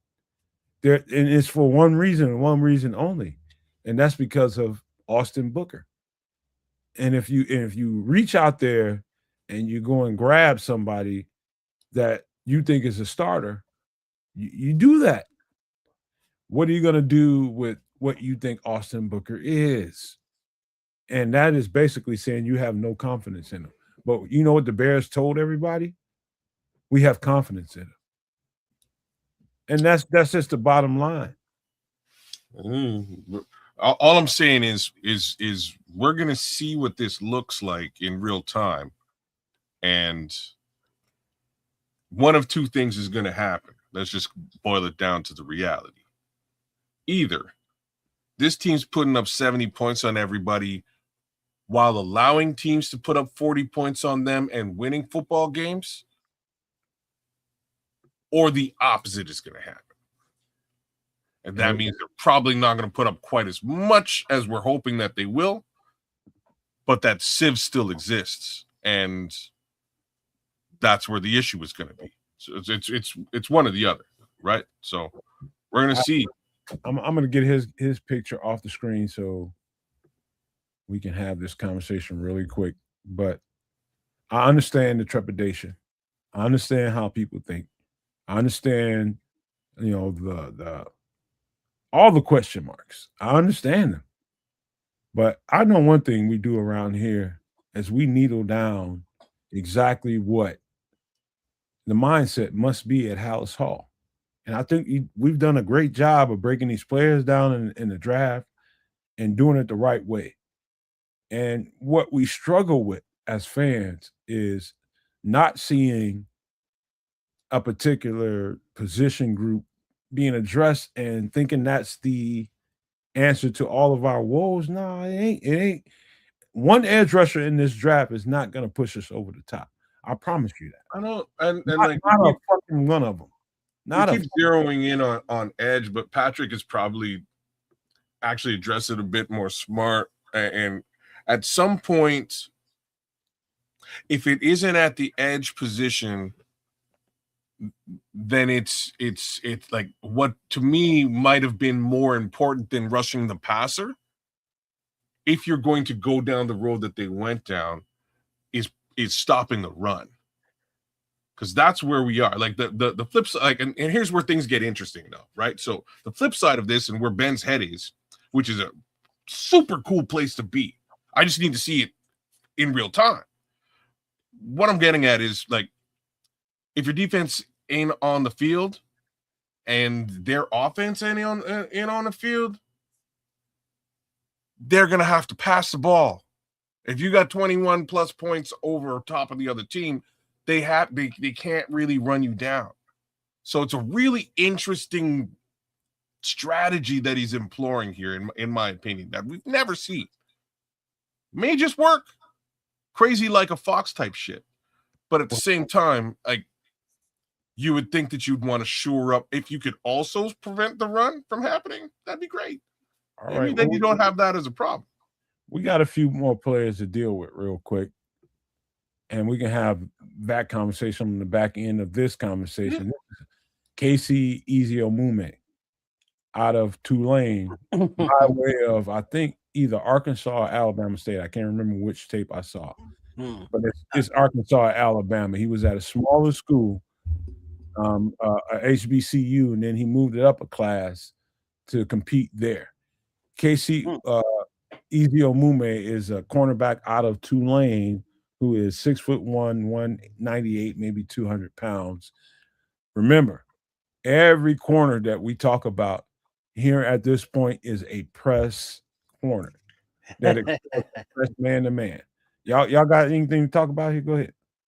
Yeah. When I looked at this kid, I saw both schools, and whatever wide receiver he was lined up on, he was just on them, like the cape on Dracula.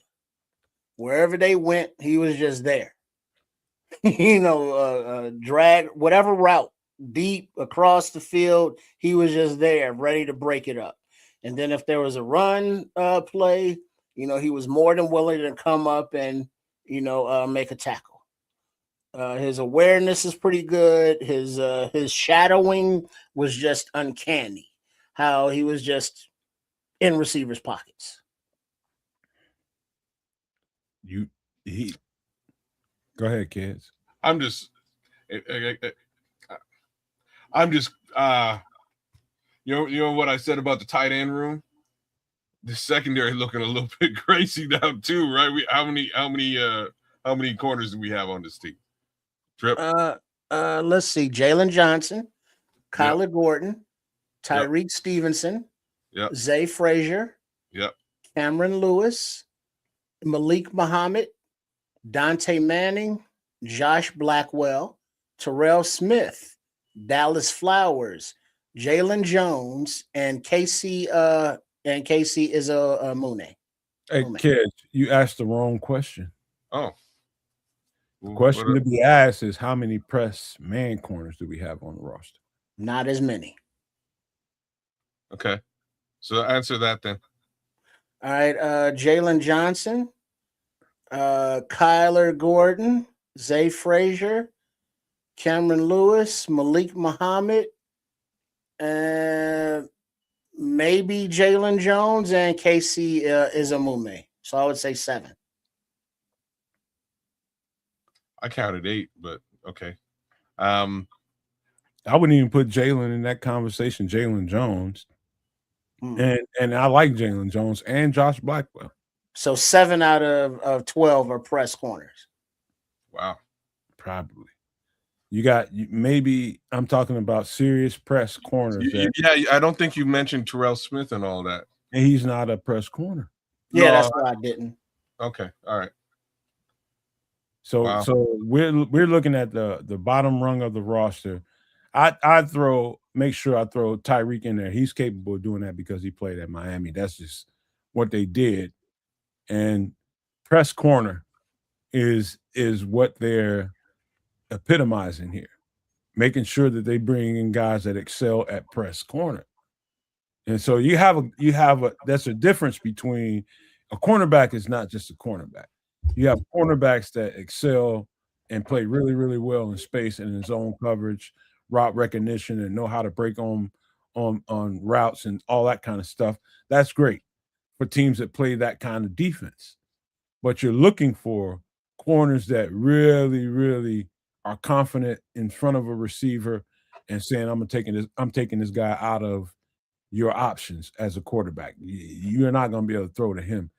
Casey Izamume out of Tulane raised his stock by coming out of the HBCU or whatever small college it was I was looking at and came to Tulane, which ain't the hugest of jumps. He didn't go from HBCU to Georgia or Alabama or one of these teams in the Big Ten. No, he went to Tulane and he excelled.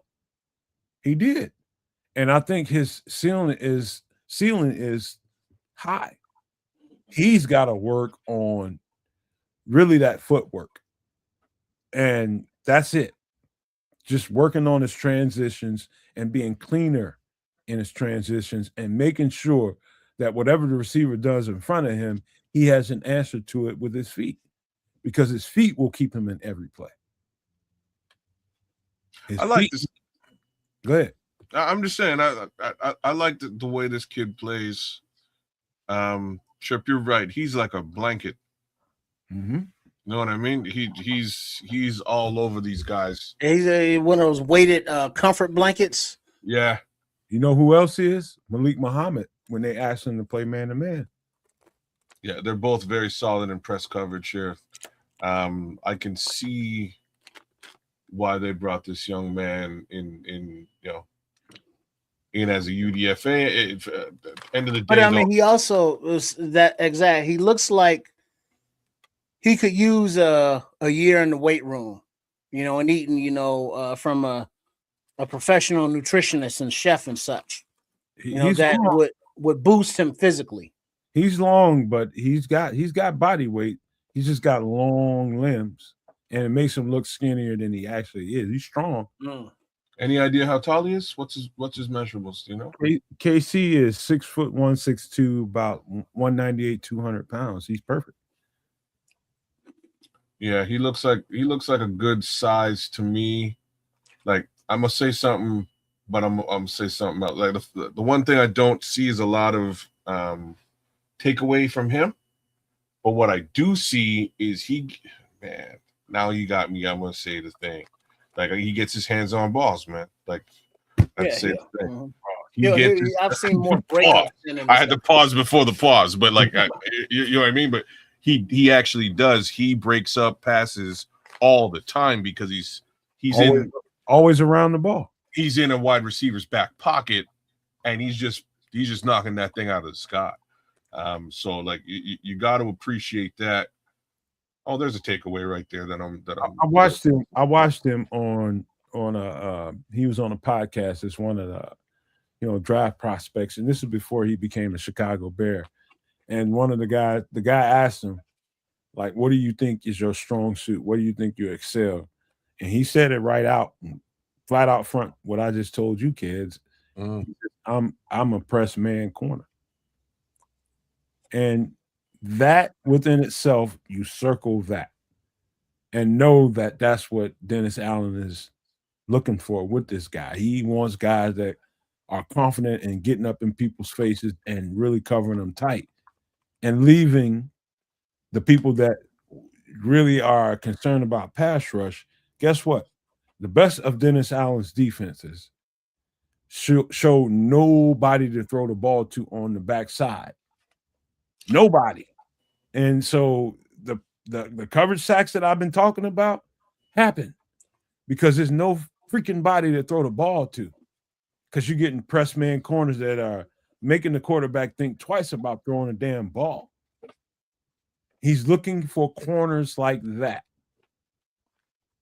Those are the best of his defenses. And I widely regard Dennis Allen as one of the best defensive coordinators in the game of football. He knows. I don't know if I do that, but he just got to let that man assemble his proteges and let them get out there and play. I do respect him as one of the best minds in football, like, with respect to the secondary in football, right? Like, he knows how to utilize the secondary a bit different than most other defensive coordinators, which is kind of interesting. Same token, we ain't seeing a lot of that in Chicago either. We saw, I guess, a little bit with Flus, but even Flus's version of all this is a zone case scenario, not press man. So Dennis Allen is trying to, like, y'all, it's kind of ass backwards from what we're used to. He's trying to make sure that you have nowhere to pass the football to. Kids, understand? Like, that's what he's trying to do. Okay, let me give it to you from another way of looking at it. So you see the defense from the front side out. That's what I'm used. That's how I've watched football my entire life. This is where I'm about to challenge you. And a defensive coordinator that sees the defensive backs and the linebackers as, like, I'm looking at my pressure coming from how you guys do it from this side in. And so turn it around and look at it through that lens. And if there's nobody to throw the ball to, guess what the quarterback is going to do? His eyes going to get a little jittery. He's going to start thinking about moving around. He's looking for some kind of option, and he's not seeing it. And guess who's chasing him? The defensive line, and it doesn't matter who it is. And so when you think about it from that construct, a coordinator that thinks about it from the backside forward instead of the front side backward.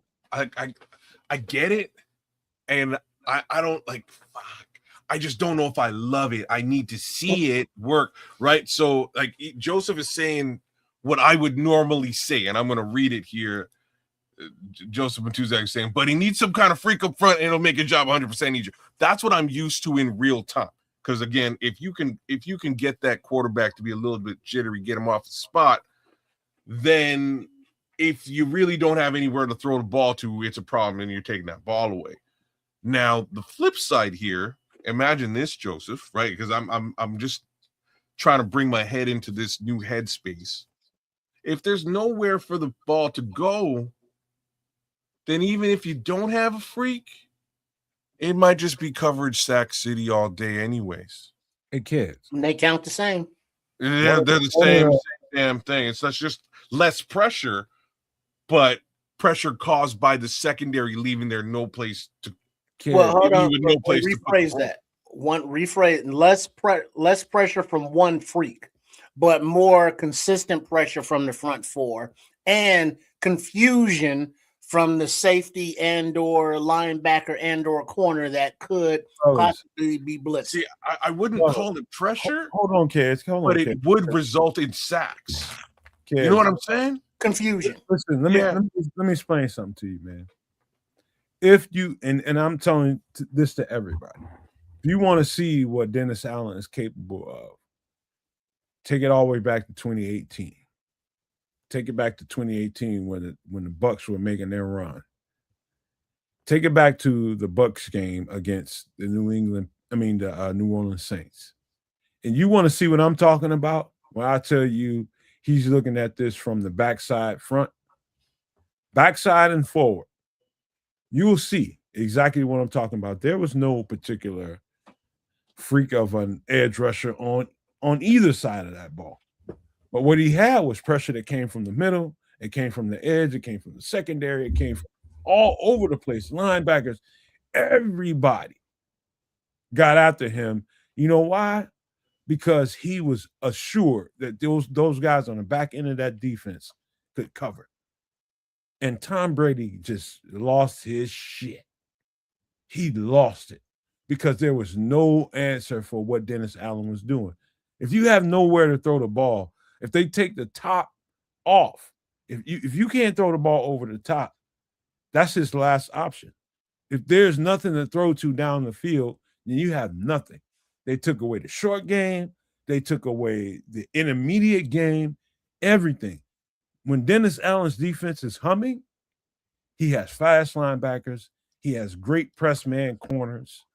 He has a nice-ass freaking slot corner.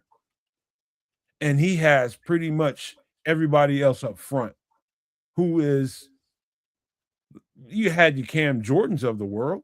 You want to call him a freak? He had him. But everybody else were just guys that were drafted. Best defense in the league that year. Best defense in the league. Go watch that fucking tape. And you'll start understanding what I've been talking about on these shows. Go to 2018, New Orleans Saints, Tampa Bay Bucks. And you watch the sequence of how that played out defensively. And I'm telling you, it's tried, tested, and proven.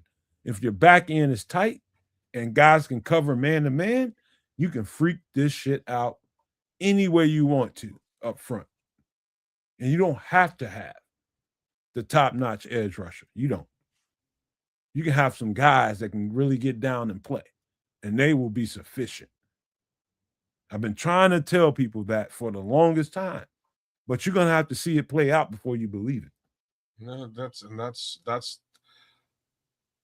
the facts. That is the facts. Because again, you know, having somebody who's really disruptive out there is going to cause quarterbacks to throw, cough up ducks and throw the ball up. And if there's no place for that ball to go, it's going to wind up in the hands of the secondary, and they're taking the ball back. What we're at, like what Dennis Allen is putting into play is quite the opposite of that. And that's an interesting concept that I've never seen. So we're going to find out. We're going to see it in real time here real soon. Everybody sees it from the front to the back, kids, but this is back to the front. Yeah, it is. It is. And it's obvious by the way they've drafted so far.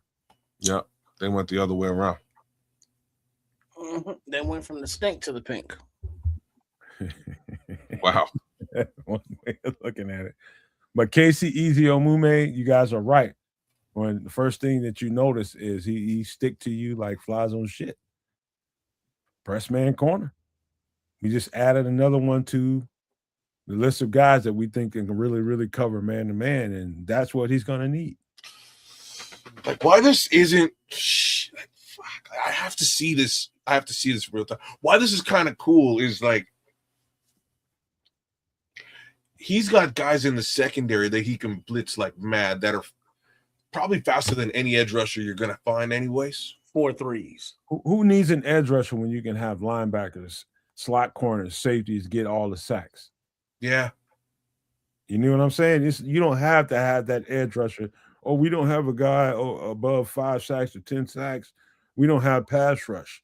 Pass rush comes from all different angles. What do you prefer? One guy with 15 sacks or 4 guys with 6 sacks? Exactly. I don't give a damn. Say that shit. Somebody's getting to the quarterback, and Jared Goff ain't eating us alive. just because he's got time to do so. But this prevents the time. It's a very, like, again, conceptually, it's a very interesting concept. I've never seen this fly in real time on a football field, but it's, it's crazy like a fox shit. It just might work. Kids, think about it this way. Now, you watched the games live like we did, like me and Trips did. If you notice, you didn't really see the slot corner come off the edge and blitz a quarterback until you saw CD Gardner-Johnson come on the team. That's no. They used Kyler when he was healthy. Yeah, but there was some time between. There was a little time. He wasn't confident on the back end to send the slot corner. So you got to be confident in not only your corners and safeties, you got to be confident in your linebackers as well. So that's the thing people don't understand. Like, you got to be comfortable that your linebackers can slide into that space and are quick and fast enough to cover the space that's vacated by the slot corner that's blitzing. He wasn't that confident. And I understand why he called the game the way he called the game. These guys weren't, let's just say TJ, for example, wasn't fast enough to cover those spaces. So he called the game a little more conservative than you would imagine a Dennis Allen doing. And so, again, this is KC Easy-Omume out of Tulane, added to the repertoire of competition for press man corner. Let's see if these other guys like Terrell Smith, guys like that, can really step up to the challenge of playing press man corner and doing it well. I think he's got the size, he's got the length. He can do it, but is he used to it? KC Easy-Omume is. And so that's his he's got to get to KC's level instead of the other way around. All right. So the next guy is Skylar Thomas out of Oregon State. Yes, sir. Go ahead. He's 6'2", 212. Go ahead. And to borrow a phrase from Greg Gabriel, shout out Podfather, shout out Greg, Barroom Network. Skylar Thomas will knock your dick off, kids. He'll put it in the dirt. He will come up on support, even though he plays, let's say, deeper safety. I liked him before you said all that. Well, his coverage is a blanketed kind of thing out there with all that territory to roam and cover. And he has the speed, he has the individual go-getiveness to be on the blitz as well as in coverage and man run support. He's a good football player. He was on a team that had issues, but his talent is obvious. He's wearing that C on his uniform for a reason as well. The desire there, the motivation's there, and the pedigree's there.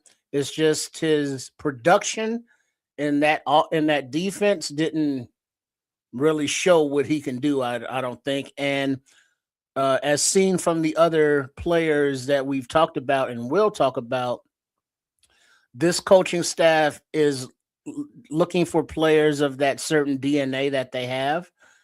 Poles and Dennis Allen or Johnson, offense, defense. But Skylar Thomas is a football-loving, play to the echo or the whistle, physical specimen that I think that these coaches want to develop into a multi-positional kind of, fella. Why do you think this guy didn't get drafted? Because of the depth in the safety room, as well as playing for the Beavers. No matter how much we love the Beavers, the prospects from the Oregon State, team didn't, tickle a lot of procrastinators or the draft consensus board fancies. He looked pretty decent to me, man. He's good in the run game, definitely good. Obviously, he's a safety. He's good in the pass game for sure. Pretty solid, just general FBI. His instincts are, he's got really good football instincts. He looks for, he's looking for the gaps. He shoots the gap with quickness, gets your running back. He will shoot it to come up and get your quarterback if the need be. Pretty solid safety talent, pretty solid safety prospect. Like I say, I'm kind of surprised that, again, I wasn't following the Beavers as much as I love them as well. Anyways, I could wax poetic on Beavers all day long. wax Beavers. In any event, in any event, I mean, the kid's a solid tackler. He actually gets the job done quite well, and it has probably more to do with where he was playing than what he was doing on the field while he's an undrafted free agent. And if you look at the room, you got Kobe Bryant, Dylan Thieneman, Javarius Owens, Elijah Hicks, and Skylar Thomas. Not bad. The thing to pay attention to, if you want to go back and look at Skylar's tape, again, he's 6'2", 6'3". He's a big kid, 212 pounds. He doesn't move like 212 pounds. He moves very fluent. He moves like a 170-pound guy. He's a very fluid mover. That's the first thing that stuck out to me. Was like, how much you say he weighed? 212? Oh, he's big. And moving like a little fox, man. That's just the way he moves is just so instinctual, though. Like, he knows where he needs to be at all times and closes gaps super fast, like faster than his size would dictate, right? But I like I say, I like this player, and I know we needed just a little bit more support in that safety room. So I hope he sticks around. I like what he puts on tape here, man. So I think we got a future backup safety for free. And when you heard me talk about there's some guys that have been on this roster for the last couple of years, it's just there, just leaning around. Not saying they ain't worth nothing, but according to the previous coaches that we had, and you're trying to assimilate the roster and accumulate what you can keep and what you can't keep. There's some guys that ended up on this roster that didn't necessarily fit what the coach wanted to do, but they had to roll with him. And there's a couple guys that were on that roster shouldn't have been there. I think he has one of the stronger, Skylar Thomas has one of the stronger cases to make this roster one way or the other, because he's more like what Dennis Allen is looking for. Now, when you're looking at safeties, if you want to think about their value, especially as a UDFA, think about how well he played when he's a lone high safety, when he's up top by himself, not in a 2 high, but he's in a 1 high. Think about how well he navigated that course. Not only that, and when they slide him into the box, and he has to play more close comfort kind of football and get in there and tackle and make plays in the short area, he's equally talented in either one of those roles. Versatile. Yes. Yeah.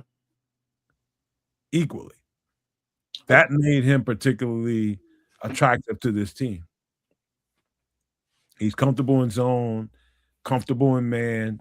He has no problem with getting on tight ends, getting on, running backs. It doesn't matter who he has to cover. He steps up to the challenge and accepts that role.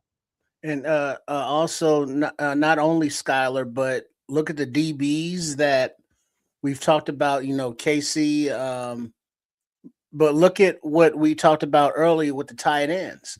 As more offenses and other teams are going 12 and 13 personnel, we're going to need those versatile defenders, that can cover bigger guys and that have the speed that can do that.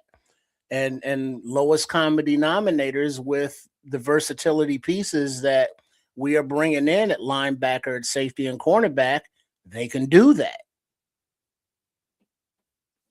This is probably one of the better pickups in the UDFA class. I ain't gonna say probably, he is. One of the tapes that I was more confident about him making the team.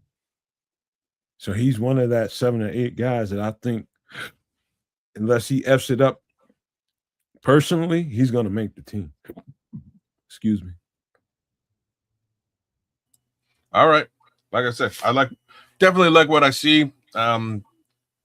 Decent measurables, high football intelligence, man. Really knows where the hell he needs to be at almost all times on the field, and that's key when we're talking about the safety position. So this is one of those guys that I do hope sticks around and becomes a sound addition to that safety room. Let's see. True Pilgrim, he will make the team, in his opinion. So. AC Adam, this UDFA class is solid, no doubt. Power polls compels you. Hey, man. Kids asked why didn't he get drafted? And it goes back to my eternal argument of there's not enough players drafted. And they have to forever deal with the fact that they were UDFA and they got to fight their way into relevance. And that's unfair to me, man. But that's me. That's me. And life is unfair, as they would say, unfortunately. Easy peasy to say. Let's talk about this guy. Let's go receiver. I thought we did that already. No, this is a different one, kids. I know I'm teasing. I'm being kids. Go ahead, Trish, if you got something. Amari Kelly, wide receiver, out of Michigan State. No matter to give you all the particulars, but just looking at him, he was another one of their go-to. Well, he was their go-to guy in big situations when they needed a first down. You know, he was the guy that they fed. He ran all of the routes of the tree. He doesn't have that track star 4.2 speed, but he plays fast. He has that toughness. He plays special teams. You know, he'll return on that ass. And he did something else that we saw Squirrel do, as well as Xavier Thomas. I saw a highlight where, you know, they threw it out to him on a screen and he did halfback pass, kids. So, you know, Ben Johnson sees that. He sees the football IQ. He sees the toughness. He sees the love of football, the relentlessness, the athleticism, and you come up with a UDFA of Amari Kelly, who has the runway to compete. You know, he may end up on the practice squad, but he's definitely somebody who, if he made the roster, he would contribute in some form or fashion because he is a football player. What do you think, man? Are you passing it to me? Sometimes I do that, yeah. Number one, who just said that? AC Adam just hit it right, Dex, just smack on the head. When you get through with the composite for Omari Kelly, who is, to be sure, he is 6 foot 188. So give him 6 foot 190. Not as small as I thought he was while I was watching him play. He looks a little smaller when you're watching him play, but holy crap, when they need a play to happen, they need a first down, they need anything, number one is going to get the target. He is a playmaker. He's not a specific slot receiver. He's not that. He's an X or Z, in my opinion. That's going to have to. He's going to be kind of Luther Burden's push. Okay. If you want to ask me what he is. And when we're talking about depth and they're just trying to add to the depth and competition of the roster, he's there to push Luther Burden. That makes sense to you all. He's there to push Luther Burden. Whatever plays that Luther is going to be running during camp, whatever plays he has to execute, they'll ask Omari Kelly out of Michigan State to do the same thing. Go out there and run Luther's plays. Is he the same player as Luther? Nah. But he can make plays. He can make plays. And he made them in abundance at a Michigan State. He's a playmaker, bro. There's nothing really bad you can say about him except his long speed. His long speed ain't top notch. But his in-game speed is everything you want. Who does he remind you of? Luther Burden. Mm-hmm. That's who you say? Yeah. Who does Luther Burden remind you of? A lot of people. A lot of people. Yeah. I'm looking for the person you said the first time that you saw Luther Burden. You made a very specific comp because that's who he reminds. Yeah. DJ. Yeah. Ding ding ding ding ding ding. That's who he reminds me of. He reminds me of DJ Moore. That's what I see when I watch this tape. He looks like a running back once he gets the ball in his hands. You got it. Looks like a running back when he gets the ball in his hands. He is smooth, right? Smooth. He's not, just like Nomad was saying, he's not fast. You know what I mean? He's not 4.228 type fast. He's smooth. He's a playmaker. Crisp routes. You're bang on, man. He's the guy that gets put on the field when Luther Burden goes down. Worst come to worst. I was kind of laughing to myself, going like, "How?" Anyways, so he went to Michigan and Boston College. Is that right? Yeah. I was like, how did Ryan Poles find the Boston College receiver this time around?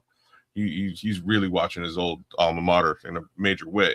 But regardless, I actually like this kid too, man. This kid is an interesting look because you never know when your wide receiver goes down. You're gonna have to have. So right now, the one thing I guess we have that too. So I guess right now we've got a backup in place for all three of our sort of wide receiver archetypes. Yeah. Right. So your DJ Moore / Luther Burden / Omari Kelly. You have your Xavier Thomas / your Squirrel. I'll read it off to you kids. Mm-hmm. You got Rome Odunze, Jade Walker, Maurice Alexander. And there you go. Luther Burden, JP Richardson, Omari Kelly, Khalif Raymond, Xavier Thomas, Squirrel White. It's crystallizing on you guys that we really drafted for depth and competition, and which is to me more valuable than drafting for, let's say, a need where you have to stick a rookie into a grown man's game and expect him to produce and give you the kind of output that you're looking for. When you draft for depth, you're basically, again, you're muscling up from the bottom and pushing the people at the top to be better. You whatever you liked about one of these starters' attributes, you have these starters' attributes beneath them. And don't be afraid of the word depth, because we think of, well, not we, but a lot of people think of depth as not starters, not people that are going to contribute, unless some guy goes down, whereas I'm looking at a lot of these depth pieces that we're talking about, and they are starters in a year or two, because guess what? They have to be developed. And when we say, oh shit, when did we get that guy? Oh yeah, he was a UDFA last year. He's been on the practice squad for 2 years, and now we see them contribute on the field. It's like, oh, they weren't play one, day one starters, but they developed under this staff, and now they are starters. So depth, is not a bad thing. It is a very necessary thing, a necessity, if you will. Very much so, Trips. Great way of putting that. I mean, it's just what you got to have.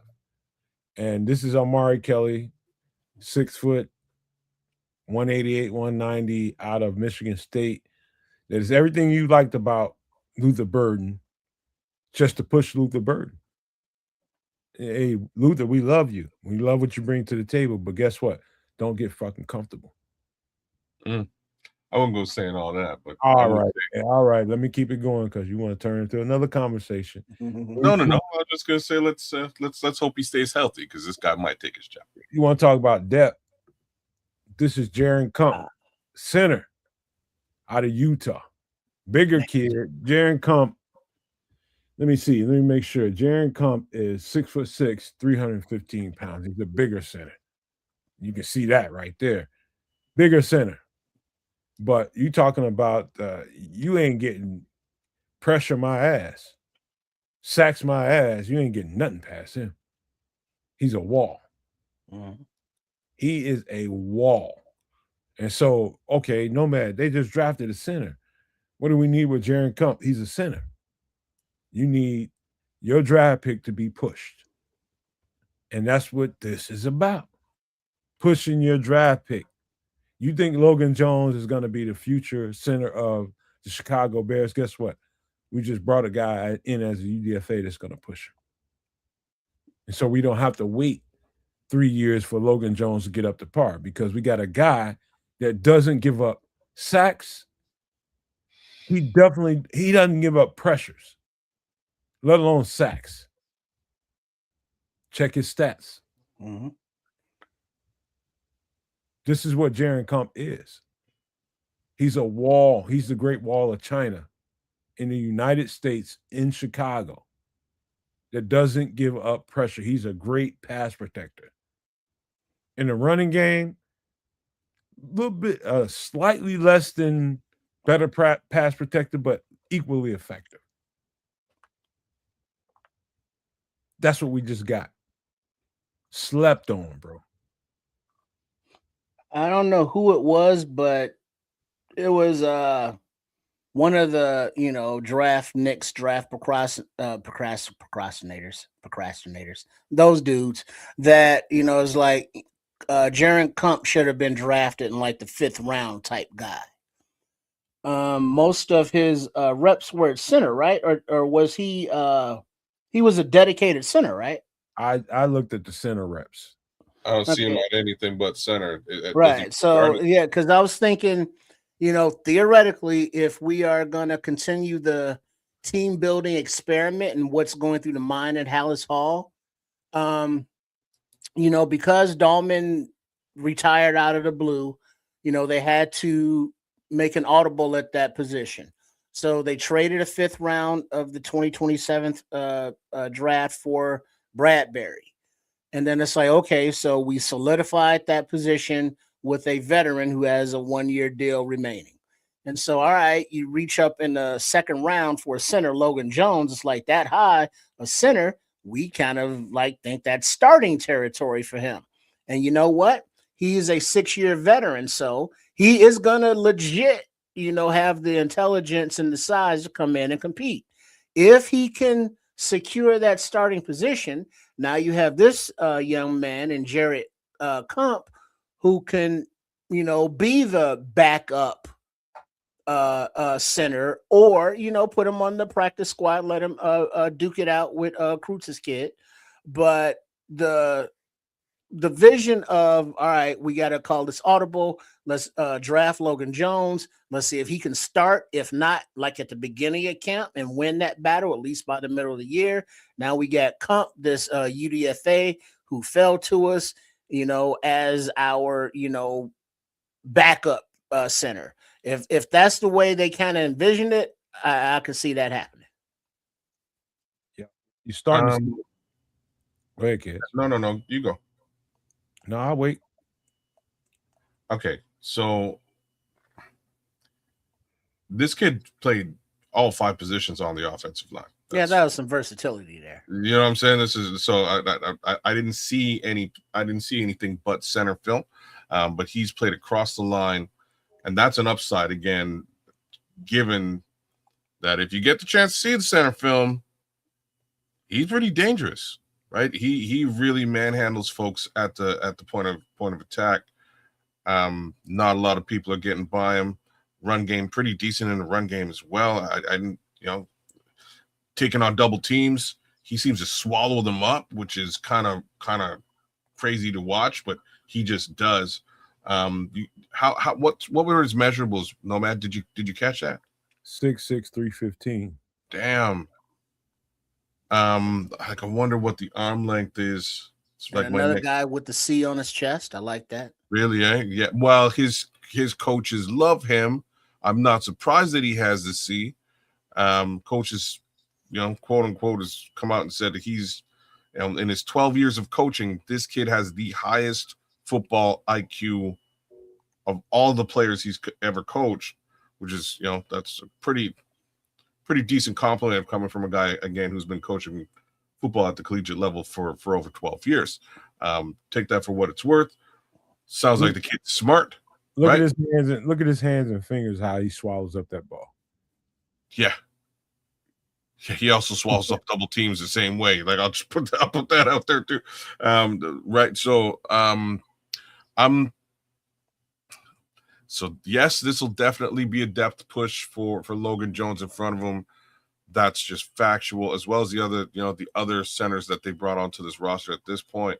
But I like this kid. I like what he's bringing to the table. I do have to stress, though, I think that he's bringing in intelligence. I think he knows football, and I think he's going to catch on real fast to what Ben Johnson's trying to do. So I say this, you guys. One is now you're starting to understand why they left so many roster spots open. Starting to understand that now, and knowing that they felt that there was a lot of value in the UDFA market, and it's just about, can we get these guys to commit to being a Chicago Bear? How do we get those guys to commit to that? And think about a Jaron Kump that could have went and signed with anybody and really pushed somebody to be a starter somewhere.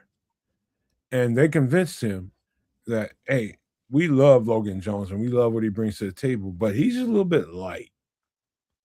He's a little bit light. He's about 300 pounds or beneath that. We need to have somebody that has a particular size and strength to be able to be a center. And I don't think any of the reps that you saw him at guard, that's a given. He's going to get moved over and he's going to play some guard in this camp. He's going to have to do that, and I think he'll be fine because of his measurables. The center reps are where you get why the Bears have drafted. They drafted basically clockwise to Logan Jones. Got a bigger, stronger center to push a center that is less than that. And I think that's where we are here with this Bears draft. They're thinking a little bit ahead of what most fans are really even paying attention to. This guy is gonna challenge Logan Jones, man. He's gonna challenge him. And if looking at challenging, Logan Jones, Bradbury's, let's say, a 1-year guy, so he's your emergency kind of backup. But the aforementioned Joe Tooney at left guard, behind him you get 1-year guy Jordan McFadden, and the yet unproven Karan Amagaji. That's it. And then behind Jonah Jackson on the right side, Luke Newman, Kyle Hergel, and then Caden Barnett. So Kump has the opportunity to be the, let's say, backup center and the number 1 option at left guard, backup number 2 option at right guard and swing tackle, because he has versatility, as well as what he can develop into in the future as a starter. Yeah, I'm listening. I'm looking at the comments in there, Trips. You're right, man. It's you start thinking about across the offensive line, you start thinking about guard and where he can find more snaps. And guard is definitely he's going to definitely get pushed there. He's going to definitely get pushed there. And who was that said it? Smitty. Good call. He could be Joe Tooney's replacement. He's definitely got the measurables, the size, the strength, the length to play some Joe Tooney type of role. You're talking about a perfect time to bring in a guard or a center that can play roles like Joe Tooney does. This is a perfect time to do it. So long as you have Joe Tooney on the roster, perfect time to bring in a tweener. Perfect time. And so 6'6", 315 pounds, minus about 10 pounds, you're looking at Joe Tooney. Point blank, period. And so Jaron Kump out of Utah, 6'6", 315 pounds, is a great prospect. Even though I've seen all reps at center, man, the guy is hell in pass pro. You just don't beat him. You just don't. He had literally 0 sacks, 0 pressures this year. He had 3 sacks he gave up last year, I believe. And I don't totally attribute that to him. This is a great pass protector. Solid run game blocker. Wow, what a great pickup. Wow. I think this guy is another guy that has a strong chance of having some stability here in Chicago at some position or another, whether it's center or guard. I think he can find his way on this roster. Great prospect, man. Let's get to another guy. And I'm gonna sound a little bit negative at first because this is Mason Murphy, who is 6'5", 320 pounds. He's another guy that I think lacked the foot quickness to mirror guys at tackle. And since he's since he's here at the tackle, let's talk about his tackle reps. Because I didn't see any other reps other than tackle. I'm gonna make the case for him to slide inside or either lose weight, which I think Mason Murphy has to do because he had a problem mirroring the smaller, quicker edge rushers. He really did. And that's the downside to him, is if they can bring him into this draft class and get him to the weight that they think he should play at, I think he'd be a much better tackle prospect. And that doesn't even mean that he'd make the team. That doesn't mean that at all. But if he has a chance, he has to get his weight down so that he can mirror quicker guys and smaller guys. He has to, because his tape really showed his flaws at tackle. He just could not block smaller, quicker guys that can get under him. And that's because he couldn't mirror them. To mirror those guys, you have to have quicker feet to be able to get in front of them and keep your body in front of them. He didn't have that. And I think whatever Auburn was doing, they required him to be a little bit bigger. In this system in Chicago, he's going to have to drop like 10 pounds. If he wants to have any chance at making the team, he's going to have to come in this camp at about 310 pounds at the minimum. Now, did you see anything other than right tackle reps? No. So, just positionally, who is on the roster? Darnell Wright, Theo Swing, Joshua Miles, and then Murphy. So, just from, I don't want to call him limited, but not the lack of positional versatility, being kind of pigeonholed there at the right tackle. Smitty Q saying he's capable and smart. Mold him into what you want. Exactly. So you put him on the practice squad and you just let him mold, maybe learn how to swing a little bit or whatever. But, it seems like a future in development kind of prospect right here. I think, and the only reason Smitty I say and Joseph, why I say drop some weight. If you drop a little bit of weight, your feet are gonna become a little bit quicker. You can shuffle a little bit faster because you're not carrying extra weight. Drop about 10 pounds and you can slide and get in front of anybody. But at the weight he's at, I'm just assuming that that's the reason why he couldn't mirror where he needs to, and guys got around him, guys got under him. underneath him, any kind of way to the quarterback. He just couldn't get to their second move because he lacked the foot quickness. And if you want to blame, you want to say, oh, he needs footwork, work. Yeah, he does. He needs that simultaneously to dropping some weight. He does. But what I see on tape is kind of scary. If he doesn't lose weight, he has no chance to make this team. Losing weight is going to give him an opportunity to be able to mirror on some of the guys that are going to be rushing. Luckily for him, in this camp, most of the edge rushers that we have on the team are heavyweight guys. And he handled bigger guys a whole lot better than he did the smaller, quicker guys. He could anchor against them guys. That's probably why Mason Murphy signed with his team, is because he knew that the Bears had bigger, stronger guys that he felt more comfortable, that didn't have that quickness and all that comes with some of these smaller edge rushers. He can put on some good tape here in Chicago with defending against those guys. Put him against a whole bunch of 3-4 defenses that have smaller, quicker guys. He has no chance in hell. Not at that weight. Nope. He cannot be a professional football player blocking those guys at that weight. He can't. This is probably about as negative as you probably heard me talk about a prospect, ain't it, Trip?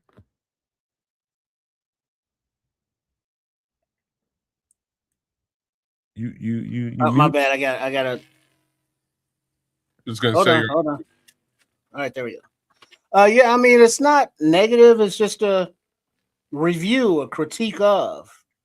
It's not about glazing a kid just because the team signed him or picked him up. It's just what do you see? And it's like, well, this kid needs work in this with his footwork, with mirroring, with XYZ, and that's not a criticism. It's just a critique. Two different things. What do you think, kids? You the only one that ain't had nothing to say. I couldn't find any tape on this guy. That's because you got to go to Auburn offense versus whoever. I tried to tell you that about 7 shows ago. Sometimes you ain't going to find individual highlights on certain players. You got to go to their offense and see how he fares against whatever defense they were playing against. That's just one of the few guys that I've had to get deep on. Do a little talking. I got to pay a water bill. But yeah, didn't get the chance to really take a look at this guy, unfortunately. It's one of the few. Ooh, big up to everybody tuning in. Yeah, sorry, that was you got the personal vibrator here going. You're doing what now? Personal vibrator. Oh, okay. And it's heated and it's got the cold. So you turn that side for cold, turn that side for heated. And it's got and it's like, yeah. Okay. Yeah. Get your mind out of the gutter, Sorry. Heard vibrator and I thought. Yeah, it's good to work stuff out when you're stiff or loose or dry. She said all of those things. Yeah, no, didn't get the chance to look at this guy, man. It's unfortunate with Mason Murphy. We can always use help on that offensive line, and it looks like in this UDFA class, they went pretty deep into the offensive line because I'm pretty sure we're going to be looking at a Josh Kreutz here soon, but he wasn't. He just was a minicamp invite. He wasn't a UDFA. Invite. Yeah, he wasn't a UDFA. Damn. All must be pissed. Well, what can you do? I think he just appreciated them bringing him in. Well, you have to at that point, right? At least showing a little bit of love, giving the kid some level of opportunity. But they did looks like they've tripled down at the position of need. So in that respect, I think we're all right. Yeah, played right tackle at Auburn. Leo Factor. Yeah, let me put this in perspective. I see them being attracted to him because of traits. Mason Murphy has traits that, we're talking about competition from all levels, and we're talking about every position. Mason Murphy is there to push the right tackles on the Chicago Bears, and that includes Darnell Wright. And if Darnell Wright is looking at him as competition, he's got let's just say Darnell Wright carries his weight a whole lot better than Mason Murphy does.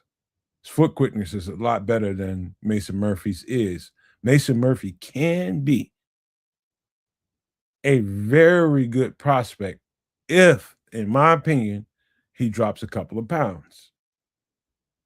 I think we're talking about a different Mason Murphy, a different one. So we've gotten at least 3 players that we've talked about tonight that I think that needs to lose weight to really give good competition to the guys on the roster in Chicago, and he's one of them. I think his foot quickness was just way suspect when they left him out on the island to block whoever.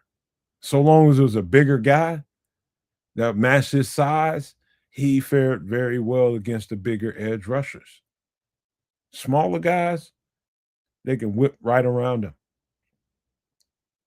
And so that's what we're dealing with Mason Murphy out of Auburn, 6'6", 315 pounds. Nope, let me make sure I'm right about that.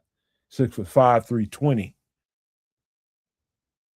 So I think he's got an uphill battle, but I think if he comes into camp, mini camp, in shape, he gives himself a chance to get to the next level, which is training camp. Let's get to the last guy. One of the guys I'm more high on. This is Jaden Loving out of Wake Forest. Trips, you sound like you had something to say about this guy. Oh, yeah. Jaden is 6'2", 317 pounds. I think this is your new Big Bill. Yeah. Yeah, he's somebody mentioned earlier in the chat comments there that who's the plug, who's the run stuffer, who's the guy that's going to be eating double teams, that can fire off the ball. And now we introduce you to Jaden Loving. He has the get off, he has the relentlessness to be good at football. It plays high motor, plays to the echo of the whistle once again. He has the toughness, and he is definitely a rotational piece. Because of looking at the defensive line and being that big dollar bill was gone, and Chris Williams is gone, and Jonathan Ford was gone. That was the beef of the line. Where everybody else is a little lighter in the ass. This is your 300 plus pounder in the middle of the line that can get off, with the snap and eat double teams and get after the quarterback if left to his own devices, one-on-one, if you will. So the pressure is there. I mean, he's obviously not a defensive end. But he's gonna stuff the middle on the run, and if they pass on it, he's gonna force the pocket from the center into the quarterback's lap. About you, kids? That's what I see. What I like about this particular prospect is his ability to block shed. He sheds blocks with the greatest of ease, gets right into the gap, and becomes a problem in both the run game and the pass game. That's what I'm seeing from this particular prospect. Clearly, he's massive, so he's going to plug those gaps and make sure that running back's day isn't quite as awesome as it could be, but he's holding back defenders with one hand, taking on double teams. He's your Big Bill part, 2.0, just maybe not quite as strong as Big Bill, but give him a little while. I'm sure he'll get there. How What many does Joseph say? He plays like the quarterback took his mama's cheeseburger. It's something like that, right? I like him. how many times have you guys heard me speak to the difficulty of watching big dudes that play in the middle that are two gapping versus what we do, and that's getting vertical, getting up the field? How many times have you guys heard me say that? Because sometimes I feel like I'm repeating myself a little too much, and it's like I somebody needs to tell me. Have you said that too many times, Nomad? Yeah, you I said it feel too many times. I'm messing with you. Obviously, you ran. But watching this guy on film, you're gonna watch him, and people are gonna be like, "Okay, why is he not getting up the field? Why is he so slow? This or that?" And not really understand what they're looking at. They won't unless you constantly repeat yourself and tell them that you're going to be bored watching Jaden Loving's tape because he's protecting two gaps. That's what he's doing. He's not trying to get up the field. And so the to endure his tape, you have to be patient. And so he's another guy that was on the list to be talked about, but we just never got to him. His tape was so effing boring. I ain't gonna lie to you.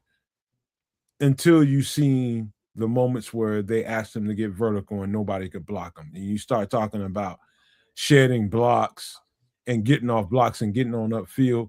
You can't mess with him one-on-one. You better have two people blocking. Because when they say, "Hey, all we need you to do is get vertical and make a play, just get in the backfield, present yourself in the back," there's nobody that's going to stop him.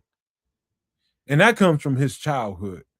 Again, my scouting let me know that, because he grew up in a family full of brothers, and everybody, they fighting, they're getting into it with each other. Everything is a competition.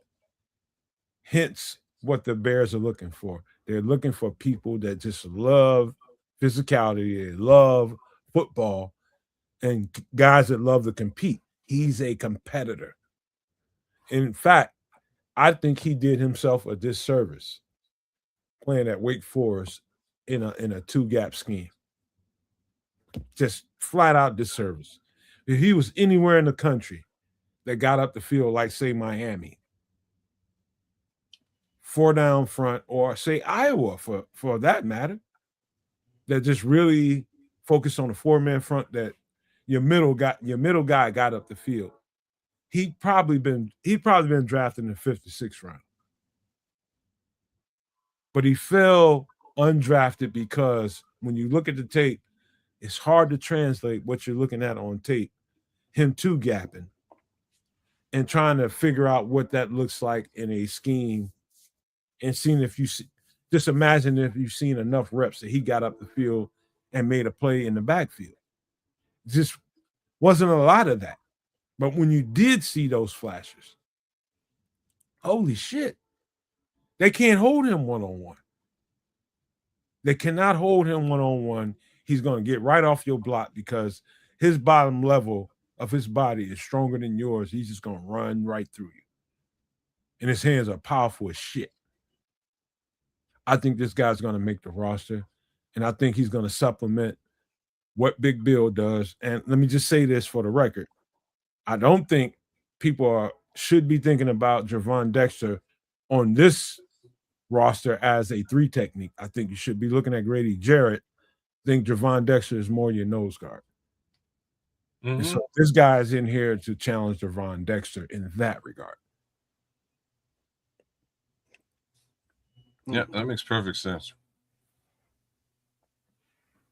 Bring this guy in as a nose. Serve up Javon as well as a nose. I like what he does in a 2-gap scheme, though. Like I do have to say that he holds both gaps, and he gets in, in a running back's way, 90% of the time. So I'm liking what I see with this guy. We'll have to see what he looks like in a 4-3. It's a little bit different from what you're describing, and I understand it. We'll see how vertical he can get. But he's a big boy. what I have seen is him push a center and or guard a fair amount back and just use power. Two other big boys. Yeah, man. So I don't mind him. I like Jaden Loving. He'll be an interesting prospect to actually watch in action. But again, considering we lost some of our larger contingent, he's a welcome prospect to wind up. Wait, he says 325? No, he's 317. Well, wouldn't he be pushing as one of the largest defensive linemen on this team? I would have to say so. Now, yeah. Yeah, because Austin Booker, Neville Gallimore, Grady Jarrett, Montez Sweat, Contavious Street, Vandenberg, James Lynch, Daniel Hardy, Jeremiah Martin, Javon Dexter, Jonathan Garvin, Jamri Chroma, Deo Odingbo, Shamar Turner. Yeah, Jaden Loving is the fire plug of the defense, looks like. So his pathway to make the team, seems like a lot laid out in front of him because of his unique abilities and physicality for the position that we ain't got on the team right now at all. The guy plays beneath his pads kind of on a different level. Like, one of the things that people are going to start noticing here soon, if they haven't yet, is Dennis Allen is looking for guys 6'3". 6'3" is probably too high for him. Beneath 6'3", low to the ground, big bottom, strong base, and they can get under offensive linemen. And that helps his defense really get up the field a whole lot better. And so, to me, he's the epitome of everything I've ever seen in a Dennis Allen defensive lineman that plays in the middle. He's right there at that 315 range. That's strong enough to really hold the middle. And if you have to ask him to run over there and play some 3 technique, he can do it. So he got guaranteed money. Pay attention to that. And so when you start thinking about who is going to challenge Javon Dexter, look no further than Jaden Loving. Man, from what we've seen, I mean, obviously, Javon is a professional, for a few years, but from the skill set of being able to take on the double teams, being able to split them, being able to, do all the things that Nomad and we've all talked about Loving doing compared to, Dexter going into a contract year. We can see the vision here. And like I say again, I'll reiterate, the pathway for Loving to make this 53-man roster and make that defensive line rotation is probability high. Yikes. Very high. Go ahead, kid. No, I'm just saying that makes for it probably makes for a good thing, actually. Any way you can push Javon at this point is a good thing. but lowest common denominator. Out of all the positions discussed, name one position where guys aren't pushing, guys in that room. This is why I was trying to convey the fact that I think they drafted for depth to everybody so that they see the draft in that regard instead of in this whole other realm that everybody's talking about on these podcasts.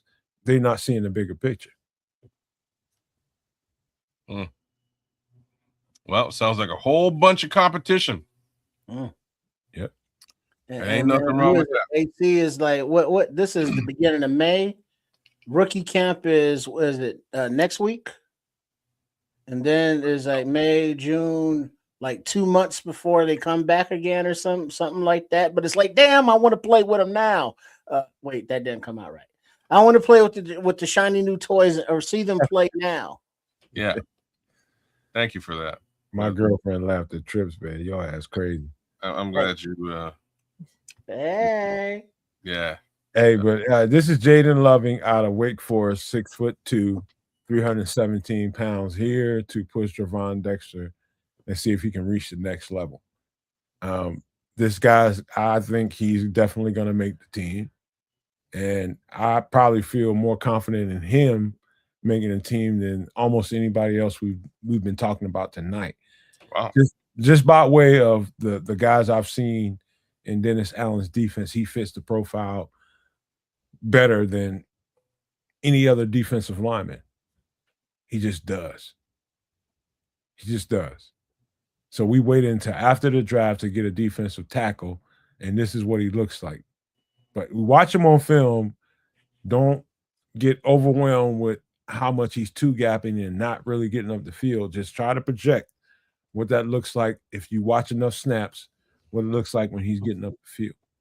Well, that's the thing, though. If you look at all of the players drafted, the UDFAs, I don't think any of them are, well, other than I would say Logan Jones, are totally developed as players. And, he still has more to learn himself.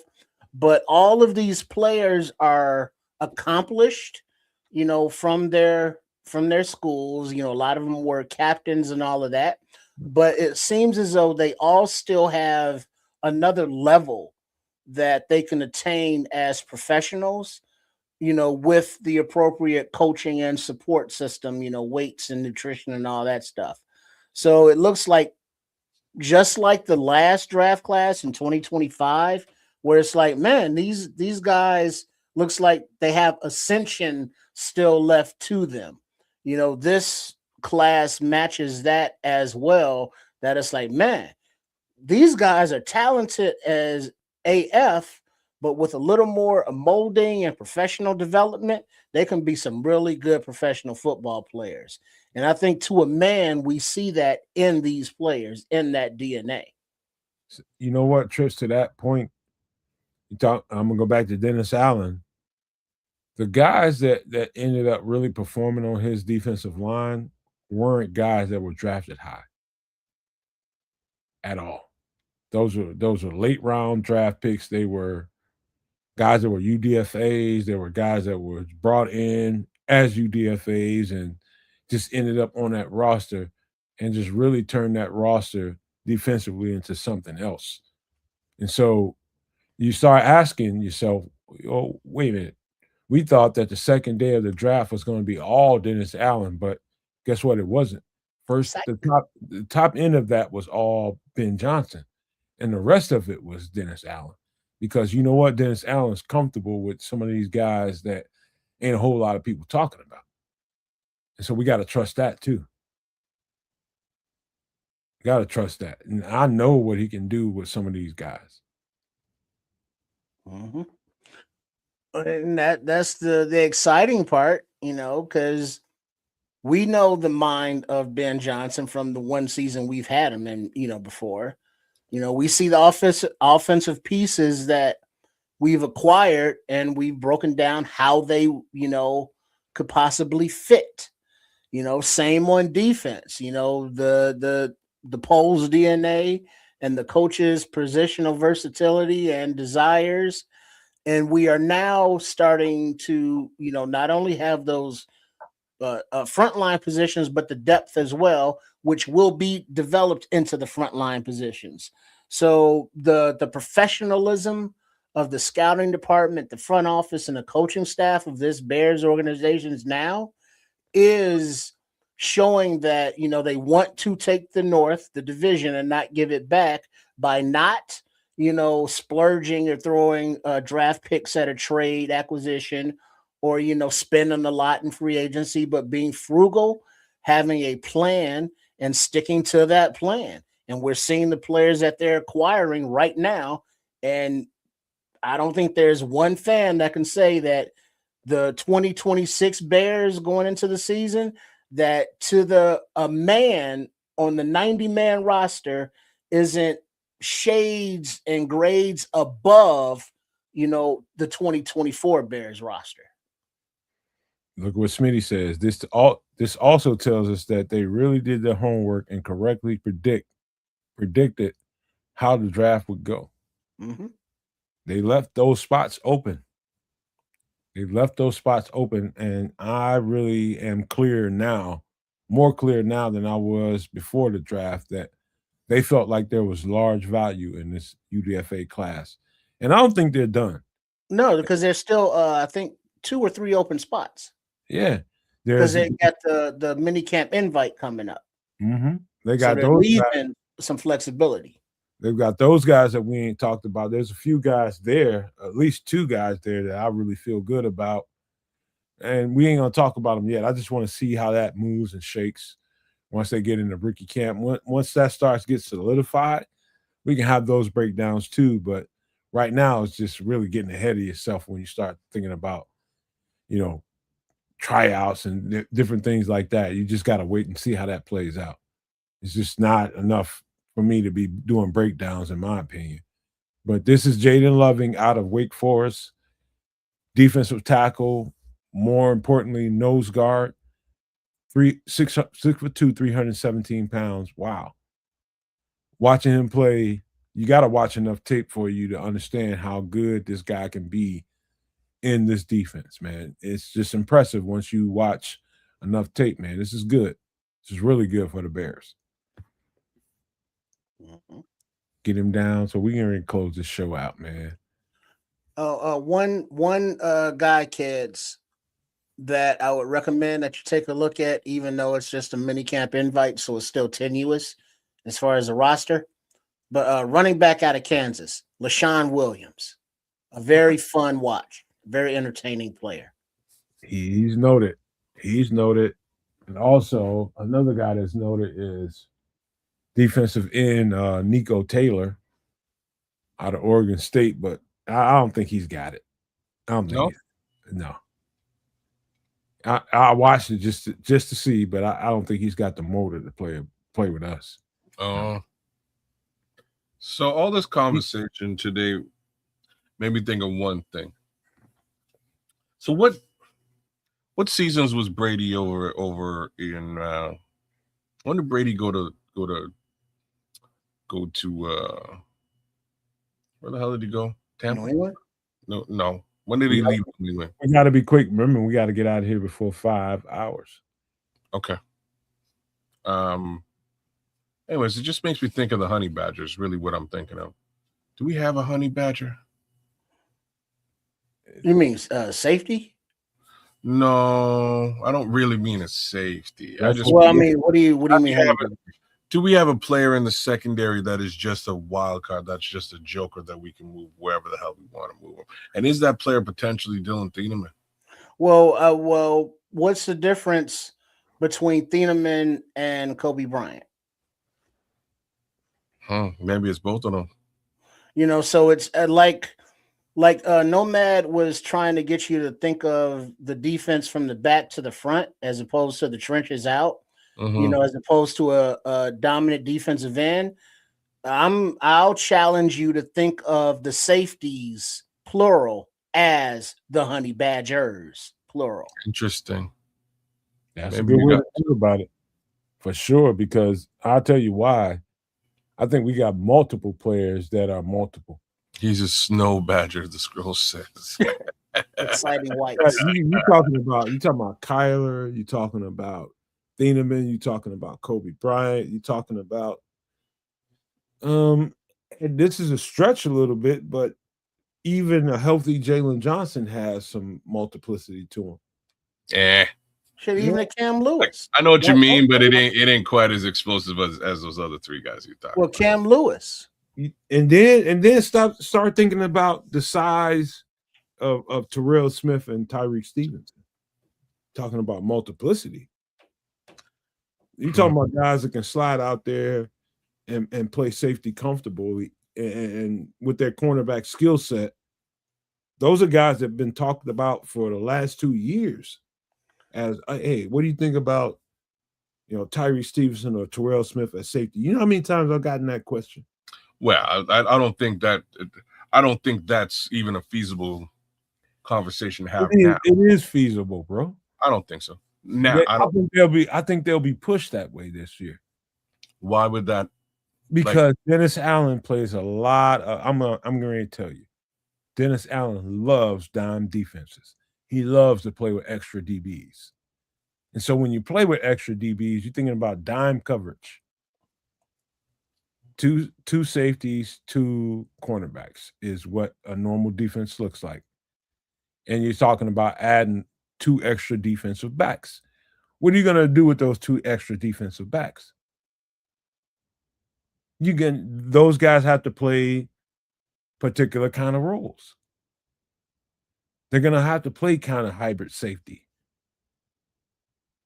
Yeah, he loves dime defenses, man. He loves cover 3. He loves man-to-man. And all that stuff, to me, translates to you better have some dynamic cornerback and safety play. If you got bigger guys, that's better. Interesting. But then also you got the speed in the linebacker room in DeMarco Jackson, Devin Bush, maybe even a Dominique Hampton that they can flex into like a strong safety-ish, type role,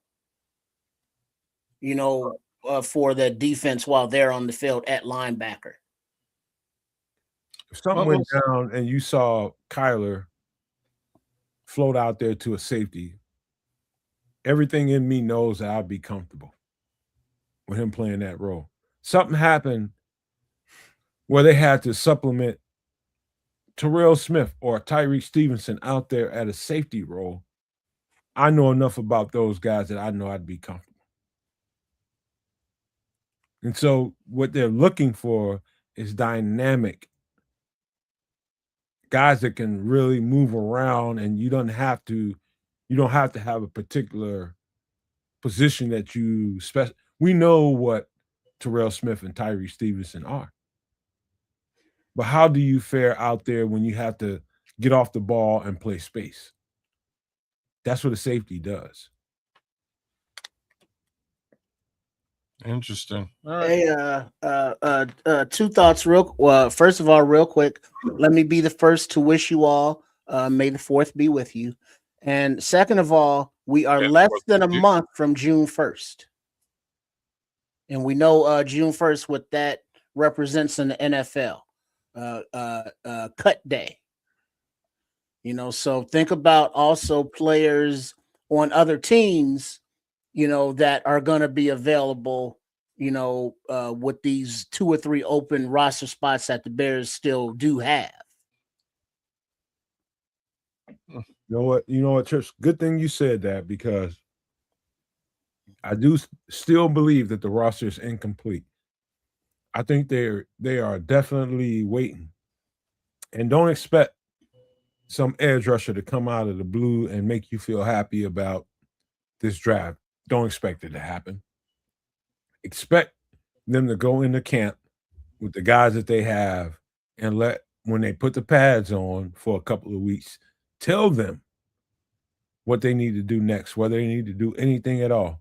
When they put the pads on in camp, if they're not satisfied, quite frankly, they can do a whole lot of things. And I think they set themselves up to do that. Right now, they're going to go into camp with what they have and let camp dictate with pads on what we have and what we need to do moving forward. And I would just tell everybody, stop paying attention to what everybody's talking about, trades, and you need to get this player or that player. No, they're going to go into camp and see exactly what they got. Well, fact of the matter is, in all of that, they don't really have the financials set up to do any of those things. Not right now. It's not even I don't know. It is a conversation people are having. It's just not a feasible conversation to be had. So unless you hear that they've gone ahead and restructured a bunch of players, now that the draft is come and gone, and these players, these UDFAs as well, have made it onto this version of the squad before they cut down, you're just waiting for that message. If that message comes out, then you can speculate maybe they're making some kind of a roster move. But Nomad's bang on. I don't see them doing anything. Like, I'm gonna say, like, edge rusher pipe dreams are might as well be flushed down the toilet at this point. Just gonna put that out there. They are literally pipe dreams. Like if you specialize in smoking meth and all that kind of stuff, and you just get a kick out of some of the thoughts that people have, and they just know that you one of those people that sit around thinking about who they can trade for, who they can pick up. That's just strictly smoke and mirrors, man. Well, to make matters worse, right? So they lost Akeem to the Chargers, and then let the Dame Tucker find his way to the Chargers as well as a UDFA, right? So it's just like I don't really think they're really looking for an edge at all. I don't think they're looking for one. Somebody needs to slap them and show them that like you need one before they. That's what I'm talking about right here. True Pilgrim talking about why not sign Joey Bosa for cheap? Well, that goes Jadeveon Clowney, Joey Bosa, any and all of the veteran defensive ends that are still in free agency.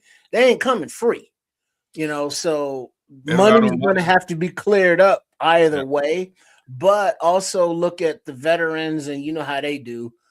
Camp starts like August or whatever the date camp starts, they'll sign like the week before. And then they'll spend all camp ramping up, because they're veterans. They ain't trying to go through camp.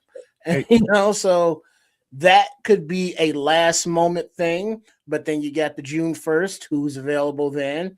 Then you're going to have the, camp cuts from other teams. What players are going to shake loose that maybe this staff has their eye on, or maybe that their staff is like, oh shit, that player's available. He's going to make, our team better, bring them in, so these opportunities are still here. Which ones are more feasible? Who the hell knows?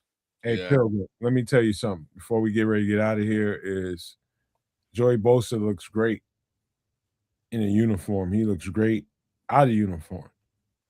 But he sucks in attrition. Sucks. Absolutely sucks. He's injured. He's been injured. He's always injured. Always. All the fucking time. And there is somebody that I would throw out there besides that particular veteran. And that's Von Miller. And the only reason I throw the name Von Miller out there again, like they'd have to clear up. Say that in front of Trips, who's gonna just fucking. No, but I was like, ain't he on AARP? He is on AARP, but he still gets 9 sacks a year for like no money. Golly, man, you don't get the fucking stat out of your fucking head. I know something. Golly, what? The fucking sack stat. Get that shit out of your fucking head. I'm just saying he gets the job done. He actually produces. The man produces at an old age for little to no money. So I'm just saying there's guys out there, but long story short, unless they go and unless you hear they've gone and restructured a bunch of players' money, nothing's happening. We get it right now. Forget all the stats, man. Oh God cares. You're gonna make me choke you virtually. He wants his sacks, damn it. I just want some kind of pass rush that might exist, but at this point, like I'm saying, I don't really see that happening. So I'm gonna have to watch this football season and see what happens. AJ Espinosa. You don't understand pass rush other than edge rusher. That's all. No, I do understand pass rush. No, you don't. Or we wouldn't be here. No, you don't. Sure, we would. No. The only reason I brought it up is because True Pilgrim is talking about Joey Bosa. There's other guys out there, is all I was saying. It's got nothing to do with my understanding of pass rush, whether it comes from all these years, other areas. And you still don't get it, but we'll leave it there. I totally fucking get it. I don't know why you my man always takes everything so personal. An edge rusher is an edge rusher. Edge rusher is an edge rusher. Yeah, I understand. That's it. He's just an edge rusher, and no matter what the stack box tells you, that doesn't necessarily. You can get sacks all over the fucking field, man. I get it. I'm just saying there's also other edge rushers available that they could get on the cheap. That's all I was saying. It's okay if they don't sign one, kid. I'm fine. It's not I don't get paid by the Chicago Bears. If I did, shit would be different. but hopefully this shit works. That's all that I can say. Bitch. All right. I'll tell you what, man. Let's close it out with some final thoughts and what do you think about this UDFA class per way the way we broke it down. What do you think about the guys and be clear about who you think has a real strong chance. Let's see. Let me pull back up the UDFAs here. All Just right, remember, strong chance wise, huh? We only have so many minutes to get out of here. Yeah, I just think Kump looks more, accomplished and ready than Barnett or Murphy, the other offensive line guys. Loving, I can definitely see in the rotation. Papa Large, I can see him fighting with Ishmael and Nikolai for the bottom of the roster, and Gabriel Placencia, the kicker. I want to see that competition. So there's a lot of competition, and there's a few guys that can make the roster. UDFA. Shout out to Jack Sanborn. Shout out to T-Bag. Shout out to Ian Wheeler, and a shout out to our former quarterback there that's in the UFL now, throwing 4 touchdowns a game. What's his name? Rush? Austin Reed. Austin Reed, thank you. So yeah, and a shout out to the coaching staff that are able to identify talent in the UDFA market, and we're gonna trust that this coaching staff is able to coach them up and develop them. Okay. Yeah, the safety looked nice. The center looked nice. The DT, I don't know how nice the DT look. I'll be frank. He looked all right, but he's gonna make the squad because we don't really have anybody else to fill that position. So those are the 3 that jumped out to me. Coleman, the running back, looked nice as well. All right. I'll tell you what, man. I do think Squirrel too. Squirrel looked all right too. Actually, both of the wide receivers looked okay. I will repeat it again. I do think 7 to 8 of those UDFAs you saw here tonight will make this roster for this reason, not because of their particular skill set, is because they are in the process of turning this roster, especially in the middle or the lower rung of the roster, up. They're trying to cycle them out so that this roster looks more like them. Mm-hmm. And that's where I think we are, and that's why I said that this draft class was mostly about depth. And if you want to replay this show and watch it in its context, when you get to the part where we start talking about that and break down what we said about that, all you got to do is go look at the actual draft class all the way down to the UDFA pieces that we got. And you can see it pretty clearly. We only got really one starter, day one starter. That's Dylan Thieneman. And the rest of those guys are just supplementary pieces that they are looking to replace some of the guys on the roster that are currently here that they didn't have anything to do with. That's what it is. No matter what podcast you're looking at, no matter what,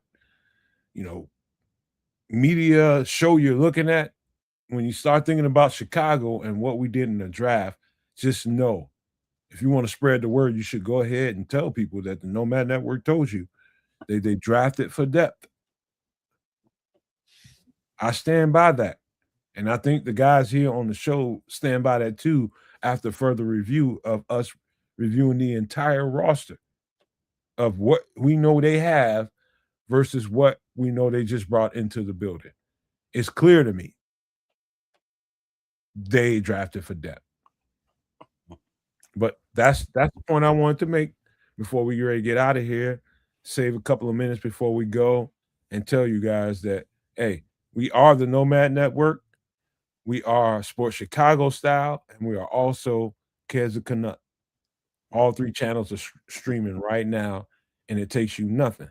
No time at all does it stop and hit the like button at the very least. If you want to help the channels out a little bit, you hit the subscribe button. But thank you guys for being here. It's a pleasure to be a part of the Bears fan base and be able to give you our takes on this whole thing. But we love you guys, and we just want to leave you guys with these famous words. Love, peace, and hair grease, y'all.